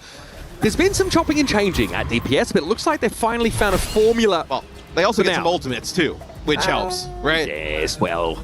So a footnote, an asterisk. The worry here, right, is you're gonna have beat, rush, just about everything for AGAL. You've had to ult dump in a few of these fights for Varel just to be able to kind of get that point. All right, spree here for EasyHan, looking for a way into the backline. Hasn't quite found it yet because Varel, frankly, quite disparately spread across the map. Here's Nico, though. Oh, the protocol not enough to find more than one. EasyHan, with that ridiculous mobility off the spree, can climb, gain altitude, and remove that threat. Varel at 99% now, losing EasyHan, not ideal for AGAO, but they're still fighting for it. There's a self-destruct back in mech sound. Barrier here. Now for Lengsa. Cloud has fallen. KSG has to go for this annihilation. It's now or never, unless you want to take a back seat, and I don't think that's the style of Varel. Ligue trying to break up line of sight as often as he can. Has to frankly leave the point for now. Overtime though still in play. AGAL still with a chance at this, and a Sundering Blade isn't far away. Nice combo. Nico's absolutely flattened. Alfari with a quick double Q hit guarantees the kill, and Slay is sundered. Oh, that is nasty work there from Alfari. I mean, I have no idea. I mean, I would have said, like, hey, you're better off holding these ultimates, gonna get another fight. You know, you have another flashpoint coming up. They end up beating to get Liga back in mech. Alfari is like off cam, like 1 HP, and they somehow are able to turn it with those players. Tremendous. Yeah, this is pod racing, baby. Some seriously tight team fights. Top Dragons noticed Lengsa, who then notices him in turn and quickly absconds. Bit of a fight in the high ground now. Liga cannot challenge KSG head-to-head. Needs a little bit of help. There's Alfari, just when required. Nico's picked off yet again, and Top Dragon, though, controls this space. The pulse bomb here could really even things up, and an orbital ray beams on down. Looks like an Exterminator strike from 40k. Recall a little bit low. Speaking of which, that Top Dragon hitting E. Alfari is picked off, and now Ligue has again to try and avoid KSD for as long as humanly possible. Yeah, but they're not going to go for recall here, and they're going to get a rush. Yep. Recall though might get picked off. Oh, nice vortex to the high ground. That's great heel pressure, but the back line of Varel, it's gone. Thankfully, they've got big bodies, and they're happy to hold their ground. Wow, what a flashpoint. Varel barely hanging on. So AJL almost pulled that one out as well as we move to our next flashpoint. No changes here. Okay, AJL, they're going to ditch the Vendetta at this point. They're going to match that Tracer. We'll see how that pays off. The Vendetta seem to be working pretty well, but maybe you're kind of, now with the Sojourn on the other side, maybe wanting Tracer with a little bit safer ways to close that gap. Top Dragon here has had a couple of big moments. Okay, Annihilation, this is rather preemptive, and KSG just wants to make sure Varel can plant their flag early. Nico's been picked up by the spree, and EasyHan maybe doesn't have a Joyride available. He is not able to slip away. But it's a 4 versus 4. That's all the Annihilation was really able to sculpt in this engagement for Varel. Kitsune rush here for Cloud. Self-destruct on the high ground for a remech for Ligue. Another sound barrier used by Lengsa to make sure that was possible at all. But Ligue has dropped low yet again, dropping down in the Nemesis form. Is a difficult challenge for the Diva. And so Varel have priority now. And they've also got the only Tracer on the... Never mind. Top Dragon ends up ending himself. Varel, though, still with a good position in that early point take. And I think you're going to want to see AGL to even make more changes after this, right? Slay now going over to the Mizuki. Obviously a real nuisance to the Diva. You see right there that binding chain coming out, just stopping Liga in his tracks. You can cleanse that, obviously, but Recall has a ton of other targets that might need Suzui at some point. Liga trying to double back here. Alfari on the flank. Doesn't want to die instantly to Cloud, though, so needs to stay at higher health than he currently is. It's his Liga needs to switch. I think he's really struggling in this frontline matchup. It'd be really nice if they had the Maga available right now. Oh, surely that doesn't come back to haunt them in a decider map. Surely. No. Surely it won't. I mean, they're just resetting here with 70% on the point. Yeah. Listen, everyone's going to group up. AGAL goes up 2-0. In this flashpoint, and then now finding Varel, obviously making this comeback. AGAL, their backs against the wall here. The momentum is definitely shifted in this map. They have Annihilation, Matt. I am terrified for AGAL's prospects of ending the map here. But hey, more Overwatch ain't a bad thing. Alfari, well, there's KSG. There's Annihilation. Alfari has no cooldowns to get out of there. Pretty dominant showing here for Varel on this 4th flashpoint. And now without any of their DPS, AGAL surely have to concede here. They'll give it a crack and they'll give it a flip. But with Ligue down and Recall being chased off, that's all she wrote. We will go to a decider flashpoint on our decider map. Yeah, and it's not like the Hazard has a much easier time against the Mizuki, right? Still a lot of the same issues that D.Va runs into. Maybe a little bit, you're kind of just playing for those like insta-kill potentials, right? The Violent Leap, being able to kind of get in on top of a target there with the Vendetta, but this is Varel making an insane comeback. Final flashpoint is about to unlock, and the Ramatra composition has given Varel a lot of mileage. Ligue better hope to have the flexibility to fill those shoes now on the Hazard. Nico backs out, overclock at the ready here. Looks like the Kekai Sanctuary was made use of by Slay, not enough to keep Cloud alive. Though Alfari doesn't really care about projectiles being blocked or intercepted. He will dive on in, low enough that Nico could have found him there, but a great jacket wall breaks that LOS up by Ligue, and AGAL get off to a good start on this decider. And the one thing that's really good also about the Vendetta, we talked about her a lot this tournament as we see more play, is you see Slay switch off, go over to the Juno. Mizuki's ultimate, the Sanctuary, does not matter for the Vendetta. Can consistently find like Whirlwind. It almost matches up with the actual like space. There's obviously like residual tick healing, but it's not that significant. No, I mean that's why we've seen teams play like Reinhardt against the Mizuki, right? Because all that damage still exists while within the Kekai Sanctuary. So. Play those in-your-face rush style comps. That's why the Mizuki is not the option for Slay. He switches off and realizes that the kit doesn't offer nearly enough outside of the chain. All right, here's a spree for EasyHan rather, and Slay's picked up, but they've lost Ligue. Okay, finally Varel able to break back in. Alfari meets the wrong end of the pole spot. I know it's circular. Don't at me. Varel at 60% break back in. Well, Ligue has the downpour. I would not be surprised to see them try and play this D.Va again, especially with Juno Freya on the other side. I think you're probably going to get used to this downpour and then potentially a swap. We have more Overwatch to play after that. Okay, downpour to trap the backline, stop Cloud from dashing away. Probably the win condition for Ligue. Annihilation, though, is a problem. AGAL puts a point pressure down, a little overhead swing. KSG doesn't really look like he took any damage from that. Alfari's going to dodge away. Checks his rear to see if he's being pursued, but no. Bigger fish to fry, apparently. Ligue low! Will even have the chance to make use of this downpour. Desperately trying to stay alive. The damage mitigation on Spike Guard working overtime, and eventually he falls. That's a big one. AGAL get caught sleeping now, and Alfari's picked off by a bowler shot, apparently, that connected directly. Now Varel are on the home stretch after winning map number 2. AGAL, it's do or die. I do not like the way that AGAL just played that last fight. Now you're pretty much stuck on this Hazard where you could have made some swaps if you took that fight earlier. Nico staying clear of EasyHan if at all possible, but the Tracer now has to deal with Top Dragon on the point. It's an early recall forced out. Kitsune Rush active here for recall. Is going to pop it straight away for the Annihilation. It's a bit of a problem. It's a slight wrinkle in the plan. Downpour holds KSG in place so they can kite away from the Annihilation. And in that window, Nico is picked off. Sound Barrier now for Lengsa. Active. 4 players on the field for AGAL, but Top Dragon has a pulse bomb and he's not afraid to use it. Sees 2 very nimble backliners and has to be careful of those kunai. Varel are in control of the point still. Overtime is active and Top Dragon is pacing himself. Recall flattened in the front line. Lige's going to eat that pulse bomb now and go low, but Spike Guard's going to help keep him hale and hearty for the time being. KSG though wants to push a bit further. Overhead swing coming in from Alfari, but Lige is down. Slay is fallen! And finally, outside of the land of the rising sun, Varel stabbed their authority.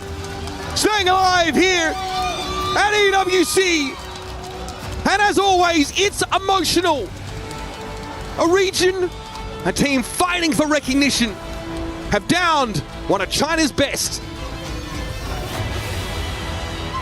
AGAL is up 2-0 in flashpoints there in our 3rd game. And then they just can't figure the adjustments after that. They had a lot of success early on with that Vendetta. You know, it was like Barrel searching through a lot of that game, right? Going over and trying to play some Sim, Slay, playing like 4 different heroes pretty much throughout that map. And then they finally figured it out at the end.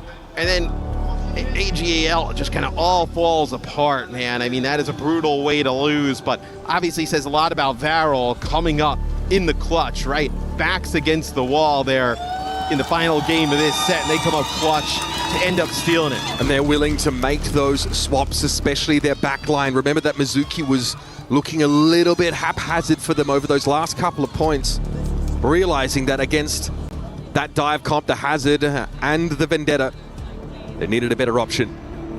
The Ramatra play was simply spectacular from Varel. And that's a tough pill to swallow. Some real veterans of the game on that AGAL side of things. We're going to head down to the stage with Lou and KSG. Thank you very much. I'm standing by with KG. KG, congratulations. 勝利おめでとうございます。私の日本語は全然完璧じゃないから、ちょっとでゆっくりで答えてください。よろしくお願いします。よろしくお願いします。で、ここの試合はなんか厳しい試合なんだけど、逆転しましたね。何を誇りに思いますか？何を誇りに思いますか？トップさんとかスレイさんとかにスクリーム中にこうしたらいいよみたいなのをやってる最中にそういえば言われてたなって思いながらトライしてました。よかった。First question, so what are you proud of? Because it was a difficult game. You guys managed to come back, of course. So yeah, we had scrims against very good teams, and once we managed to win, I was like really relieved, of course. 次の質問はプレーの、姿勢はちょっとなんか特別独特ですの。この姿勢、誇りは、腰はどうですか？大丈夫ですか？いつから始めた？なんかいつの間にかなってて、絶対に悪いなっていうのは分かるんですけど、もうなんかいつの間にかなんかやってる最中にみたいな感じでもう前に行っちゃうんで、でも大丈夫です。問題はなく。問題ない。よかったです。Indeed, his position when he's playing is a bit special. So, like, is your back okay? And when did you start doing this? I know it's not like a very good position for my back, but as I'm getting into the game, I'm just leaning towards it. But I have no, of course, problem with that. So we're also very relieved to know that you're okay. And it's gonna be the time for the Key Crusher. Key Crush の時間です。一緒に行きましょう。こちらです。僕ができるんだ。ありがとうございます。どういたしまして。So I'm doing the Key Crusher. I'm glad you're gonna get to smash the key from AGAL. どうぞ。KSG is gonna break AGL key here in Paris. Mesdames et messieurs, est-ce qu'on peut faire du bruit, s'il vous plaît, pour le joueur de Varel? KSG, who's crushing AGL's key here in Paris, in front of his fans, in front of the Japanese, the Korean fans, everyone. Oh! すごい。じゃあ一緒に戻ろう。わー。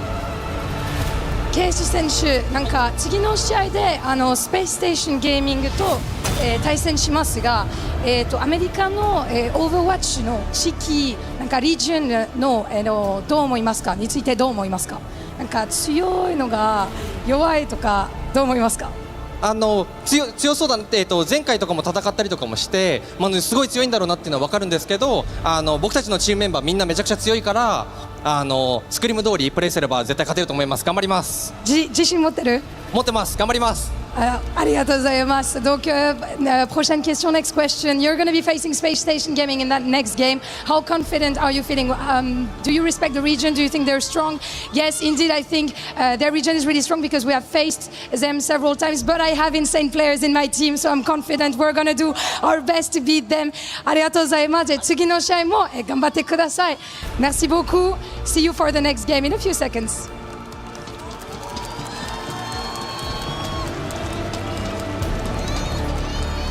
Huge in Japan. Shout out to Lou. French, English, Japanese. What can't she do? Johnny, I know you speak Swedish and English, a little bit of Korean. Have you picked up on any French while you've been out here? Nothing like that. I mean, that was so impressive. We got to work on some languages when we get home, Jake. You know Korean, actually, so you're sorted. You're good. We got to start prepping, Johnny. There'd be some good languages to learn for this game. We're going to China this winter. Merci beaucoup for the enjoyment here of a Game 3. Varel, after being down 2 flashpoints, takes it 3-2 in the Game 3. They will survive in the bracket as we say goodbye to AGAL. Can we start with that Game 3, Johnny?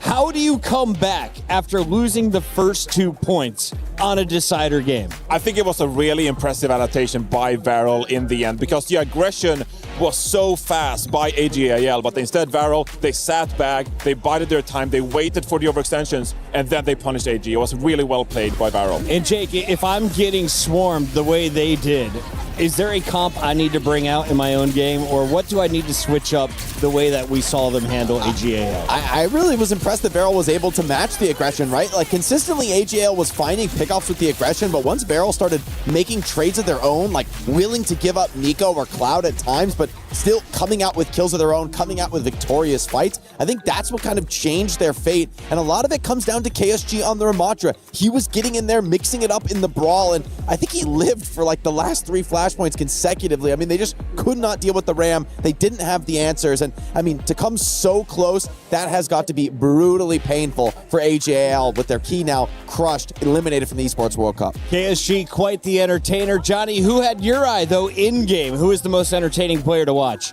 I gotta say, well, like Jake said, if you're like a Ramatra, you're essentially free farming against that composition because, like Jake said, like no one can really kill you. Ramatra has so much survivability, and it's definitely the hero that I'm looking in ranked because I just want to live. Looking at the rest of this bracket as we take a look at this Varel squad, where is their strength? What do they need to work on if they want to survive? As you can see here in Group B, we're done with the opening matches. We just started with our decider match, and Varel will be moving on to play Space Station Gaming, who felled a Crazy Raccoon to start the day, Jake.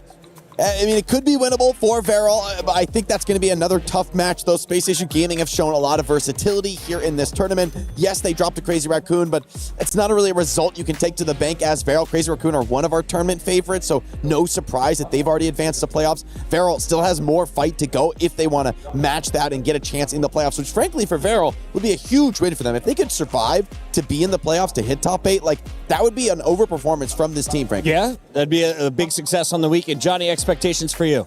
Yeah, I mean, it's going to be 2 cat teams. So I'm going to enjoy seeing a lot of Sky Noons. I'm going to see a lot of enjoyment out of the flex supports. Ultraviolet has been such a standout player now on Team USA here as well. And obviously Cloud on the side of Varel. So I think it's going to be a matchup of similar styles, which we don't typically see a lot when it comes to these cat noons, etc. So I'm really going to look forward to Space Station versus Varel. We'll look forward to that matchup. When we come back, we've got another great showdown on the main stage. Team Secret fighting for their lives in the battle against JDG. Don't go anywhere. It's EWC featuring Overwatch and some crying fans.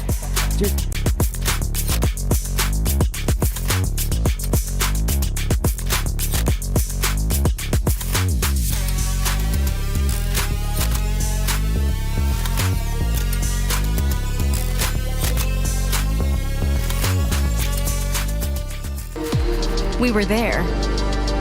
For every click, every clutch, every respawn. We were there for the years of grind. And we're here. Now. The proud founding partner of EWC. Powering the biggest event in gaming. Shoulder to shoulder with the world's best. Making history. Greatness deserves a stage.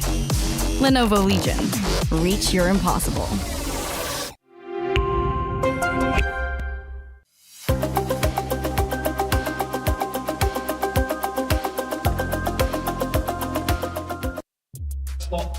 Hello, friends. I'm back. Why?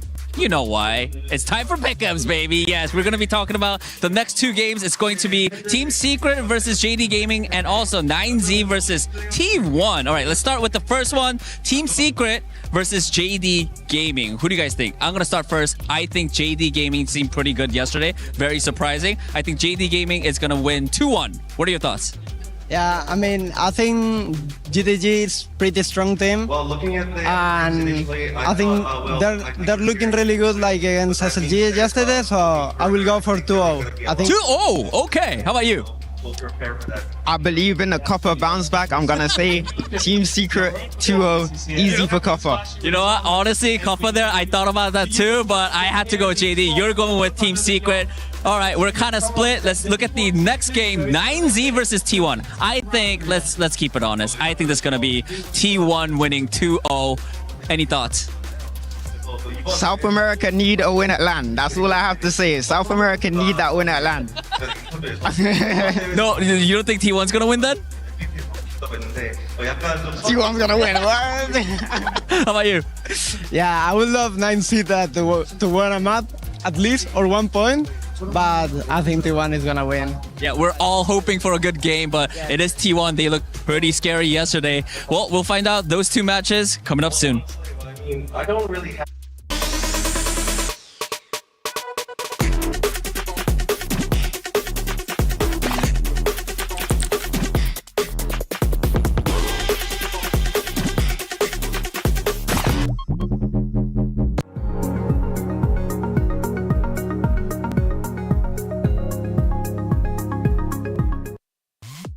Street Fighter is well on its way, and keys are also being crushed. But if I remember correctly, Trav, Falcons was competing here. Yeah, Falcons have got 3 players in this competition and the reigning champion of the last 2 years. He won it in 24, he won it in 25. He was partaking in Fatal Fury and didn't have the best time, got knocked out a little bit early. So Xiao Hai's back to play today, and he did get knocked down to the lower bracket. So he's playing now for his life, which isn't the position I'm sure he would have expected to be in, being the 2-time reigning champion. But there's a couple more Falcons players as well. Crime8 made a real good run through the upper bracket yesterday and just swept through the competition. A lot of expectations on Falcons this week because they are favored in almost every single game that's taking place this time around. However, it seems like the story is that they're not able to live up to any of these expectations. So we're, of course, going to keep you guys updated as things progress.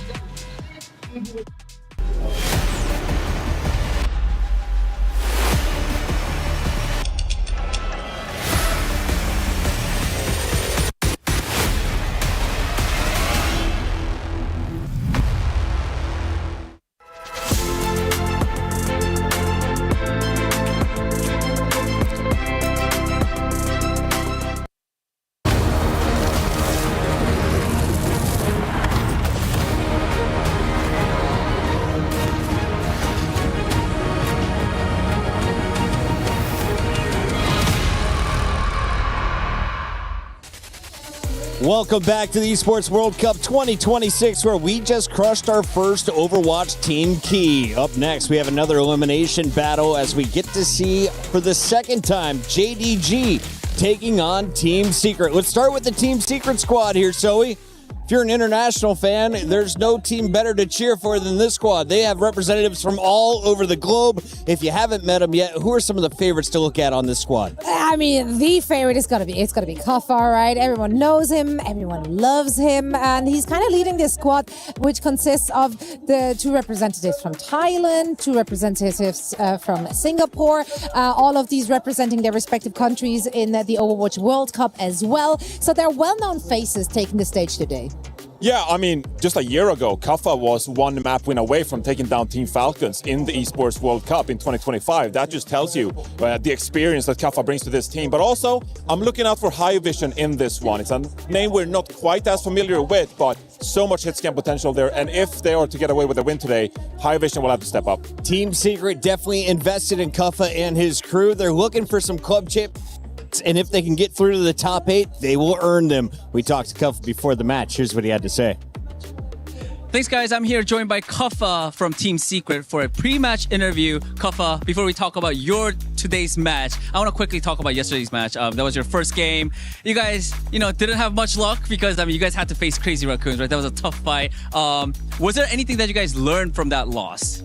Yeah, absolutely. I think it's just like getting people comfortable on stage. I'm not really, worried about it, but these guys haven't really played on stage that much, so getting them, warmed up a bit. First map was pretty rough.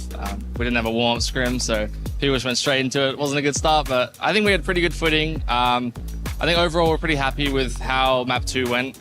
Obviously, we're not expected to go remotely close with that team. Expected to lose very easily. So yeah, I think that was a bit of a confidence boost for the rest of the team. I think we're pretty confident what we can do, and hopefully the cards play out. I mean, let's look forward for a bit now. You guys are going up against JD Gaming. What are your thoughts on JD Gaming? I feel like it'll be a much easier opponent compared to Crazy Raccoons yesterday. What are your thoughts? Yeah, I mean, definitely. Like, you look at the players on JD, obviously they're good players, but compared to CR, there's like nothing compared to CR. So, yeah, I think it'll definitely be a lot more of a comfortable match. I don't want to jinx anything. I don't want to say anything too bad. But yeah, I think like on paper, for sure, it should realistically be a much closer match. All right, well, that is it for the interview. Kafa, thank you so much and best of luck. On paper, a lot of people are saying that Team Secret is the favorite. Johnny, I want to start with you here. You heard from Kuffa, a little bit relieved that the roster easier than Crazy Raccoon. But where should we see Team Secret have an advantage over JDG? Well, I think they're really well structured. I like their compositions. I like Kaffa as a player. The Ramatra is really solid, but also can bring out the hazard if need be, because some Symmetra might be played in this one. And then the hazard becomes crucial. You can plop down the wall on top of the teleporter, prevent people from entering and exiting that. And so I think Kaffa is really an instrumental player for this team. And I think that could be the edge in today's matchup. Zoe, that is going to be the edge for our team representing Secret. On the other side, we have JDG. What do we need to know about the challenger that is considered the underdog in this fight? Yeah, I think this is a team that consists of, some veteran players that we've been knowing for a long time. We have Monk, of course, there in the backline, alongside Mewtwo, formerly known as Yveltal, formerly known as, which other Pokemon was it? Xerneas, I think. He's just going through the ranks of it, yeah, right. And then Cypher! yeah, and then Kaneki as well. So these are well-known players, not just in China, but we saw them already play in the Overwatch League, so they've been around town. Now, I think Pineapple is definitely one of the players to watch out for this team to make some big plays. Yeah, I mean, this is really just like the best of the rest in China. Like Weibo Gaming, we just saw them take down Team Falcons. These players, they're not too far behind us, so you got to put some respect on their name. Are you playing for a spot on the top team right now if you're JDG, or is this a growing roster that you think could eventually challenge Weibo for the top spot? No, I think you use it as motivation, saying like, we are better than these guys. They rejected us, they didn't pick us up. Instead, we're gonna craft our own narrative, our own team here. And I think they're playing fired up. They've improved stage after stage, and they might be peaking right here. The storyline coming into today was that China was considered the weaker region. Well, Weibo handed Falcons a loss at the start of the day, a major upset, which means that already China has a representative in our playoff bracket. Will this team survive to make it there?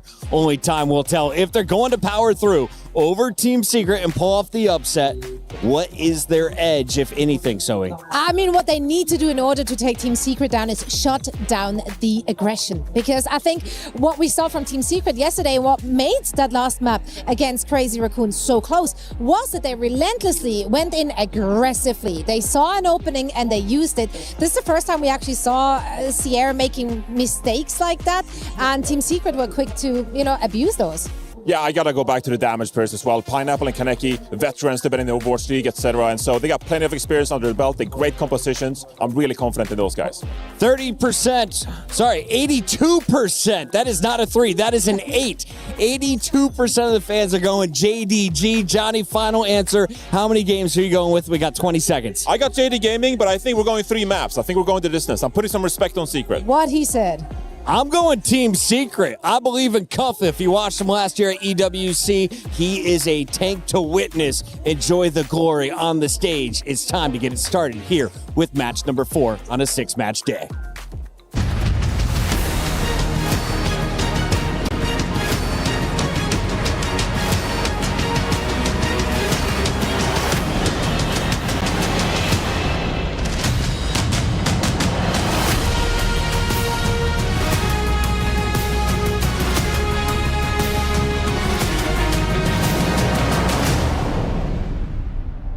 All right, so now you know the deal. When you lose your elimination match here at the Esports World Cup, you don't get to exit quietly. Your rival gets to take your representation of participation, your key, and crush it for the world to see. It's tough, but it's what we got to do. Yeah, and Ian, it's brutal because not only your opponent, but everyone hears it. So you're going backstage, picking up your gear, disappointed after losing the game. Then you see that noise and you hear that noise that makes the stage tremble. Man, that's brutal. It really is. Should do it again. Hell yeah, Ian, let's go. Let's welcome onto the stage, JD Gaming!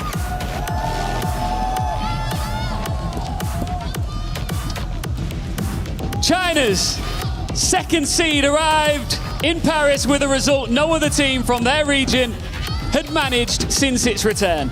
They were the first to break Weibo's Gaming, their domestic stranglehold. Yesterday, they showed that same danger against SSG, pushing the series to all 3 maps, but they fell short. Here in the lower bracket, close is no longer enough. They need to finish the job. Please welcome Team Secret. They are the Pacific champions, a veteran roster who doesn't mind at all being underestimated. Sous-estimé, mais plein de ressources. Est-ce que les Team Secret peuvent créer la surprise ici en France? The questions everybody's asking is, will we witness another upset today, Ian? Well, what we know for sure is the lower bracket doesn't forgive mistakes. Win and you live to play another match. Lose and your tournament ends.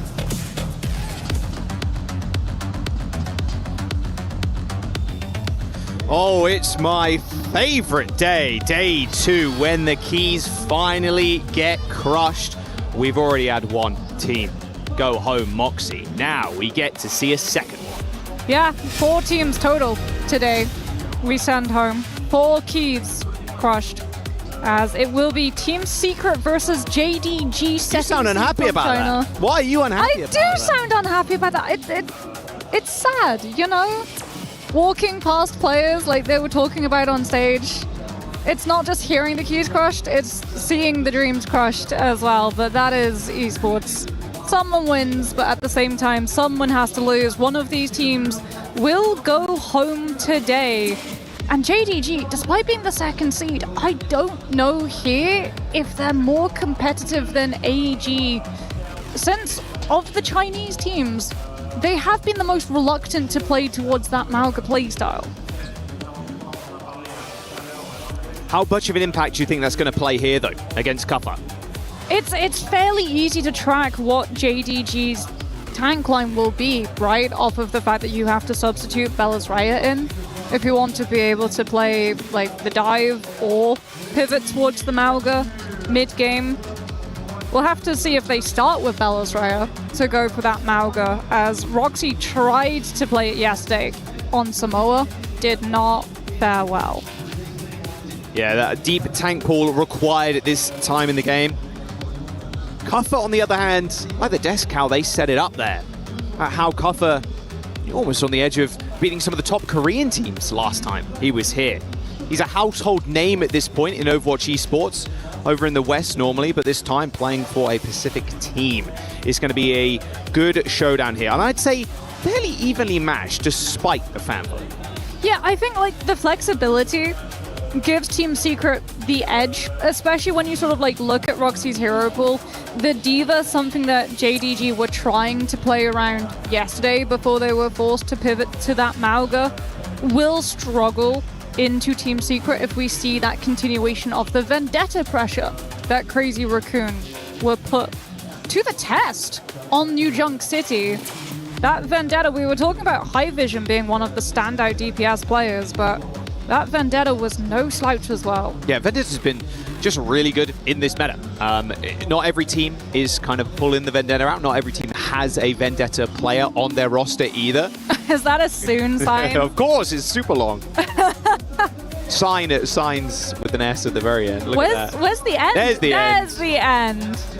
Oh. Rocking the Philly jersey as well. That's a blast from the past. I still recall maps on like Icon where you saw Soon Tracer backcap payload all the way through second. Oh yeah. Now he's on the French broadcast as well. So it has been good to see him back in it.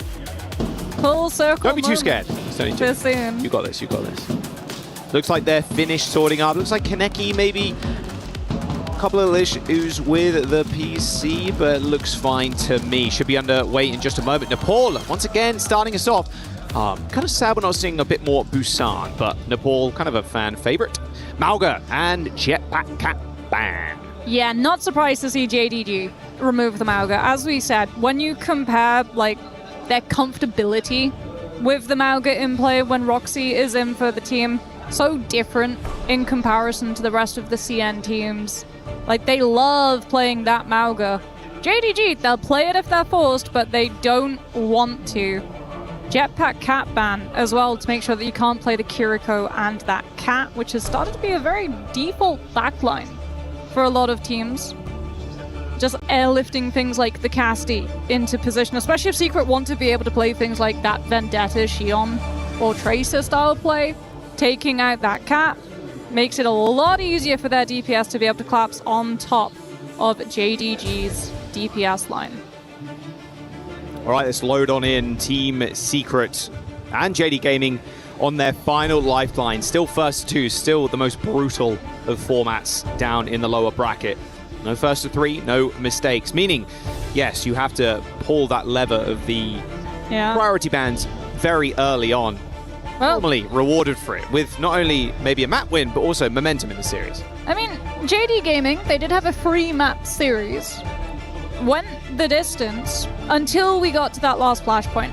Then it very much was just struggling into the Cassidy, the Cat, the Mauga. Despite trying to play that Mauga, Lucio, Kiriko, Xion, Reaper style that has become the default composition for a lot of these CN teams. But as we said, JD Gaming, they like to go their own way on control. If Roxy is in, they want to be able to lean onto things like that Diva. So I'm sure Secret, they'll be so happy at the prospect of being able to absolutely tear through defense matrix like it's absolutely nothing. Maybe there's one drum going around. That's what I'm saying. Maybe there is just a drum in the stadium somewhere and people are just finding it. We'll soon find out. Let's get in. Nepal, map 1, JD Gaming versus Team Secret, first to two with a key crush at the very end of this road. Who will march to the beat of their own drum? Who will be able to make it home after a deep run of this tournament? For JD Gaming, what is the answer? Belisraya actually will be starting for the team, so no Roxy. Being able to lean into things like the Hazard, the Wrecking Ball, at the moment, rolling out on that Rhine. If he commits with the spawn doors, nope, there's the pivot. Ramatra, Wrecking Ball. Belisraya has more flexibility, and I think that is a good answer to be able to try to keep up to pace with Kuffa's changes. Yeah, Belisraya's Wrecking Ball, though, is his best hero, for sure. All right, Kuffa on one of his better heroes, too. Loves a little bit of dive, just Kuffa, but no, not too scared to pilot the Ramatra. Very quick rollout, and it looks like Team Secret, okay, they're going to make the call. They're not going to try and fight this high ground. But Belisraya, quick to react, is going to hear this one coming. Kuffa taking a lot of damage. There's the ball disruption.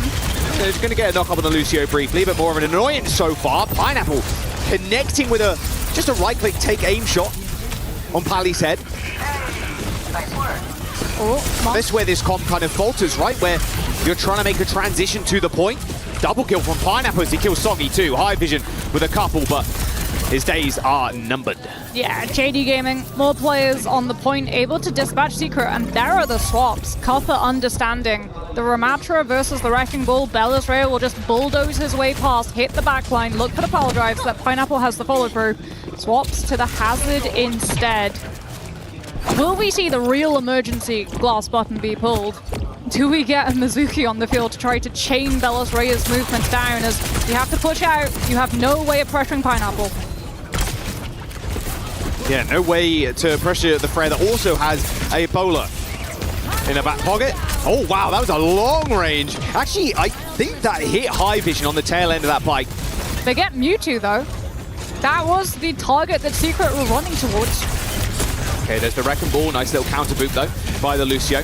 Slammed down. Belisraya, High Vision in his sights, has to roll back to the Mega Health Perk, but now straight back into action as JD Gaming just stopping Team Secret making this cross. Good solo kill by Kinect. Doing such a good job, too, of totally isolating Kuffa so that High Vision does not have the hazard to be able to create space or hide around. Without having that body to shield, JD Gaming can just close the trap on the DPS line. Yes, they let Secret walk to point, but where's the rest of the team to actually be able to finish out the fight? And yet again, JD Gaming hold. Yeah, and Bellasria's got mines. If they want to try and again get to that point. Yeah, Mewtwo too, or Tidal Blast. Yeah. Put onto Tracer or Wrecking Ball. Either one's good at this point. Bellasria with a slam, then the Tidal Blast, then knockdown, then killed. Like it just writes itself. Suzu already used 2. Cover damn, he's so damn low. Tidal Blast on Kaneki, looking for the Lucio. Did get a little tag there. I think it was on Cuffer, a small stun, but he shrugs it off. Secret having to wait for Sound Barrier to push out of side room. So much damage though. Winter's already used this rush too, so time is ticking. Team Secret still needs to touch the point. They're going to get a tag for OT, but Winter's already dead. The late Sound Barrier only hits 3. Soggy not getting it, so has to play a little bit more cautious on the Tracer. High Vision under a lot of pressure as that bowler. The direct connection with the Tracer is just too good. I mean, Pineapple is just so free on this Freya. And that is the round to JD Gaming. Team Secret just not putting up a fight here. Yeah, it feels like JD Gaming more than happy to just run Secret for a wild goose chase after the Wu Yang. Like, Mewtwo's like, okay, you can run at me, you can get the kill onto me, but you have no pressure on Pineapple. Look from these replays. No one's looking his way. The health bar barely drops. And he just continues to drop players from Secret. Time and time and time again. Got to change something up here if you're Team Secret. Ooh, big smile on Kaneki's face. Happy about that win. You will be 100-0 like that. Yeah. I mean, Pineapple didn't die, Monk didn't die. 0 deaths for one of your supports, 0 deaths for your main carry DPS. Pineapple too, only really 3,000 damage, but good damage translated into picks as, okay, here we go. First view of Winston that we get this tournament. Cuffer goes for the Winston to be able to match JD Gaming's dive opportunity. Now, this is pure comfort for Cuffer, but getting immediately bullied by the Freya on an off angle. Bellasria booping the Winston, forcing the bubble to come out early as well. I mean, you get bullied by Mewtwo as well, with Poke before you can actually commit forward onto a jump to be able to just get a player low for Soggy to follow through. Yeah, I mean, look at the position here from Team Secret. They want to dive as 5, and they're going to succeed in it. All right, Pineapple finally dead. First death of the map. As now is just the cleanup required for Team Secret as the point is unlocked. Do JD Gaming react? Do we see any form of counter dive, or do they feel comfortable just playing for ultimates? Looks like they do. Secret, especially if they have to commit 5 people for 1, JD Gaming can just walk where players are spread thin. Oh, God, so low already. Yeah, it needs to get back into a better position here because there were 2 players trying to corral, just descend on his position. Pineapple, again, barely contested until now. Forced the half, but holding up the ult. That was a bit of a weird interaction there. I think the Lucio ended up booping Bellasria straight into Soggy. And so that grapple ended up just connecting with the Tracer. That is a little unfortunate. Yeah, allows JD Gaming a foothold in the fight. Totally closes it out too. No trades. Secret yet again will have to look for this dive onto Pineapple, but now that JD Gaming know the target will be the Freya, they can just play the kite. Disrupt from Bellasria, buy Pineapple the opportunity to find these picks, force the Secret actually to have to take these long wraparound rotations to hide away from the Freya's position. Pineapple already just slinging take-aim shots. There's a slam, a little bit of this, a little bit of that, but that's about it. Okay, there's the bowl through now, and now Pineapple and Kaneki looking for an opening. There's so much delay though from JD Gaming. Yeah, they're going to have the rush to at least start themselves off in a good way. Team Secret always use the sound barrier. There's a selection of mines on the point from Bellasria, and now a Tidal, a blast in the near future for Mewtwo, but gets taken down before he's able to earn it. And even a double kill maybe for Soggy, but Monk still comes up with a kill. High Vision luckily going for a big trade. In fact, gets a double kill for Team Secret as they win the fight with a team kill. But that was a slow flip. The Secret investing sound barrier. Kills don't come through off of the back of feet. JD Gaming still like the fight, 54% picked up. Now you can push back into this next one. If Secret tried to dive you just drop the rush or the Tidal Blast. We'll have a look at High Vision just biking straight through Monk. Turns onto Pineapple before looking at that Wrecking Ball, but JD Gaming can play fast here. Dispatch out Cuffer, who's trying to build up that Primal to stand in JD Gaming's way. Yeah, before they can even set up. Look at this, Mewtwo and Pineapple already dead. Secret doing a good job of dialing up the tempo, understanding if JD Gaming get the opportunity to hit the ults and use them, they'll get bowled off of that point faster than you can blink. Double support off for JD Game. Here we go, now Kaneki's time to shine. He's going to get a lot of support in this fight. Careful with that primal though. Yeah, he's going to be able to make a dive in. Soggy's already in the backline too. Pineapple's going to dash away for the time being. There is the spree from High Vision, who's already super low HP. Tried to blast off Mewtwo himself. A little bit of self-sustain there for the Wu Yang. Here comes the spree though in return. High Vision holding on to that last dash until the very final moment there to kill Mewtwo. Primal Rage for Cuffer as well. A disruption, a big one in the front line. It's going to get booped around a little bit by Bellis Rhea, and now the pick comes through. And the flip for JD Gaming on top of that. Yeah, but map not done just yet. Secret, more fights.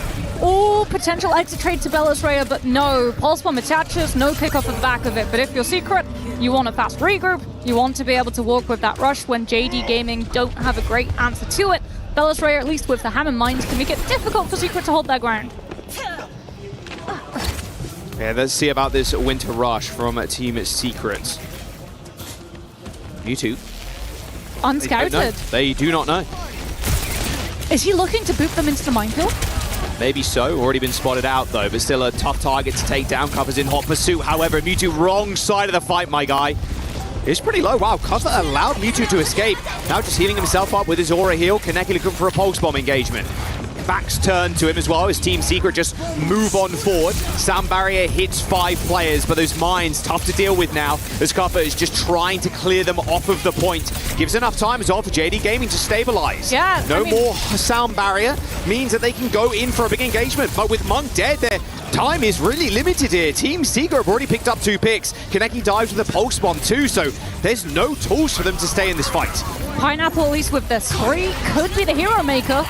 He's going to try at the very least, but yeah, double spree in, make that the 3rd one, but shut down by an execution of High Vision. And that is OT running out round 3 next up.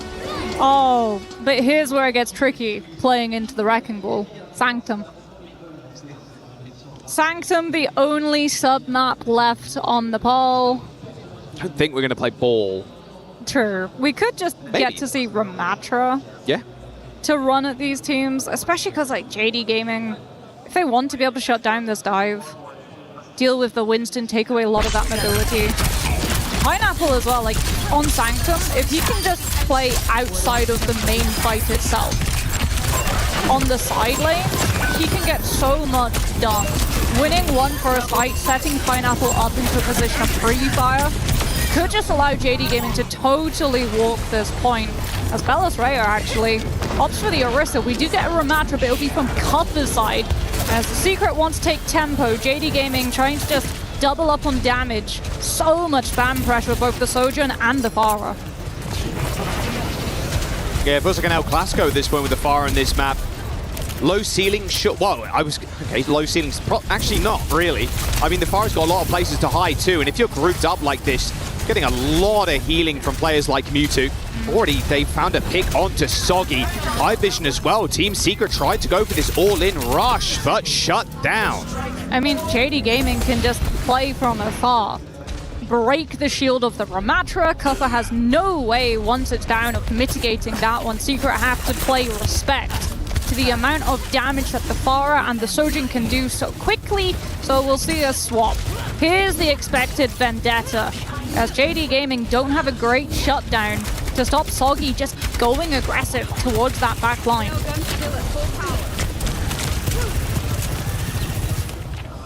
Oh, Bellis Rhea. Okay, what's he going to be able to do from this position? Oh, he's looking for that javelin spin to push someone off. Oh, Cuffer 1 HP. Has to pop that Nemesis form too really early on from Cuffer. It's a big cooldown used. This is great for JD Gaming too. Like, they're so spooked about walking towards the Orisa with Bellis Rhea having full fortified javelin spin. So much time. Yeah, he's going to back off though. They managed to get him out of that little corner he was in. But there's the fortified to keep him up. Winter with a 180 kunai shot, but gets deleted by Pineapple. Kaneki in the sky actually teleported to. Now High Vision in the 1v2. Monk shuts him down. And that's a team kill for JD Gaming. Feeling like the first round all over again with Team Secret not able to find a leg up. Yeah, Secret just spending so much time building up that rush to have match to be able to finally walk past Belos Raya, but JD Gaming much more value. The potency of Pharah and Sojin playing through the Kiriko rush totally shuts down Winters. We're headed towards final fight territory if Secret take that time. They don't have ultimates outside of Annihilation to be able to deal with it, but JD Gaming, they've got so many about to come through. Oh, Belos Raya mid ult from Pally ends up booping off the edge. That is one big tool removed now from the arsenal of JD Gaming. But they've managed to trade for high vision. This is a big overinvestment here from a Team Secret. They've managed to not only, kill Belos Raya super early on, but they use the beat, use the Annihilation. And they got one fight in them now. I mean, Belos Raya is back. He tried to rejoin the fight fast on the Doomfist since Mewtwo used the rally. They saw that Secret were investing 2 ultimates, thought that the rally would be able to sustain the team long enough for Belos Raya to rejoin. Does not happen, so it's back to the Orisa. Now we have the Lucio as well, so JD Gaming can funnel themselves through the chokes and get Pineapple into a position to use the OC. Soggy trying to find the 1v1 there versus the Lucio, but it's going to met swiftly with Pineapple's Railgun. The OC being ripped already. Soggy just jumps to the health pack and manages to pick up a kill on Mewtwo anyway. Just goes for the trade, so no speed boost available, but they've got positioning on the point. Yeah, Kuffer without that Annihilation. Great concussive from Kaneki. Come on.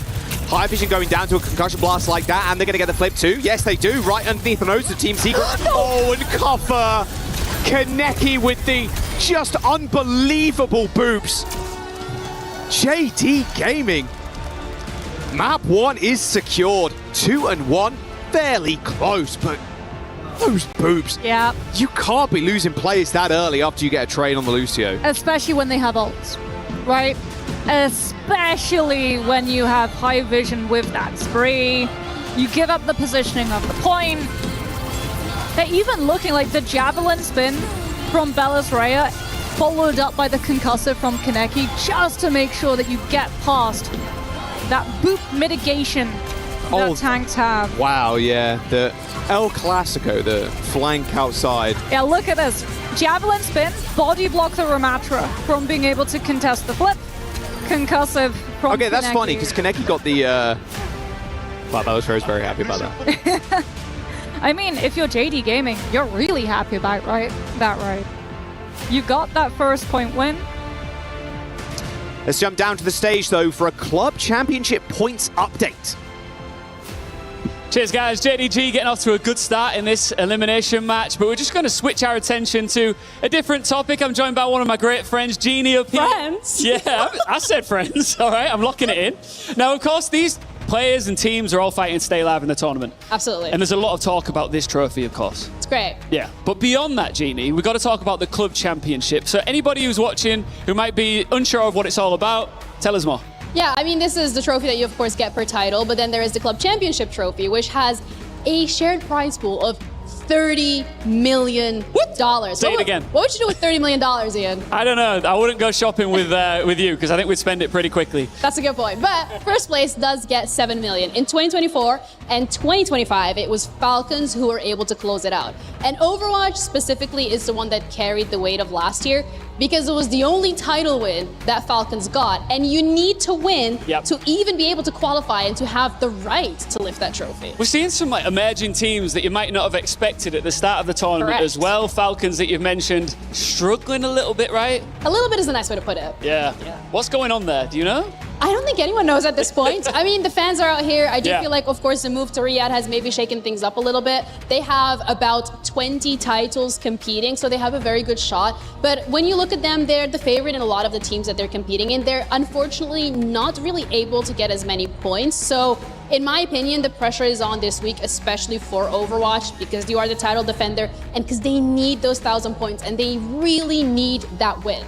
I'm such a big fan of the Club Championship just because all of the teams that compete in their individual tournaments are so passionate about winning their trophies. But I think it does bring another element of playing for the badge. Yeah. You know, they do love their orgs. And are you seeing from the players that you speak to, they want to do it? Absolutely, and also from the org owners, when I've spoken to some of the CEOs, it's become a very big discussion about quality or quantity and how can you make sure that you're setting up your entire organization for success. Because of course, it is a big prize pool. Yeah.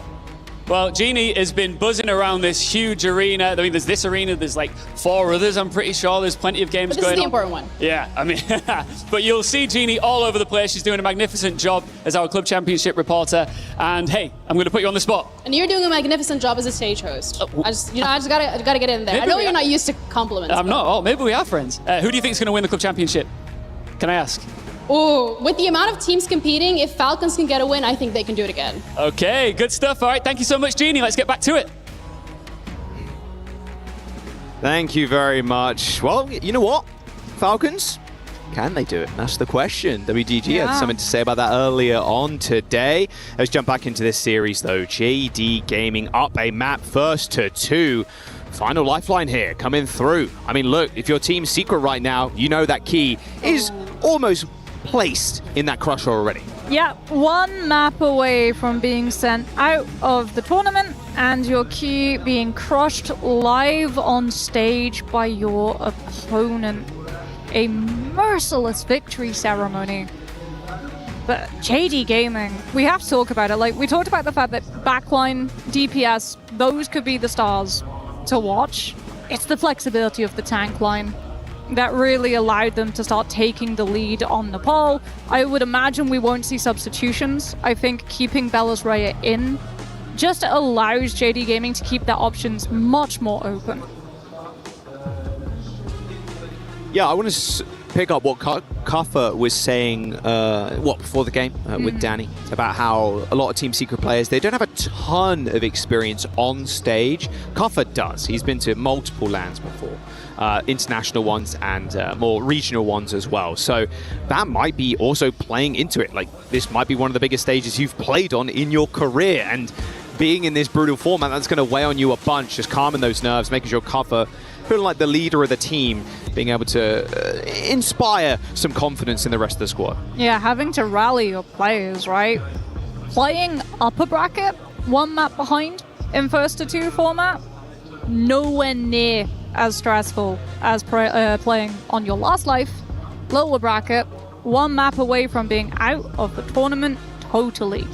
Especially since we're headed to Flashpoint, so these fights, they'll be fast. If you make mistakes, if you overcommit ults, if you overextend to try to push for more so that you're better set up for the next fight, you can very quickly feel that tempo totally turn against you, and it's a very tricky slope to navigate, trying to slow down once you start feeling yourself slip. A lot of JDG fans in the audience, as you can see. A whole lot of signs being passed around too. New Junk City is going to be the map choice, so we're going to a non-Atlas Flashpoint. Yes. Mauga banned from one side, Lucio banned as well, so that we try and take away that tempo push of the Lucio being able to speed boost heroes like the Ramatra forward. If you want to be able to play that Ram, it will likely be paired with the Kiriko and Juno instead to give the speed ring and simulate that engagement potential. We could see Sigma. We could see a little bit of the Kiriko Mizuki start to come into play. Symmetra also still available and open. Secret, I feel like this is them feeling confident on this map off of how close they were able to take it versus Crazy Raccoon. Trying really to let Soggy and High Vision be able to carry with that tempo push, the constant pressure of having to deal with the DPS breathing down your neck. That's exactly what Zoe said on the desk. Just being able to deal with how quick JDG want to play. But let's Wrecking Ball, yes. No, not the queen. I mean, surely not the With the Lucio, without the Lucio, Yeah. I don't hate the Wrecking Ball at all.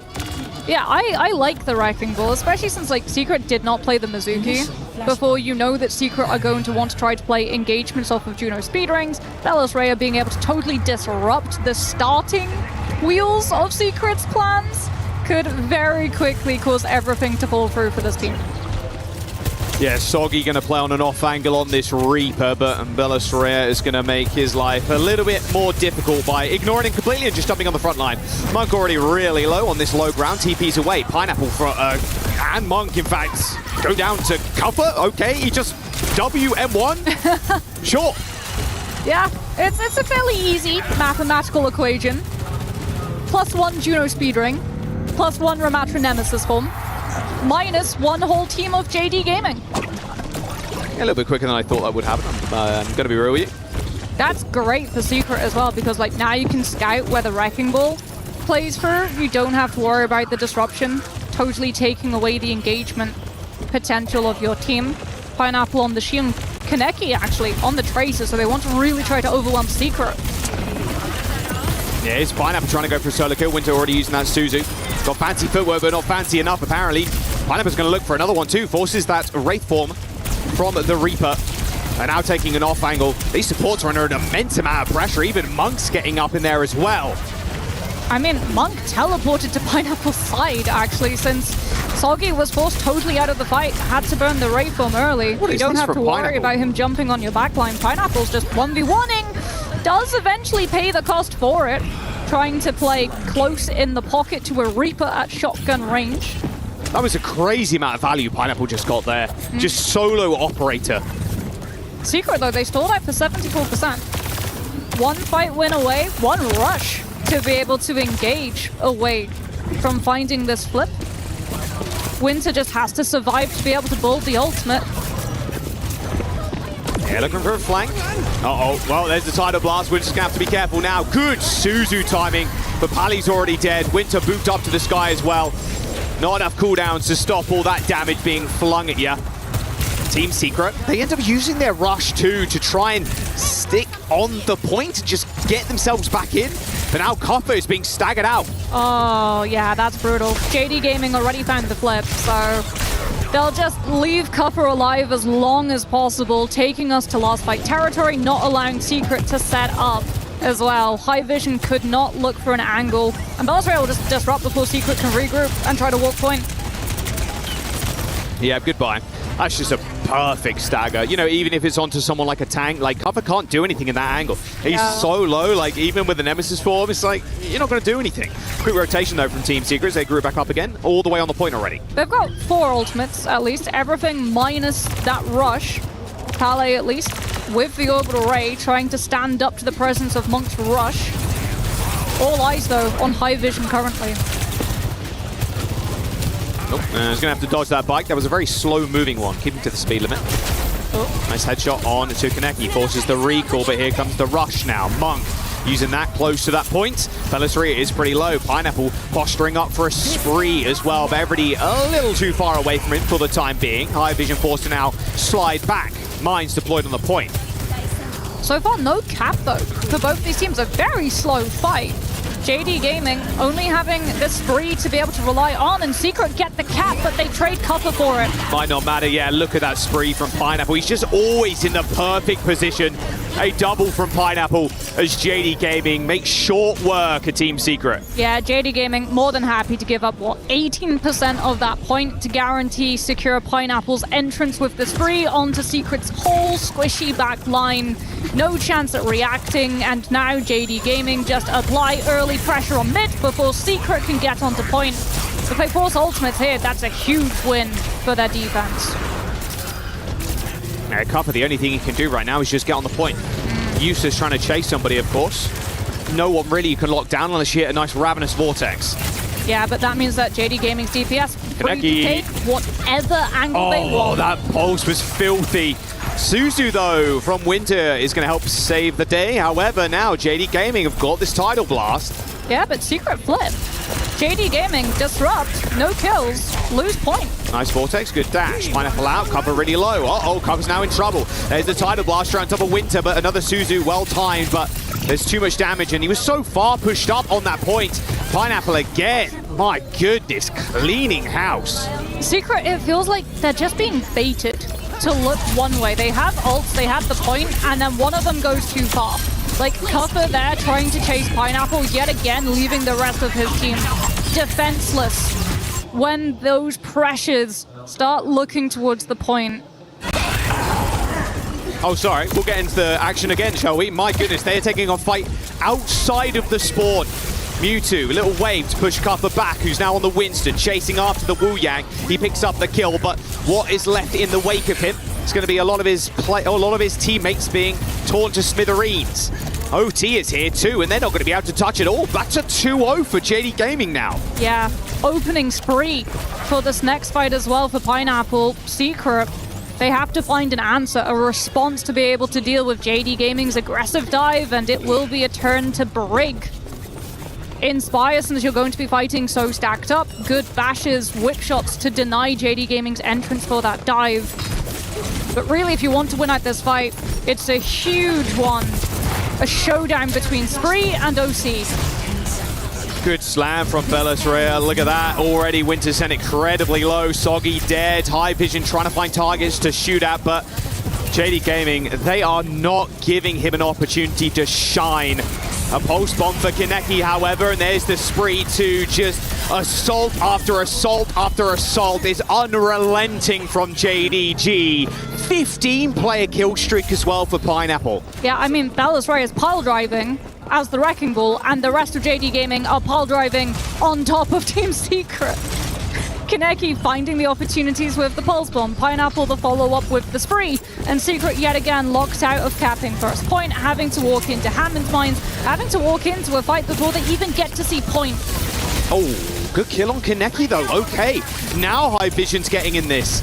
Winter down though to Monk, not a good start. Belisrea is going to have those mines and get back to the point as Mewtwo, yeah, he's in no man's land right now in enemy territory. He's super far away from the rest of the fight. JD Gaming just stopped Secret from being able to find the flip as well. Belisrea is like, okay, well, we might be missing the Wu Yang, but we've still got point off of Hammond Mines. Secret have to find the flip here. They've got the ultimates to do it. But with JD Gaming 73% plus, if you commit all of your ults here, they just take a dry fight and win the next. They weren't even pressuring that point the whole time. The mines faded away naturally, died of natural causes. I'm not sure Team Secret are going to get the same honor, though, sadly. There's the rush from Monk, putting them on the point now. Everybody grouped up. Mewtwo in trouble. One clip from Soggy. A blink smack. Pulse bomb in his back pocket. Forces the Suzu. High Vision across the map, though, is going to do a lot to the front line. Pineapple down. OT. Team Secret's hopes and dreams relying on this point being capped. Budget win, and that was required for Secret to be able to stay alive in this series. Great back flank from High Vision and Soggy, just flanking into that backline, putting the pressure on the supports. They have to do that, and then some, though. As JD Gaming, like, you've got the Tidal Blast to engage with your Tracer or your Xion. Secret, you've only got a rally to be able to sustain. We have to see something out of that DPS now. Cub's got Primal Rage to handle with it, but Kaneki has got the Tidal Blast. Rally, oh, there's the boot, and Kofa ends up going down with a Primal Rage. He was stunned, so couldn't use it. Belisrea's going to have mines too. It's all falling apart for Team Secret. A good stun bash from Pali, but is it actually going to be enough? Pineapple again separating the team with his Spree and now hunting for more. Kaneki gets a couple. Winter trying to hold on to. Copper gets back with the Primal Rage, but it's all Pineapple here. JDG, they're crushing the hopes and dreams of Team Secret, and their key is not far behind. Chinese Overwatch. Jack, we might be oh so back here for 2026. JD Gaming survive the lower bracket run, and that dive, it looks so devastating. We're starting to see the discipline from Belisrea as well. In the past, he's been a very aggressive player, very easy to sort of like bait and punish when he's too far forward, taking down the tank, then turning your attention to the rest of his team. We're starting to see him holding back though, tempering that aggression, using it to set up the rest of his team, punishing the expectation as well. And then for New Junk City, the Wrecking Ball, immaculate. Yeah, it was just a dismantling of Team Secret, it felt like. JDG, second Chinese team here to win alongside WDG. Team Secret are going to go home, although, you know, showing up on an international stage like this takes guts, takes brawn, of course, but now their key is going to get crushed. This is going to be a time that JDG are going to remember. Let's jump down onto the stage, in fact, with Pineapple in here. Thanks very much, guys. JDG get the dub here. I'm standing by with Pineapple and our wonderful translator, Jin. Pineapple, you're still alive. JDG lives on. How did you recover from the loss to SSG yesterday? How did you regroup? 菠萝 JDG 又成功的活下了一天。你们昨天失利之后是如何调整回来应对今天的这场战斗的呢？我觉得昨天大伙都太紧张了吧，今天就比较放松，就打得比较正常一点。对。I'll say the main reason for our loss yesterday was that we were too tense, and that resulted in us just not performing as per normal. And today we are much more calm, much more relaxed, so we definitely played a lot better. When you saw Weibo Gaming advance to the playoffs earlier today, did that motivate you further to get the win here? 那今天上午我看到WG 他们成功晋级之后，是否这一点也给你们带来更多的动力去就是全力以赴呢？怎么说呢？当然，然后怎么说呢？我想说走好每一步吧，打好每一场。Absolutely, but for ourselves, we have to take every step as it comes and be able to do our best through every single step. Pineapple, you can see over your shoulder here that the key crusher is being revealed. Big smile on your face. Are you ready to crush a key? 现在我们后面这个碾压机已经露出来了，你准备好去碾碎对方的钥匙了吗？ Oh, yes. Yes. No translation needed. Come with me, Pineapple. For the second time today here at the STC Arena, please go and join our key master here who will talk you through the process. And another team is about to exit the tournament.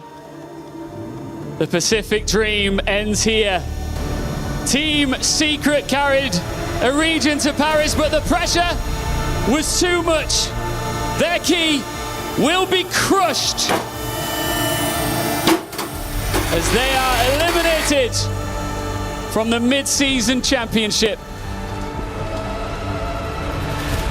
Pineapple, I've just got one more question for you. You've got a lot of fans here, by the way. The fans are absolutely loving it. Let's stop here.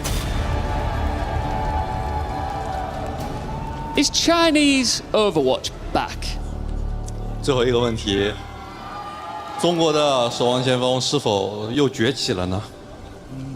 Yes, we're going back. Yes, we're going back. JDG, congratulations on a big win. We'll see you as you continue that lower bracket run. We'll be back on stage shortly. Thank you.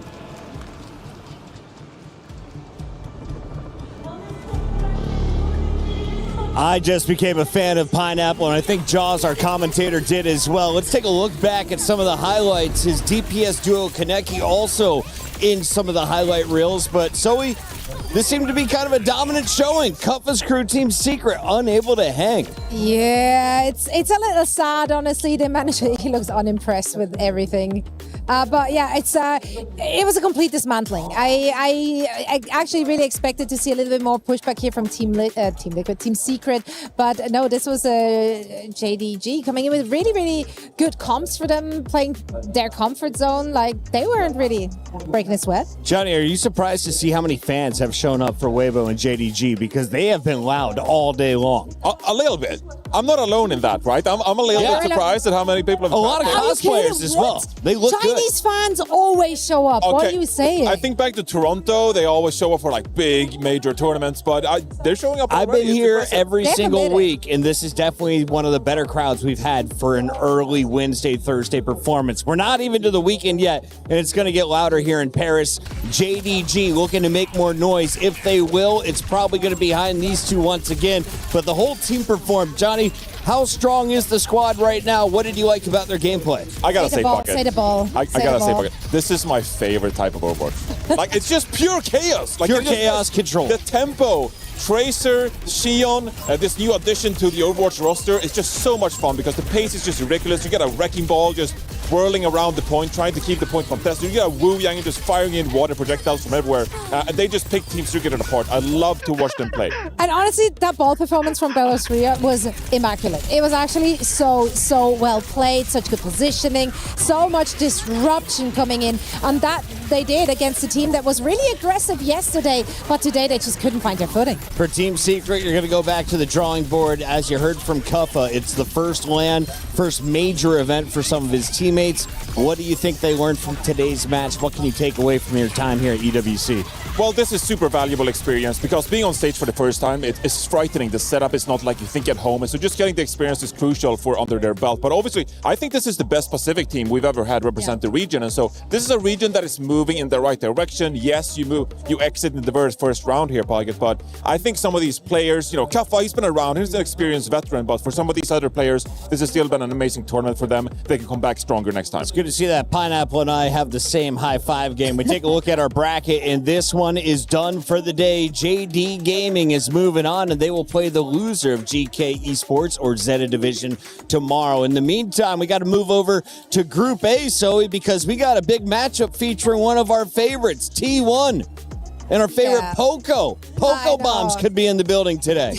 Listen, T1 has to advance for the stories, for the tea, for all the spicy stuff. For the Falcons T1 match. Yes, exactly. That's what I want to see. It's not going to happen. And no, not the Falcons T1. No, it would be. Okay, never mind. It will be happening in the decider. Because I just somehow in my brain expected Falcons to go through the upper bracket. No, Weibo kind of caused some problems earlier to start the day, Johnny. But yeah, it's going to be spicy in the lower bracket. T1 has to make it. Yeah, unless Hydra has something to say about it. He does not. He might be noisy. We'll have to find out. Stay locked here at EWC. Don't go anywhere. We have 2 more matches coming your way on day 2.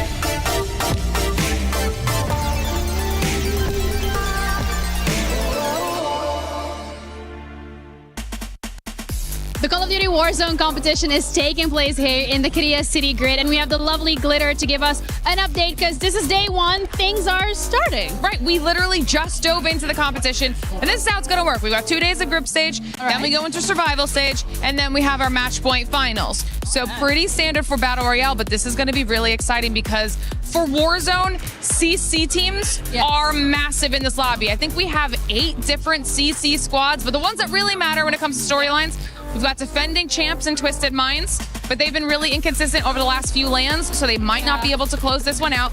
Little bit of a hometown buff here because Gentlemates are back in the building for Warzone, so that could be a big deal. We saw how crazy it was in the early portion of EWC. And then, of course, we have Falcons. They have Hisoka, best player in the world at Warzone, and Falcons are the favorite to win this. So is this the win they finally get? I heard this 4 times already this week. I know. So far, it's not living up to the expectations, so we're going to find out whether or not that's going to be the case. But thank you so much for the updates. I appreciate it. That's it from us. Over to you guys. Play is in our DNA. Whenever we let it out, it becomes our superpower.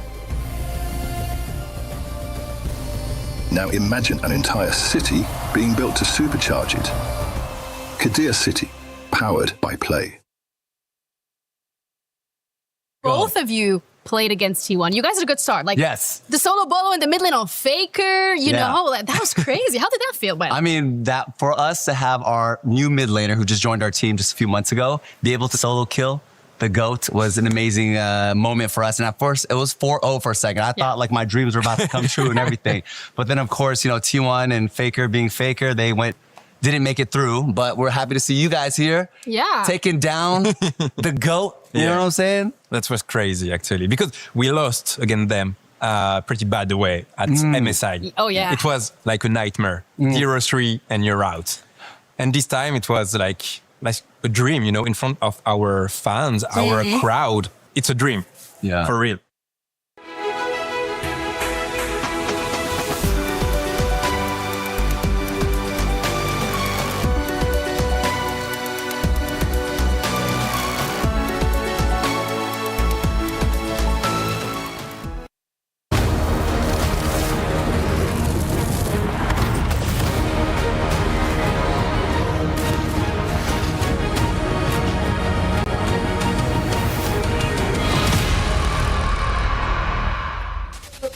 It's the mid-season championship here at the Esports World Cup. Overwatch players from around the globe all collecting here in Paris to find out who truly is the best. So far, we've crushed 2 keys and sent 2 teams packing. It's time to find out who is going home from Group A. This is an elimination battle featuring 9Z and T1. If you're just joining us, well, we started yesterday with a jam-packed 8-match day. Johnny, what did you learn about this group?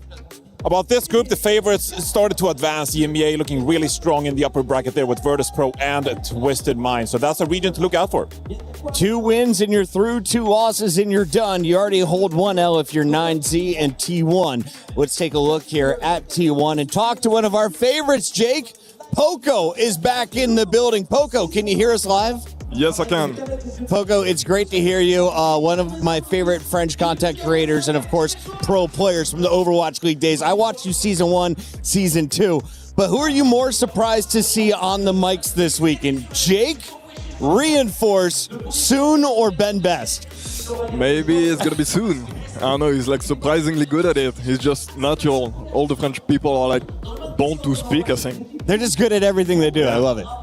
Yeah, it's great to see. And for you guys, for T1 this weekend, it's going to be an interesting one, right? With taking a loss already. It was an incredibly close affair against Twisted Minds. You'd think this would be maybe an easier match for T1. But how do you think about the tournament ahead for T1? Is this going to be their year to finally notch a significant result on an international LAN?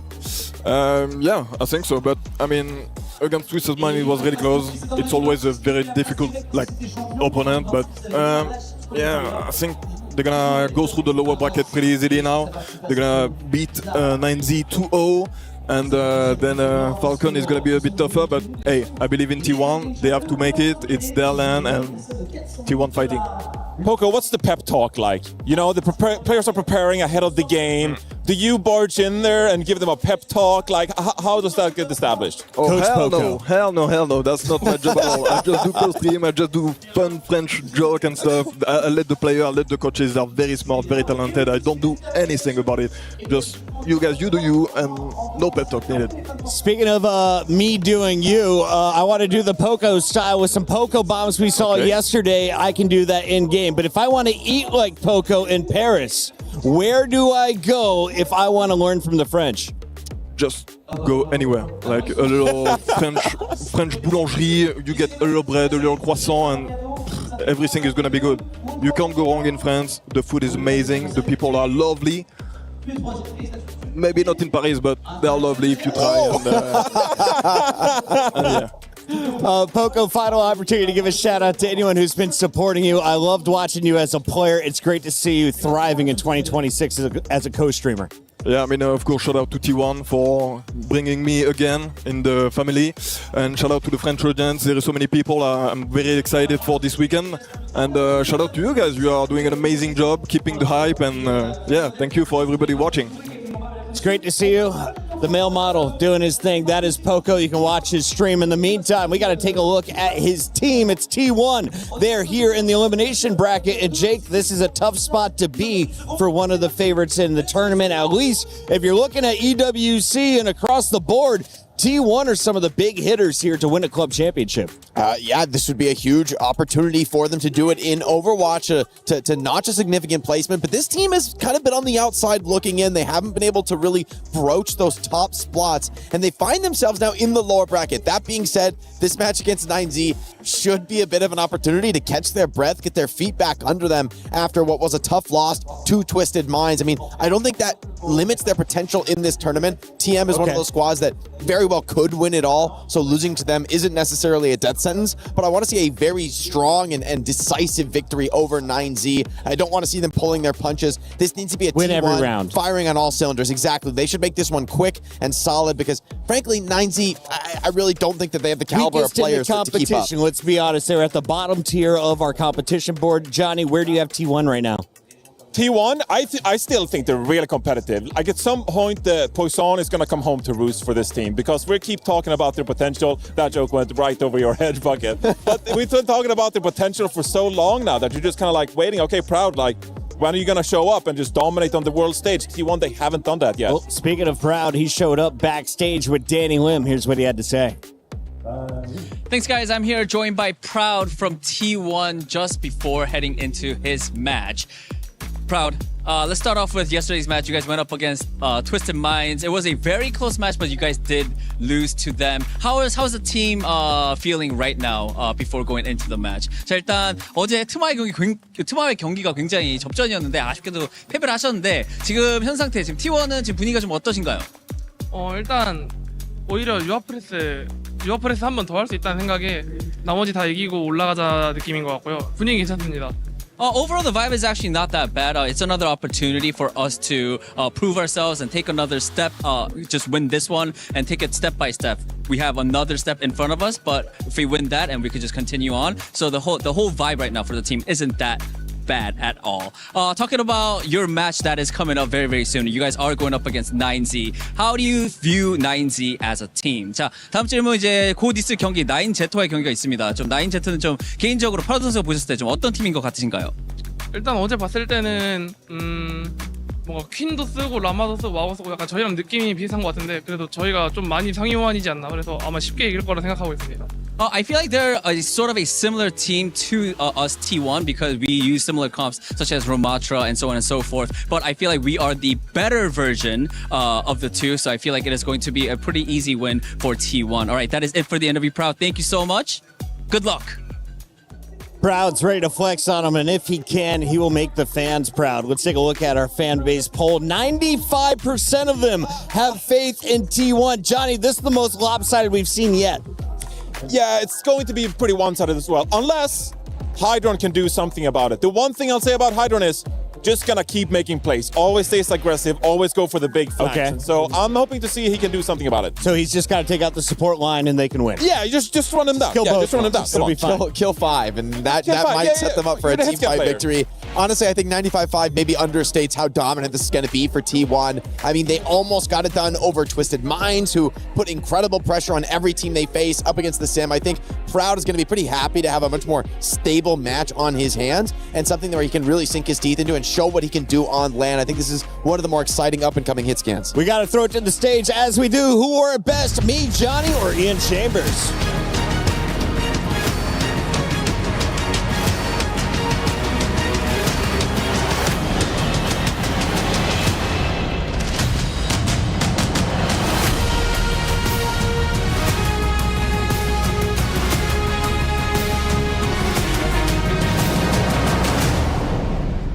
Ladies and gentlemen, we're at halfway point of the elimination matches today at the STC Arena. Varel and JD Gaming go through 2 more matches to go, Ian. Absolutely. 2 more teams will continue that lower bracket run. 2 of them will end up checking in their bags at the airport. Starting with one of the best, les seuls, the unique T1!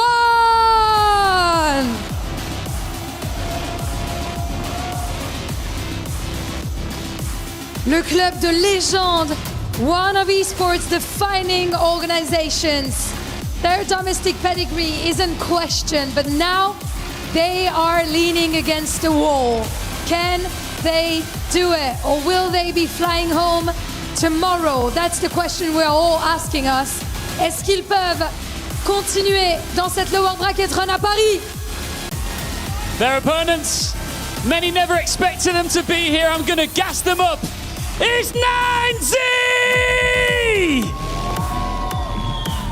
Latin America's representatives were not handed a place on this stage. They fought through the Faceit League to earn it. Yesterday, let's be honest, it brought a difficult opening defeat, but underdogs are defined by what they do when the path becomes its hardest. Today, 9Z face the biggest opportunity in their Overwatch history. Eliminate T1 and create one of the stories of the tournament. Go on, lads. The underdogs versus some of the Koreans' favorites. It starts now. One team is trying to keep a championship dream alive, and the other is trying to create a moment its region will never forget. The opportunities for South America in Overwatch to put themselves on the international stage are few and far between. And if things don't go right, this might be their last chance here in Paris. It would be a moment everybody doesn't forget, not just their region. I mean, this would be just an underdog story here, like that we have never seen if 9Z is able to pull it off. But T1 come in, most certainly the heavy favorite. For T1, I think they're still probably stewing a little bit on yesterday's result, frustrated about it. But yesterday's frustration is today's fuel. This is a match for T1 about confidence, polish, and cleaning up the mess from yesterday. They are representing a proud region. It doesn't matter if they're the third seed. Yeah. They're from South Korea. They're expected to go deep. We heard from Poco, right? They're expected to go through this lower bracket. Their opponents in winning here against 9Z would be Falcons, which is always a fun matchup against the team who is struggling. But we focus on this one because 9Z didn't come to participate. They didn't come to collect their $200 pass go. They came to compete. And this is about as good as an opportunity. This is competition now. Yep. Yeah, exactly. I feel for T1 in the sense that even if you win this, it doesn't really do anything much in terms of the fan or the public perception eyes, right? Like, this is to be expected. Like, T1, we expect them to contend for the championship here and at internationals, right? This is just a prerequisite of that. As Hydron, good to see him back on the stage here with 9Z. As the desk was talking about, you're going to need what is even beyond heroics, right? From Hydron to really make this a game. We've witnessed many moments like this where on paper we have these very David versus Goliath-esque matches, and there are moments in games of Overwatch where you can overcome experience, regional strength, LAN pedigree, but not for the whole course of the series. That's the concern here. We need to see 9Z come out and show us something that we've never seen from their region before. Now, obviously, this is a roster that is very much bolstered by Hydron and Clear. That's LAN experience. These guys have been around for a long time. It's going to have to do some Olympia-level lifting against a squad as well-drilled, as long-lasting, right? T1 has this longevity in their core, and they get frequent practice reps against the best teams in the world. It's like also you kind of you're riding this belief in the core of T1, and eventually that belief, if you don't get these results at internationals, then within your region, it's going to erode, right? And gonna kind of seep into the players and the team. So for their sake, you hope they kind of escape this one, kind of getting through the series pretty comfortably, and then can go prove themselves against bigger teams. And of course, it is a key crush game and a first to two, so the margin of error is pretty darn slim. T1 are a proud org with a lot of fans all around the world. And like Matt kind of succinctly put it, excellence is not simply, desired. T1 doesn't get into games to participate, right? I mean, they get into games to be the best, to win. Legendary organization, finishing ninth doesn't help them, right? So it is an organization that expects to get by teams like this. Is Clear kind of showing off his mouse. Is the 9Z guy is pretty comfortable there on the stage. Yeah, I mean, that's good. You want to bring that energy. That's something that Hydron for me has always been able to do, is bring a sense of levity into teams that he plays with. He competes at an extremely high level. Of course, remember that, early OWCS era, right? I mean, this guy was certainly someone we all had our eyes on. Had the ability to take over games on the hit scan role pretty frequently. Sojourn was a great fit. I was going to say, Sojourn is like kind of the one here you really think of Hydron, like his ability with like overclocks and just, raw damage output, right? To be able to really, put together some good games. I would be worried, like, if you're T1 and they win this series, like, Proud doesn't, like, dominate, right? I mean, Proud should dominate this series. Yeah, I also kind of liked what we saw from T1 at times, where Zest was able to pick up some of those sort of off picks, go for a Vendetta, for example. I think T1 would benefit from trying to play up tempo in a matchup like this and dictate the pace, because 9Z would need to build their sea legs. I don't know if they felt like they got a huge amount of exposure to competition up against Virtus Pro. I mean, they definitely had exposure to a top team, but time on that stage, time to settle in, time to get comfortable. That time may well be running out.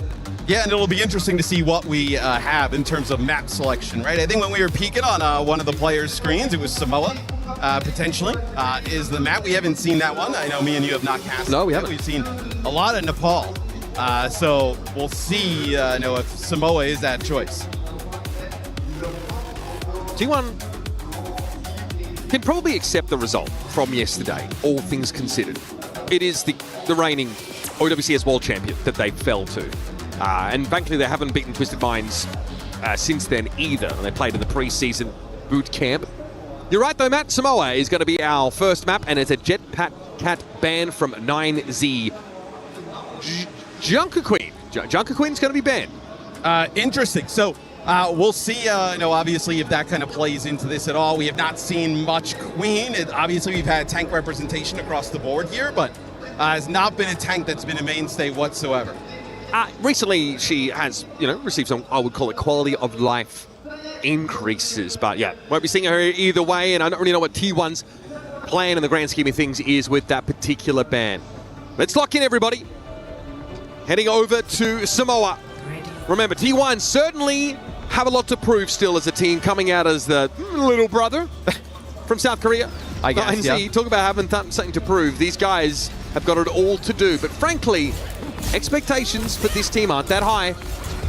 Feel like being the underdog, it feels nice. And I think if you're T1, the simple path here is to just play aggressive, run on through them, right? I know you're able to play some of these Vendetta comps. Donghak, we can see him play the ball. We saw some Doomfist the other day.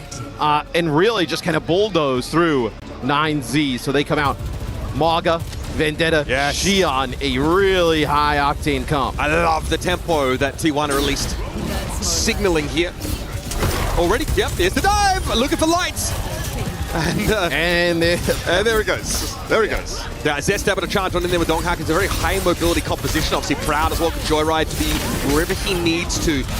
The first test for 9Z is going to be one of composure. Can they deal with this style of play, this dive? Can they make the adequate responses? And I mean, dude, Vendetta is so difficult to deal with, right? We say that, and then you're also dealing with the Maga. The slash that follows up that stomp as this is going to be T1 pushing in to the 9Z spawn.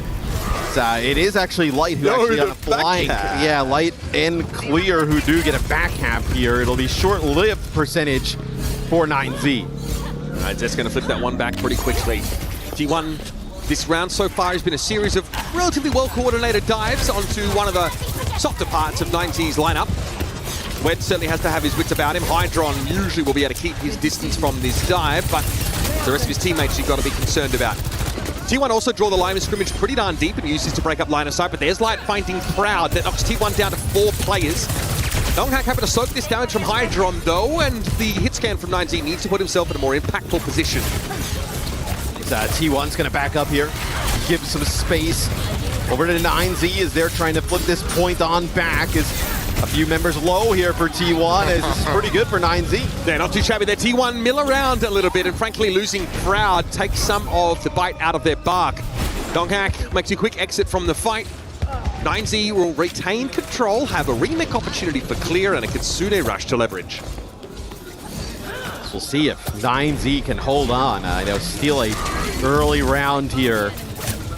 T1, they will have that Kitsune rush, right? Really strong with Maga, as we've talked about throughout the day, and then also the Vendetta. Great combination. Just can they find a target to collapse on as Light gets dangerously low? Good disengage from 9Z. This is a very nimble comp. This is why this composition's become sort of a gold standard in this era of Overwatch. Everybody has an escape.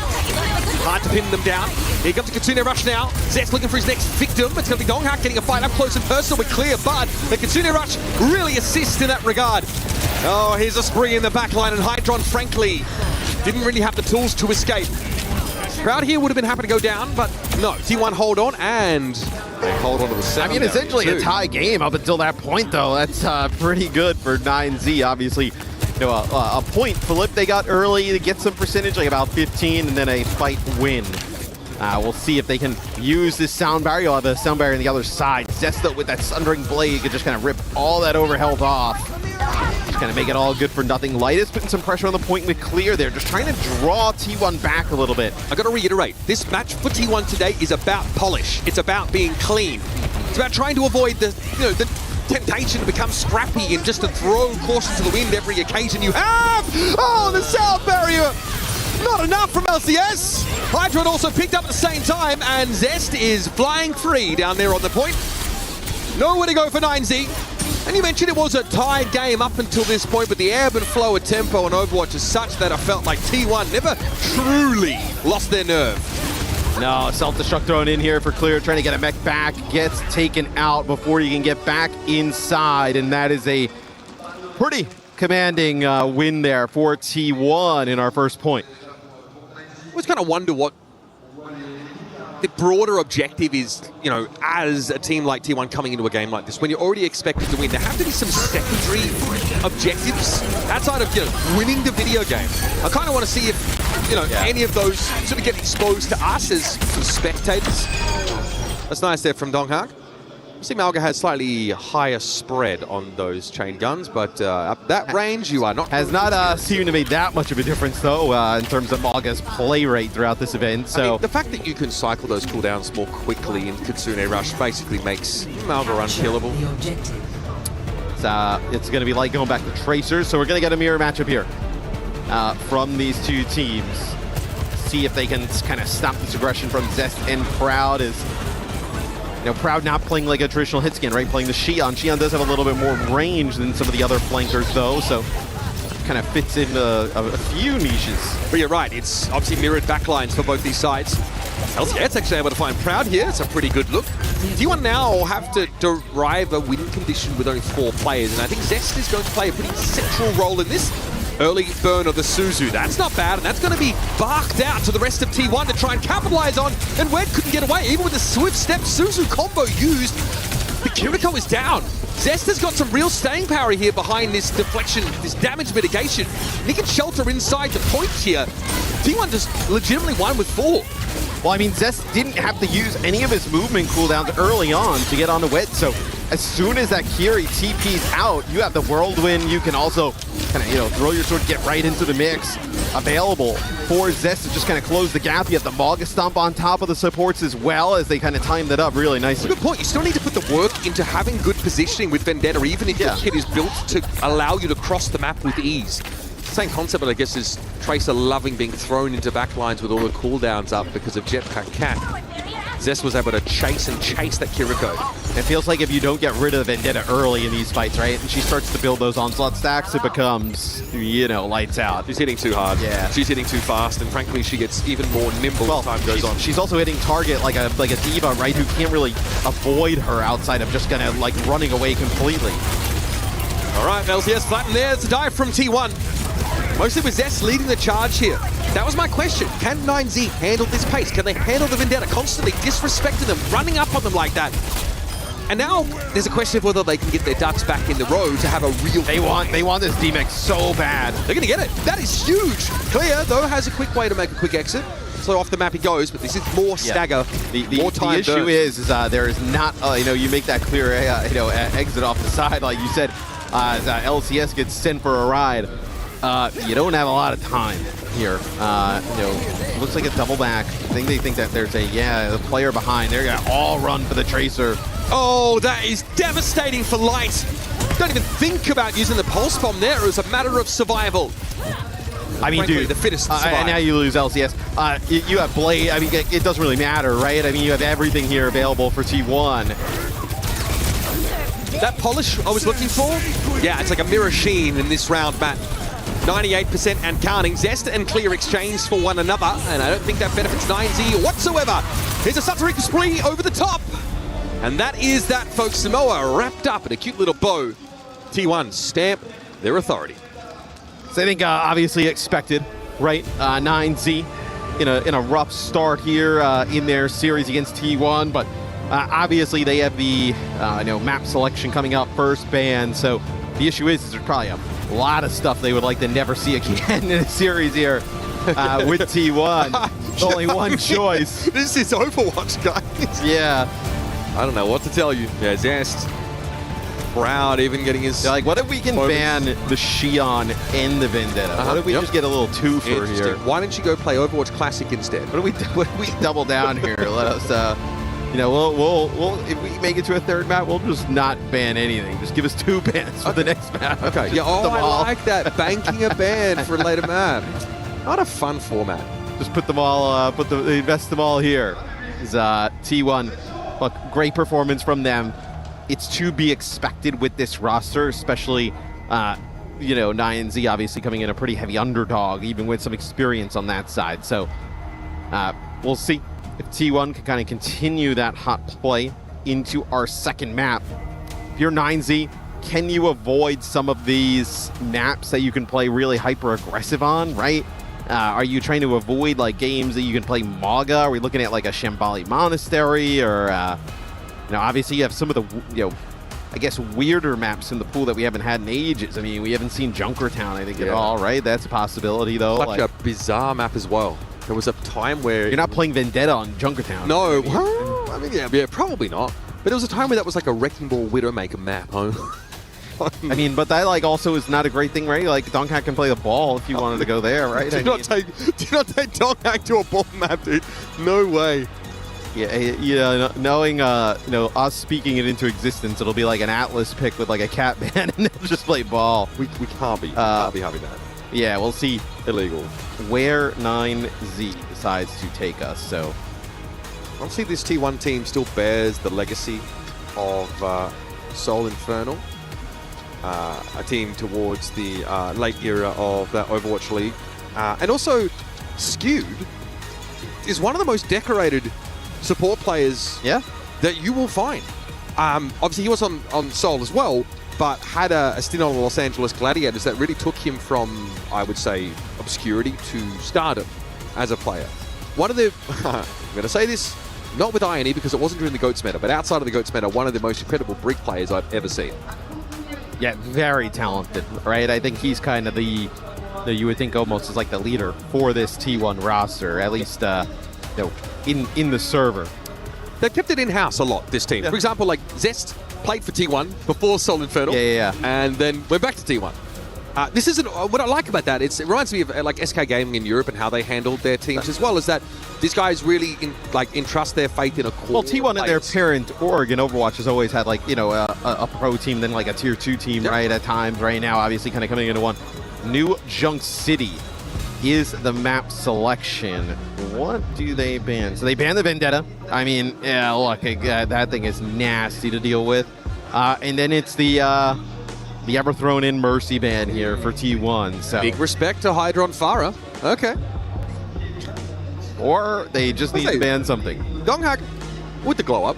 I'm just going to put it out there. I remember when he was a fresh-faced youngster on Atlanta Reign. And didn't really find a lot of success there, honestly, and was, how do I put this?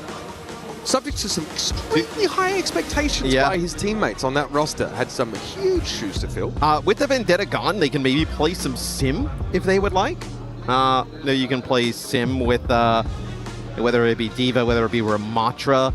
Donghack, I think, is like, primed to play the Maga yet again. You can just sub out the Vendetta for like, Tracer? You can play Tracer Xion if you want. We've seen teams in EMEA go and play Xion Reaper here. Interesting is I do feel like Xion has really broken that dichotomy between having a hit scan and having some sort of flanking sort of... kind of do a bit of both got it now. At times. I think you certainly can just play Tracer Sojourn, but it's a little outdated at this point. And having access to that Xion, who really gives you these moments of burst damage that Tracer can't replicate outside of Pole Spot, with some degree of her mobility. It seems like it's a hero really just purpose-made for competitive Overwatch. Yeah, and it's our pick check, baby. Mad respect. Shout out to Finland, baby. Shout out to Cloudy. There have been so many. I've never been to an event, I think, where we have seen so many signs for a team that's not aren't here. You know what? Nothing says Overwatch fandom more about loving the underdogs or loving the teams that just don't make it. Yeah, it's just aren't here. You know, one day Peps will be at an event. Yeah. Yep. I mean, that club are fanatical. Oh, I mean, the French Overwatch fans, I mean, historically have just always been awesome, right? I mean, and I know they've had some like legendary teams throughout its history, just not really, at least this year. On Paris Eternal? Yeah. Legendary. I mean, even before that, Team Melty.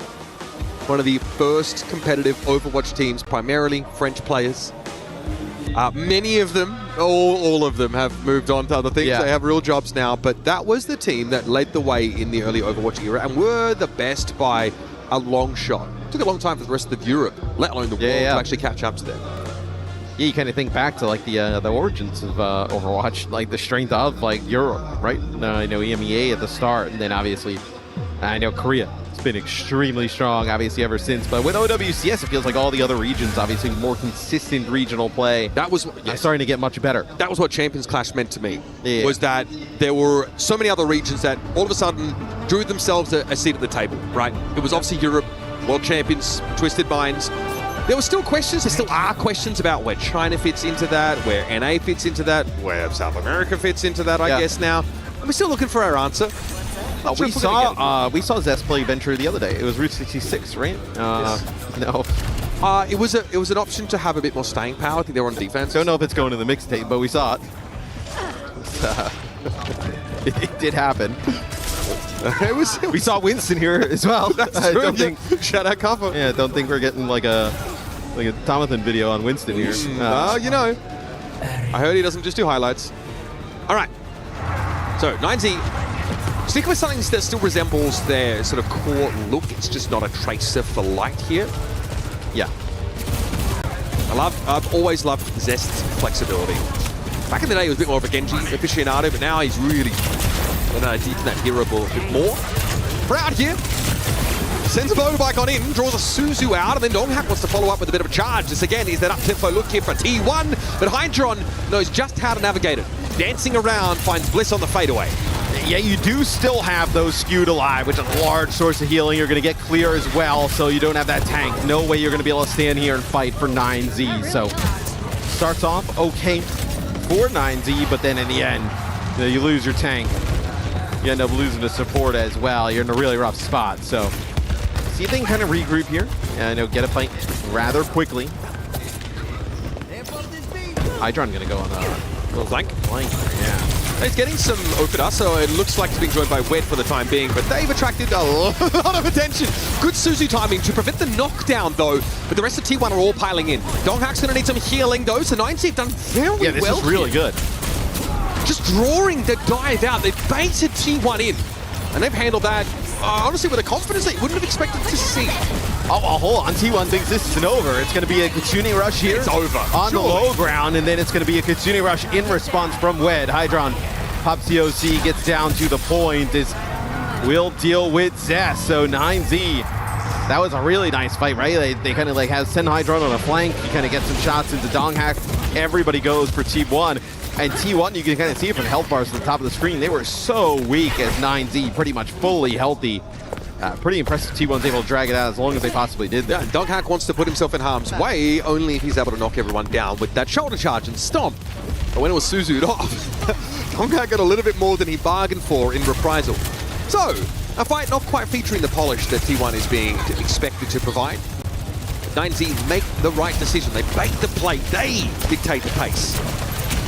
Clear, just putting some pressure on Skew. That's going to get the TP out of the Kiri. Self-destruct, okay, clear. I respect it, but T1 are able to get out of line of sight. However, this is still disruptive for them. Donghack very low. Clear's going to run him down. Wed credited with the elimination. Proud has a spree. Surely not the moment for that. Light, though, is going to be picked off for Zest, so perhaps an opportunity now in a 4 versus 4. Clear's going to try and maintain point control as Zest was threatening to backcap. He's low, though. Will he be able to get away and get back to some health? It's a 1-for-1. Proud spree catches out Wed, but he's traded out by Hydron, and Zest is sitting on a tectonic shock and had better make use of it sooner rather than later. Yeah, I mean, Donghack gets back in the fight. Because you're down the Kiri, you're going to have to use that sound barrier here to push on forward. Where's the beat for Bliss? Needs to build it right now. T1 want to be able to hang in this fight. Disengage there for T1 now. Zest needs to get away, but a flip on the point means that T1 can now take their time a little more. They've had enough. And they have beat. I mean, that's huge. Enough winner to build the beat. Exactly. Bliss is going to pop that straight away. Donghack's going to charge in, and Hydron is already taken down. Light with a Satsumiki spree, but only big bodies in his way. It's a Malga. Too much to cut through now. The cardiac overdrive giving more healing than they even needed. The 9Z get a sniff of the cheese, but it's T1 who is the second mouse. Man, I feel for 9Z there. They played that really well on our first flashpoint as we take a look here. Proud's POV on the flank. That's going to be, the Lucio and the Sojourn there at that moment in time. 2 massive kills. OC available here for Hydron, so maybe he can make a play. Stop the Donghack, and Light is caught out. Cage fight being sat on now as well. Okay, committing it here is interesting. I thought they were pretty favorable in this fight, but Proud was knocked off the map. Clear's going to be denied the mech though. Skewed, ignoring him until it's time to take that Baby Diva out of the game. T1 are going to start with point control. I believe it's still, they have Hydron here as well, so Hydron going to stagger out for a while, and that is a Kitsune rush that comes in from Wed here, so going to end up using the rush. You think you just have Light here as well? I mean, Matt, there's 2 foxes inside of all of us. One of them says press Q. Looks like Wed was going to listen to that one. Yes, I mean, you did not have the Diva anywhere close. You had just lost your Sojourn. You were 2v4, I think. It's a rough one. All right, is that Josh Wilkinson on the stage? No, that wasn't a flanking Zenyatta play. Yeah, that's a rough one, man. I mean, now you end up losing Light, right? So you kind of this keep staggering out even longer. Yeah, Hydron's going to be picked up, and this fight will be staggered basically until 90% now for 9Z. Can they get away? When? Really? Okay, yeah, no switch. I mean, maybe. Okay, so going back to that rush, maybe they actually think that Clear is going to end up coming back into that fight because he's coming off a spawn. He kind of like would have dove down into it. Maybe Hydron they think is able to live up on the high ground. There's a lot that kind of goes into that, but still, I mean, it's rough. Because you haven't really forced T1 to use much of anything these last 2 fights, right? And Bliss verging on a beat to match that of LCS is dangerous. Well, they're looking for the Lucio as well. They all tracked, I think, what LCS was getting close to. And they pick him off as the primary target. You can allow a flip here if you're T1, but I don't think they even need to do that. Hydron's been picked off by Zest. Donghack is going to be charging for the fences. Again, Wed just uses a swift step probably to get close to his Diva and doesn't have an escape mechanism at his disposal. 9Z flattened on a 2nd consecutive flashpoint. So one more chance here for 9Z. I mean, it's going to be, look, T1's going to have all 5 ultimates, right? I mean, they're going to be in prime position. Light back over to the Xion, tried some the spawns there as Tracer didn't really find the best results. Reaper now going to go over to the Reaper. So look, I mean, you're trying to deal with this Malga and the aggression it brings. So nice knock of the Venture, of course, but it doesn't matter. I mean, Sound Barrier used, aggression pushed in. Uh-oh. All right. Proud getting free ult charge they didn't need. Dude, when Xion gets the major, where she gets all of the roll passives between them, it's a brutal scenario. I think Clear just used self-destruct there to try and get back into mech. Yes. And it was a trade for T1, but definitely favors them that they got the Baby Diva. Interesting self-destruct there. Oh, tectonic shock. I think the seismograph Matt is about to give a couple readings. Here's an early Suzu. Soundbarrier is going to be laid over the top of it here. 9Z, no. This is the time. They've got to hunker down. But Light's already been picked off, and Zest is now looking for that soft underbelly of their composition. We'll simply throw some pot shots over to Clear. It's going to be a Kitsune rush now coming out from Web, but the cage fight's a problem. Hydron hits the overclock to break it open, but the rest of T1 are still topped up and healthy. Hydron knows what's coming. Zest is the Spectre that hangs over him this round, and he has to back up even further. It won't matter. The backline is down. T1 is 63%. There's a back cap happening, but it's going to be a short-lived victory lap there as Light has to saunter away.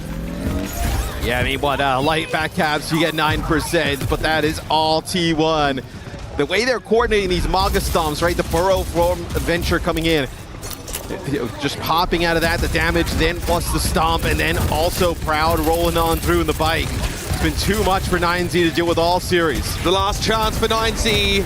here at the mid-season championship, and LCS already has been staved off at the point. Overtime's been triggered, and in fact there was a flip, another back cap, but 9-0 at no point, how it's clear with the back cap. Okay, how do they group up around this? That is an early swift step there from Wed, and I think Donghack has realized it. Light's been picked up here, Clear now fighting for his life against Bliss of all people, and there's a sound barrier at the ready, should it be required, but it might just be for a bit of a celebratory dance here. Turning up the beat for the victory lap now as T1 have done it. 9Z dispatched and their sights set squarely on evening a regional rivalry. What a dominant showing there from T1. 9Z, great story, right? You know, qualifying in. It's just not what in the world? I mean, I don't know if I've... So unserious. I don't know if I've seen that one. It's, Hydron takes a little bit of a... He's just trying to rinse the stink off that game off of me. He felt it right away. Do you think any of T1 is going to get close to you now that you're saturated? I would love to know what the T1 guys think. Like, is he just been sweating that much on the side of the stage? What is going on? Did he lose a bet? Yeah. No, look, obviously rough go for 9Z, but I think T1 just shows you the level of play they can get to. Yeah, and again, I asked them for polish to clean up after yesterday, to shrug off the frustration of a loss to your current world champions. And it looks like they have been able to do that. Big shout out to AlphaCast, by the way, personal friend of mine. It's been a while since I've seen him. Too busy playing Warhammer Online. What bro is up to these days. He's keeping himself busy. Again, T1 now know who waits for them. It's going to be Falcons, but I'm curious to hear their thoughts out of this match. Let's head down and hear from Skewed. Me too, guys. Thank you very much. T1, stay alive. Skewed is standing by alongside Maddox as well, our translator. Skewed, I'm sure that was a series that you expected to win, but with this being an elimination match, did you feel nerves when you woke up this morning? 네, 스키드 선수 승리 축하드리고요. 일단 이 매치가 그래도 좀 T1에게 우세한 매치였음에도 불구하고 그래도 이제 탈락전이었기 때문에 혹시라도 긴장이 되지 않으셨는지 일단 궁금합니다. 이제 목숨이 하나 남은 시점이어서 좀 살짝 떨리긴 했지만 그래도 하던 걸 하면 되겠다 싶었습니다. 그냥 이번 경기는. Yeah, there's no second chances, the life on the line. But that being said, we just stick to our plays and what we do, then we'll be fine. So that's just what we did. Thank you. We're playing past the mic up here. Now, when you say you stick to what you do, the loss yesterday did not go to plan against Twisted Minds. What did you change coming into today? Come here, Maddox. Let's try again. Sorry about this. Come on here, Maddox. You can just share this with me. 이제 사실 트마전 때는 좀 원래 이제 원래 계획했던 그런 부분들이 좀 먹히지 않으면서 좀 아쉽게 패배하게 되셨는데 그런 점에 있어서 좀 트위스티드 마인전 때 좀 어떤 점을 배우셨고 그리고 이번 나인제트전 때는 좀 어떻게 좀 극복을 하셨는지 궁금합니다. 그냥 일단 실수한 부분에 대해서 팀원들이랑 정확히 짚고 넘어갔고 그 실수한 부분들만 좀 고치면 앞으로 경기가 좀 쉬울 것 같다라고 서로 그냥 얘기했던 것 같아요. Yeah, so we just tried to fix our mistakes in the last game, and this time I think we just have mend our mistakes and then mend what we lacked up in the last game. So I think that suited us well in this game, and I think we'll work on that as well. Absolutely. Let's do some business back here. Can you see the key crusher revealing behind us? Should we go crush? 뒤에 이제 여 프레스가 기다리고 있는데 키를 뽑으실 시간입니다. 준비되셨나요? 네. Okay, let's do this. Let's go and crush another key here on day 2 of Overwatch at the Esports World Cup. Please join our key master over here, Skewed. It's part of the territory of being a winner here at the Esports World Cup. And of course a loser too, because that marks the end of the road for 9Z. They represented an entire region on the world stage here in Paris, but today that run will come to an end at the hands of T1. Little jump there from Skewed. It can make a big loud noise. And that was an explosive key crush. I've just got one more question for you. And it's about mentality, because you are now deep in a lower bracket run. You need to have a strong mentality to continue through it, and your next opponent will be Team Falcons. How do you feel about them? 이제 마지막으로 사실 이제 무오버캣이 있기 때문에 계속해서 이제 힘든 길을 걸어 나가셔야 될 텐데 마침 다음 상대가 이제 팔컨입니다. 그래서 팔컨전 앞두고 좀 어떻게 임하실지 궁금합니다. 딱히 뭐 무슨 다짐을 한 건 아니고 그냥 일단 재밌을 것 같아요. 좀 도파민이 좀 터질 것 같습니다, 그냥. Well, honestly, I'm not gonna like say much about anything, but that being said, I mean it's gonna be a full dopamine rush. I'm really excited for it. Full dopamine rush. I love that. All right, Paris, make some noise for our winners here. T1! Skew, congratulations. Maddox, I'll get you a mic next time. You have my word. Thank you very much. We continue through the process. One more to go.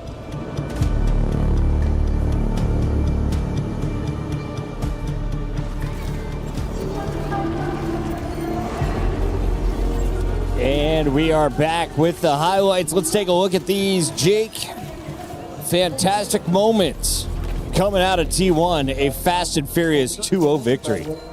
Yeah, it doesn't get more dominant than this. It's an ignominious finish for 9Z. I mean, maybe to be expected, given the stakes in this matchup for or T1 rather. This is an opportunity to show off.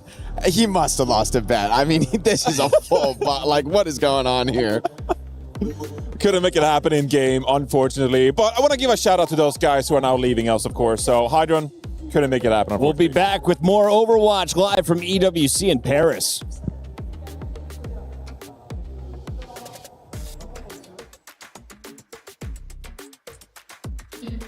As promised, a little Street Fighter update as things progress, because Falcons seems to be knocked out, but DT is joining us to tell us exactly what's going on, because there's another Falcons win. Yeah, so Falconers have just won in the upper bracket. It was Mickey this time who's managed to get to the next phase, obviously the upper brackets in the groups. But the big story was that Zhao Hai, last time you guys were over here, was playing. And now he's no longer in the competition. And that's the winner from 24 and 25 in Street Fighter. So that's a big, big storyline. Team Falcons losing one of their main players, which is a big issue for them, considering they really need to recoup some points at the moment. All right, well, thank you so much for that update. That is a little bit unfortunate for Falcons, but that's just how things roll. We'll keep you updated, of course, as things progress.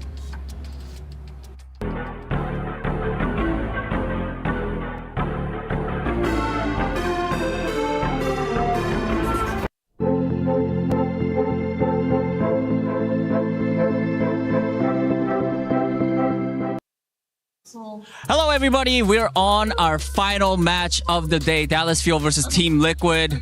It's going to be over soon. Actually, no, because it's pick'ems time. Yeah! Let's predict who's going to win. All right, everybody. It's on the EWC app, so download it. Join in on the fun. We're going to start. I'm going to start actually first. Dallas Fuel versus Team Liquid. I'm going to go with Team Liquid winning 2-1 against Dallas Fuel. Yesterday, Tree popped off on the Cassidy. I think if he brings that again, I honestly think Team Liquid has a good chance. What do you think? I might have to disagree. Okay. I'm going to go for a Dallas Fuel 2-0. 2-0? 2-0. Okay. Tree's a great player, but I think Dallas Fuel have got it. Sunjun's been doing great, and I don't know. I think Fuel have got it. Okay. 2-0 for Dallas Fuel. All right. I'm going 2-1 for Team Liquid. How about you? 2-1 Dallas Fuel. I'm the odd one out. Okay, what's your reasoning? Look at Sunjun versus Zero. Sunjun's the bad player. How about Tree? You didn't see the match yesterday? Tree popping off on Cassidy? Yeah, I did see the highlights, but I'm a flex DPS player. I respect the flex DPS matchup. So Sunjun did insane things during stage 1 and stage 2. I think he's going to bring great value to the team. I honestly feel like whatever the outcome, I think it's going to be an interesting match. NA versus NA, It's going to be good. Thank you.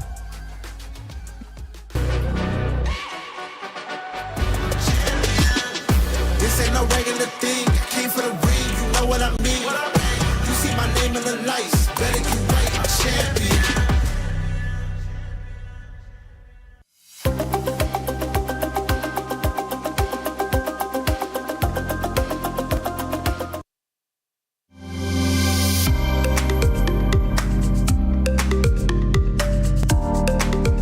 What is up, everybody? Matt, Mr. X here with CJ for our Lenovo PC setup. CJ, I gotta know what you do to play at the best in game. Let's start with the monitor. How close are we? Are we tilting it? What are we doing here? Honestly, I like to play like really close. Like I would probably like move it up to here. Yeah. And also since I'm shorter, I'd probably like lower it a little bit. And I have the same problem.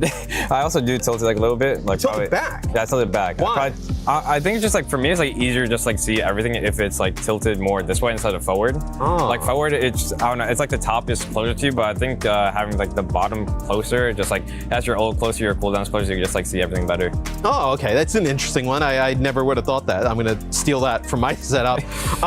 Mouse, where is it at? Like, are you doing, what's your DPI? What's your settings on that one? So DPI, I normally use like 1600 and like 2.25 in game. I think, yeah, like around here is probably where I'd use my mouse. The only different thing I do is like the keyboard. I play on an angle for my keyboard. Oh. So it's probably like this. Okay. Like, yeah, like a, what's like 45-degree angle on my keyboard. And just like, yeah, roughly around here is where I put my mouse. Do you have anything different that you do in terms of like keybinds? Like, some players obviously change some of the abilities. Anything different that you do? Honestly, not really. I think I keep most things the same. The only thing I have different is, I think this is mouse 5. I have my crouch. My crouch is on mouse 5 inside the control, but like everything else is the same. Why do you do that? When I first swapped to PC, it was like hard. Like my hands weren't long enough to hit the control button. So I just started using crouch on the mouse. And then headset, gotta ask, how much are you cranking the audio? Are you cranking it? Honestly, I'm not really cranking it. I think like my audio is like pretty loud, but I like to also listen to music when I play. So I make sure there's like a fine balance between the two. And are you a push to talk or an open mic type of person? Open mic for sure. Yeah. I mean, open mic is the way to go. Yeah, I mean, there's just too much work pressing a button and then talking and like letting it go. Just let it talk. Nah, let them hear conversations you have in the background. I mean, who cares, right? Yeah, exactly. Chair, are we seated high? Are we seated low? Are we leaning back? What's the vibe honestly, like? I think this is like fine. It's like a little lean back, but I think if I were to, I'd probably like make it a little bit tighter or like a little closer, like lean forward a little bit, just so it makes me like in the zone. But yeah, I feel like this right now is like probably about perfect. Keep that posture right. Yeah. Well, CJ, thanks for walking me through your setup. I'm gonna steal some of this stuff at home. It'll make me a better player and hopefully makes you guys better players at home. We'll see you next time. Later.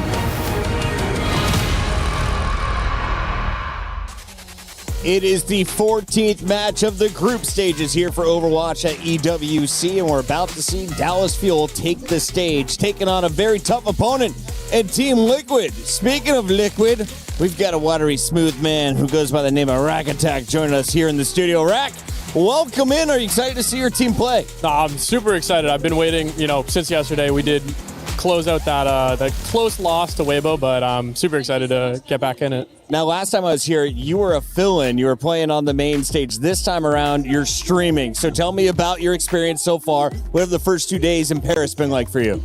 Tons of fun. Actually, I was able to stream and go walk around. We actually went to the Eiffel Tower. Me and Infected, another one of the players. Been a sweet time. Lots of good, nice fans, good food.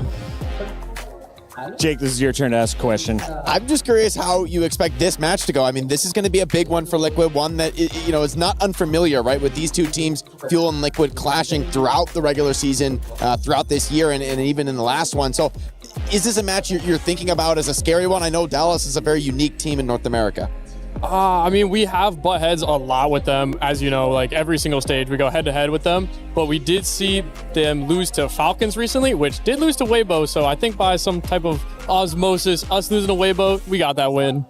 So when you look at these two teams' play styles, I think Liquid, like to play some of the brawl compositions. But then you look at a team like Dallas Fuel, and regionally at least, they like to play around their opponent, kind of like pick them apart. They're a little bit of a different style.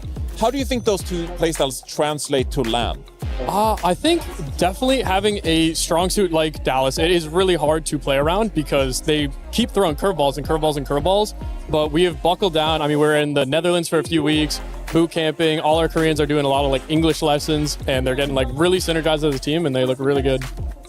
I love how much work you guys are putting in as a team. Can you tell me a little bit about the fan base, though? Because I saw a number of ladies rocking Team Liquid jerseys here in the venue. Are there some moms supporting the players? Who's all here in Paris? Yeah, so we got actually a huge group of moms. So we got my mom, we have Vega's mom and dad, Infected's mom and dad, Kisoris, our coach's mom and dad. We got a huge group. Vega's, I mean, yeah, we got a lot of moms in here. I love it. There's a whole bunch of families out here supporting their players, and what a great city to do it here in Paris. Let's talk about the match in particular, though. If we're going to see Team Liquid take down Dallas Fuel, who has the most pressure on them today? Which role do you have the microscope on? Honestly, I'd probably put the most pressure onto the DPS. I mean, everyone knows them. Tree and Zera are just, they've been dominating. They're on Team USA. You know, they took out Chronic, but Chronic he's been popping off like a lot recently, so. Chronic has definitely been a player to watch. On the other side of this matchup, we have Dallas Fuel, and Jake, we have to talk a little bit about the team that used to be one of the favorites in the Overwatch League. What have the Fuel shown you lately, and who do they bring to play in Paris? I think a player for me to watch is really CJ on this team. You know, he is the one who's often put in the position to get away with some of these really greedy flex supports, make a lot of those individual plays happen. He's been a really interesting player to watch. You know, his history in the game really rising now to among the top players in North America. So for me, it's the support line of Dallas Fuel that puts the pressure on, that plays these unique styles. The question is, can they get away with those plays against the Liquid DPS, who are going to be bringing the pressure on them? I'd actually love to ask Rag Attack about this, because Lucamino struggled yesterday, the support players for Dallas Fuel. And, you know, we hide the Team Liquid logo here for a little bit. Put yourself, you know, support player in the shoes of someone like Lucamino, who plays more flex kind of like support heroes. Can you make that work at a LAN like this, or should you just play the hits, play the more comfort, regular kind of heroes? I mean, for him, you do see like the off meta. We did see the Alari, a lot of things you don't usually hit on, but that's his strong suit. I remember watching a game and I was like, this is like a really random character, but I was like, I'd love to see Lucamino go Moira. He went Moira, instantly won the game. Like, he's a type of guy to pull anything out and make it work. We're going to talk more about the match in just a moment, but first, let's hear from the players. We've got one behind the scenes before this match kicks off. Thanks, guys. I'm here with Sunjun from Dallas Fuel. He is getting ready for the final match of the day, Dallas Fuel versus Team Liquid. Now, Sunjun, you had a pretty difficult match yesterday against Falcons. For now, though, how is the team doing? 자, 어제 좀 어려운 팔콘과 경기가 있었죠. 끝나서 지금 경기 들어가기 전에 지금 현 상태 팀 분위기는 전체적으로 좀 어떠신지? 팔콘전 진 건 아쉽긴 한데 페다도 잘 준비해서 올라가자고 분위기는 괜찮긴 해요. I think we're mostly doing pretty fine. It is a bummer that we did lose to Falcons, but we just have to do better in the lower bracket and then bring in results. All right, talking about bringing in results, you guys are going up against Team Liquid. You guys have fought them many times during the stage as well. How confident are you going into today's match? 자, 방금 이제 프레저에서 잘하면 된다라고 말씀하셨는데 그 첫 번째 계단이 아무래도 팀 리퀴드가 될 것 같습니다. 이번에 리퀴드가 뭐 항상 많은 이제 경기를 치렀는데 오늘은 좀 이길 수 있다는 자신감 있으신지? 항상 자신감은 있고 리퀴드 한국 애들은 저희 한국 애들보다 못하기 때문에 잘 이길 수 있을 것 같다고 생각합니다. I am always confident. I feel like all of our teammates are always confident. I do want to say the Koreans on that team are worse than the Koreans on Dallas Fuel. I love that answer. I love that confidence. Sunjun, thank you so much. Best of luck. 화이팅! Calling out the former Korean teammates, now opponents in this matchup. Let's talk a little bit about your Team Liquid squad and the expectations against Dallas Fuel. We got 45 seconds before we get to stage. So how many maps does this go, Rack, and who wins it? It's got to go map 3. I think super good opponent from Dallas Fuel, but we got to take the win. Liquid 2-1. Johnny?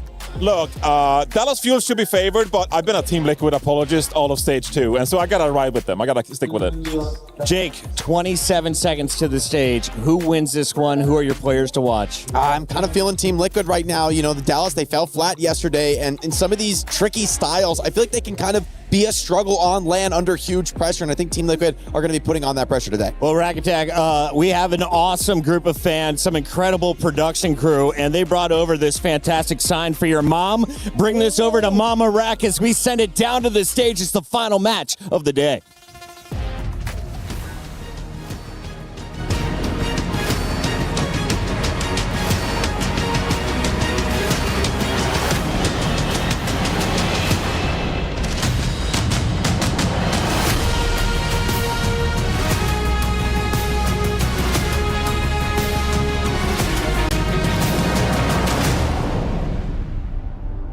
Mesdames et messieurs, ravi de vous retrouver pour la dernière game de la journée. Pour l'instant, on mange très bien sur Overwatch. For now, I'm enjoying myself. We've seen quick matches, we've seen favorites, we've seen upset, we've seen many things. And once again, I am not alone because, of course, I am joined by that British boy in Chambers. Are you ready for the American Derby? I am. As a British boy, I'm so excited for an all-American banger. Two counterparts of the same region. One of them exits the tournament here and now. The other keeps their hopes and dreams of lifting this bad boy high in the air alive and well. And who better than a young British boy to welcome the American team? Shall you go? Absolutely. Please welcome Dallas Fuel!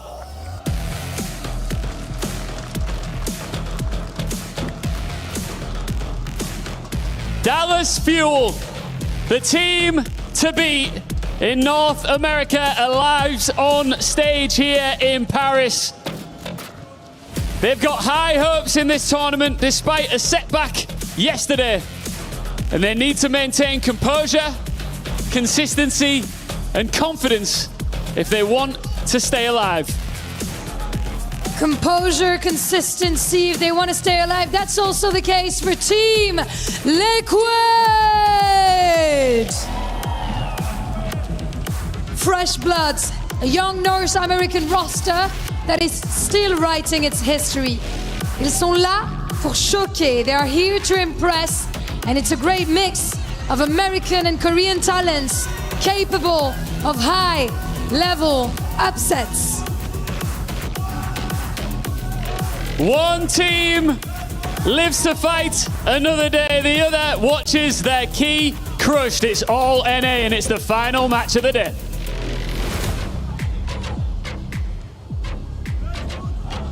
First, they fought for control of North America. Now, they're fighting for the right to keep representing it. North America's, one of their most compelling domestic rivalries at least, has followed us to Paris, and now one of their flagship teams will be going home. Oh, and you know, these two teams are rivals, right? I mean, like in North America, if one of these teams won the event, the other one's key would be in the trophy crushed, right? And somebody is going to get it to do it to the other on day 2 here at EWC. Dallas obviously comes in with a lot of hype, been really good in North America this year. It's been great to kind of have them back in the scene. But Liquid, very tough opponent. I mean, these two teams, they have not been hiding anything from each other. They know exactly what's going to be on the other side. Yeah, all from the world. Liquid probably came out of day 1 frustrated by how close they came in that Weibo matchup. Dallas left day 1 looking for evidence that they'd even arrived. I mean, that showing against Falcons, I think, was vastly below expectations. They got taken to task, and now they may have one more chance to show their quality and show what took them to that top spot in North America. Liquid forced them to evolve in the NA Stage 2 playoffs. They came back for the rematch and dominated after getting 3-0 swept. Who do you think feels better coming into today after yesterday's results between these two? I mean, for me, it's Liquid. I just don't think, you know Falcons are a quality team, but you also know that they've been getting beat up by everybody else. Right. You are the best team in North America. You are the standard. You are the ones that are supposed to be carrying the flag for your region. And you stumbled against a team that wouldn't have been here if they hadn't been good last year. And a game like this, right, obviously has huge ramifications for our second part of, really the third stage in OWCS, right? Like, as we go back home, then start playing those online games. I mean, who knows if these rosters are even the same at that point. It'll be a D.Va and a Cat ban here off the rip as Nepal will be game number 1. Moments away from jumping into our first match in this series. It is, of course, a key crush match. There's a lot on the line. Dallas Fuel would like to leave Paris having shown a bit more of their quality, a bit more of that depth. They carry the regional trophy. Liquid, all they carry, honestly, is the memory of sweeping Dallas on the way to it. And, well, today we're going to find out which one is more important. Attack showed us a lot of Zarya in the game against Weibo. Looked quite good in certain comps. It looks like it is their answer to the Malga. Yeah, it'll be a Malga set up here for Dallas Fuel. Xion Tracer for both sides. I really liked this when we saw it from Team Liquid yesterday, right? They were able to kind of use those bubbles on the Xion in the Tracer, then get aggressive with that Zarya. Attack, though's not getting any charge for free. Keeping both those bubbles until they're absolutely needed. Chronic there gets a Suzu. Great timing there from CJ to keep him standing. That could have been ugly for the Xion, and Chronic, proud as a peacock, up on top of the statue, is able to deal with Kibis. I mean, it's incredible that CJ is able to hit that Suzu, right? I mean, you know, Chronic kind of moving his way up to the high ground, kind of hits him in motion. You don't connect on that, Chronic is most certainly dead, and this fight goes way different. Chronic with 3 to kick things off.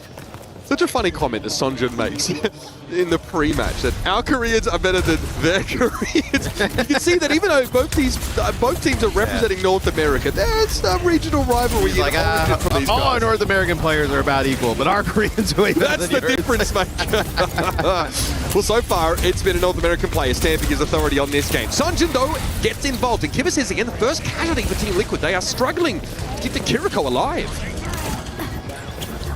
This has not been a good start for Team Liquid. Hasn't even really got like a really great fight. CJ already, just the healing he's been able to build up to with a Kitsune rush already. Kibis at 60, you know, getting closer to 70%, a huge gap. Team Liquid needs to wake up, Mitch. I mean, this has been a really rough start to this match. Yeah, they are asleep at the wheel. 3 was able to get into a flanking position, but noticed immediately by Chronic and forced back. Chronic going to come forward, and there is the stop. This time, it's Vega picked up. Still a support. First cab off the rank in terms of elimination, but that's quite a nice stick. Kibis again just gets... But that was Kibis' rush. Yeah, well, you know. Towards the end, I feel like I think it came in really late when he got, like, stuck. He took the orange brick road back to spawn. Yeah, I mean, I guess. Sure, why not? Yeah, you'll have a grab here for like the Team HOV Liquid. lane. Yeah. You only need more than one person for that. He was the only one alive. It felt like at that time. He's breaking the law. Yeah. $2,000 fine straight away. Yeah, okay. He got pulled over if he did that. Liquid need to get some prize money before they think about paying their fines, Matt. Tree is down though. Chronic with the spree. Caught in the grab. Is this too late in the day? Attack's able to turn it into one elimination at least, but Dallas will be back with a vengeance to the point, and Kellen has a cage fight and a score to settle. Mino trying to stay safe. Attack's not going to be able to get out of the cage though, and he is going to get run down. Kibis is there, always seems to be. This time though, keeps himself off the right side of the kill feed. For now, Attack nice and healthy. They want to push up. Dallas Fuel folding back. Kellen realizing he can't hang. It looks like they'll concede finally. A chance for Liquid to get on the board. I mean, tremendous job by though Luke and CJ to keep Kellen alive on through that. You back up. You're going to be able to get another Kitsune rush here rather fast from CJ. Sunju with a pulse bomb as well as just backing out there for a quick second. Might allow Dallas to be able to use his Kitsune rush, flip the point back, take round number 1.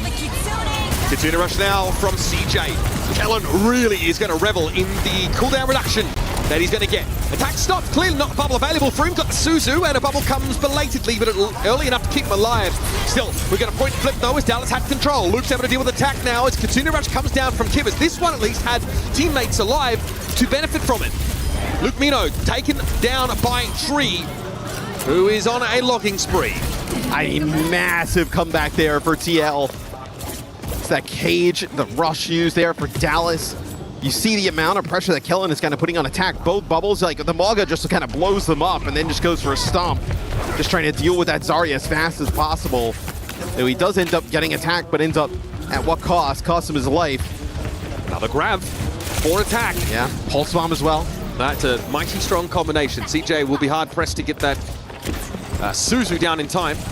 Attack might be trying to play around that cooldown as well. We'll see. Dallas, nice little reposition here. Attacks him in an awkward spot, but sees an opportunity to grab into the choke. Sound barrier, the prescribed response from Luke Mino, and Kivas is down. There's the pulse bomb, clearly not a factor. CJ was able to find the Suzu in time, and Vega is down. Disaster for Team Liquid, completely outmaneuvered by Dallas. An attack went for a panic grab that just didn't stick. Yeah, I mean, Kellen just pushes right on through it, right? He ends up getting Kivas and Tree. Finds a third in the fight as well. 65% there for Team Liquid, but it does feel a little bit more lopsided than that in favor of the Dallas Fuel. That first frag, that opening passage of play. Oh my goodness.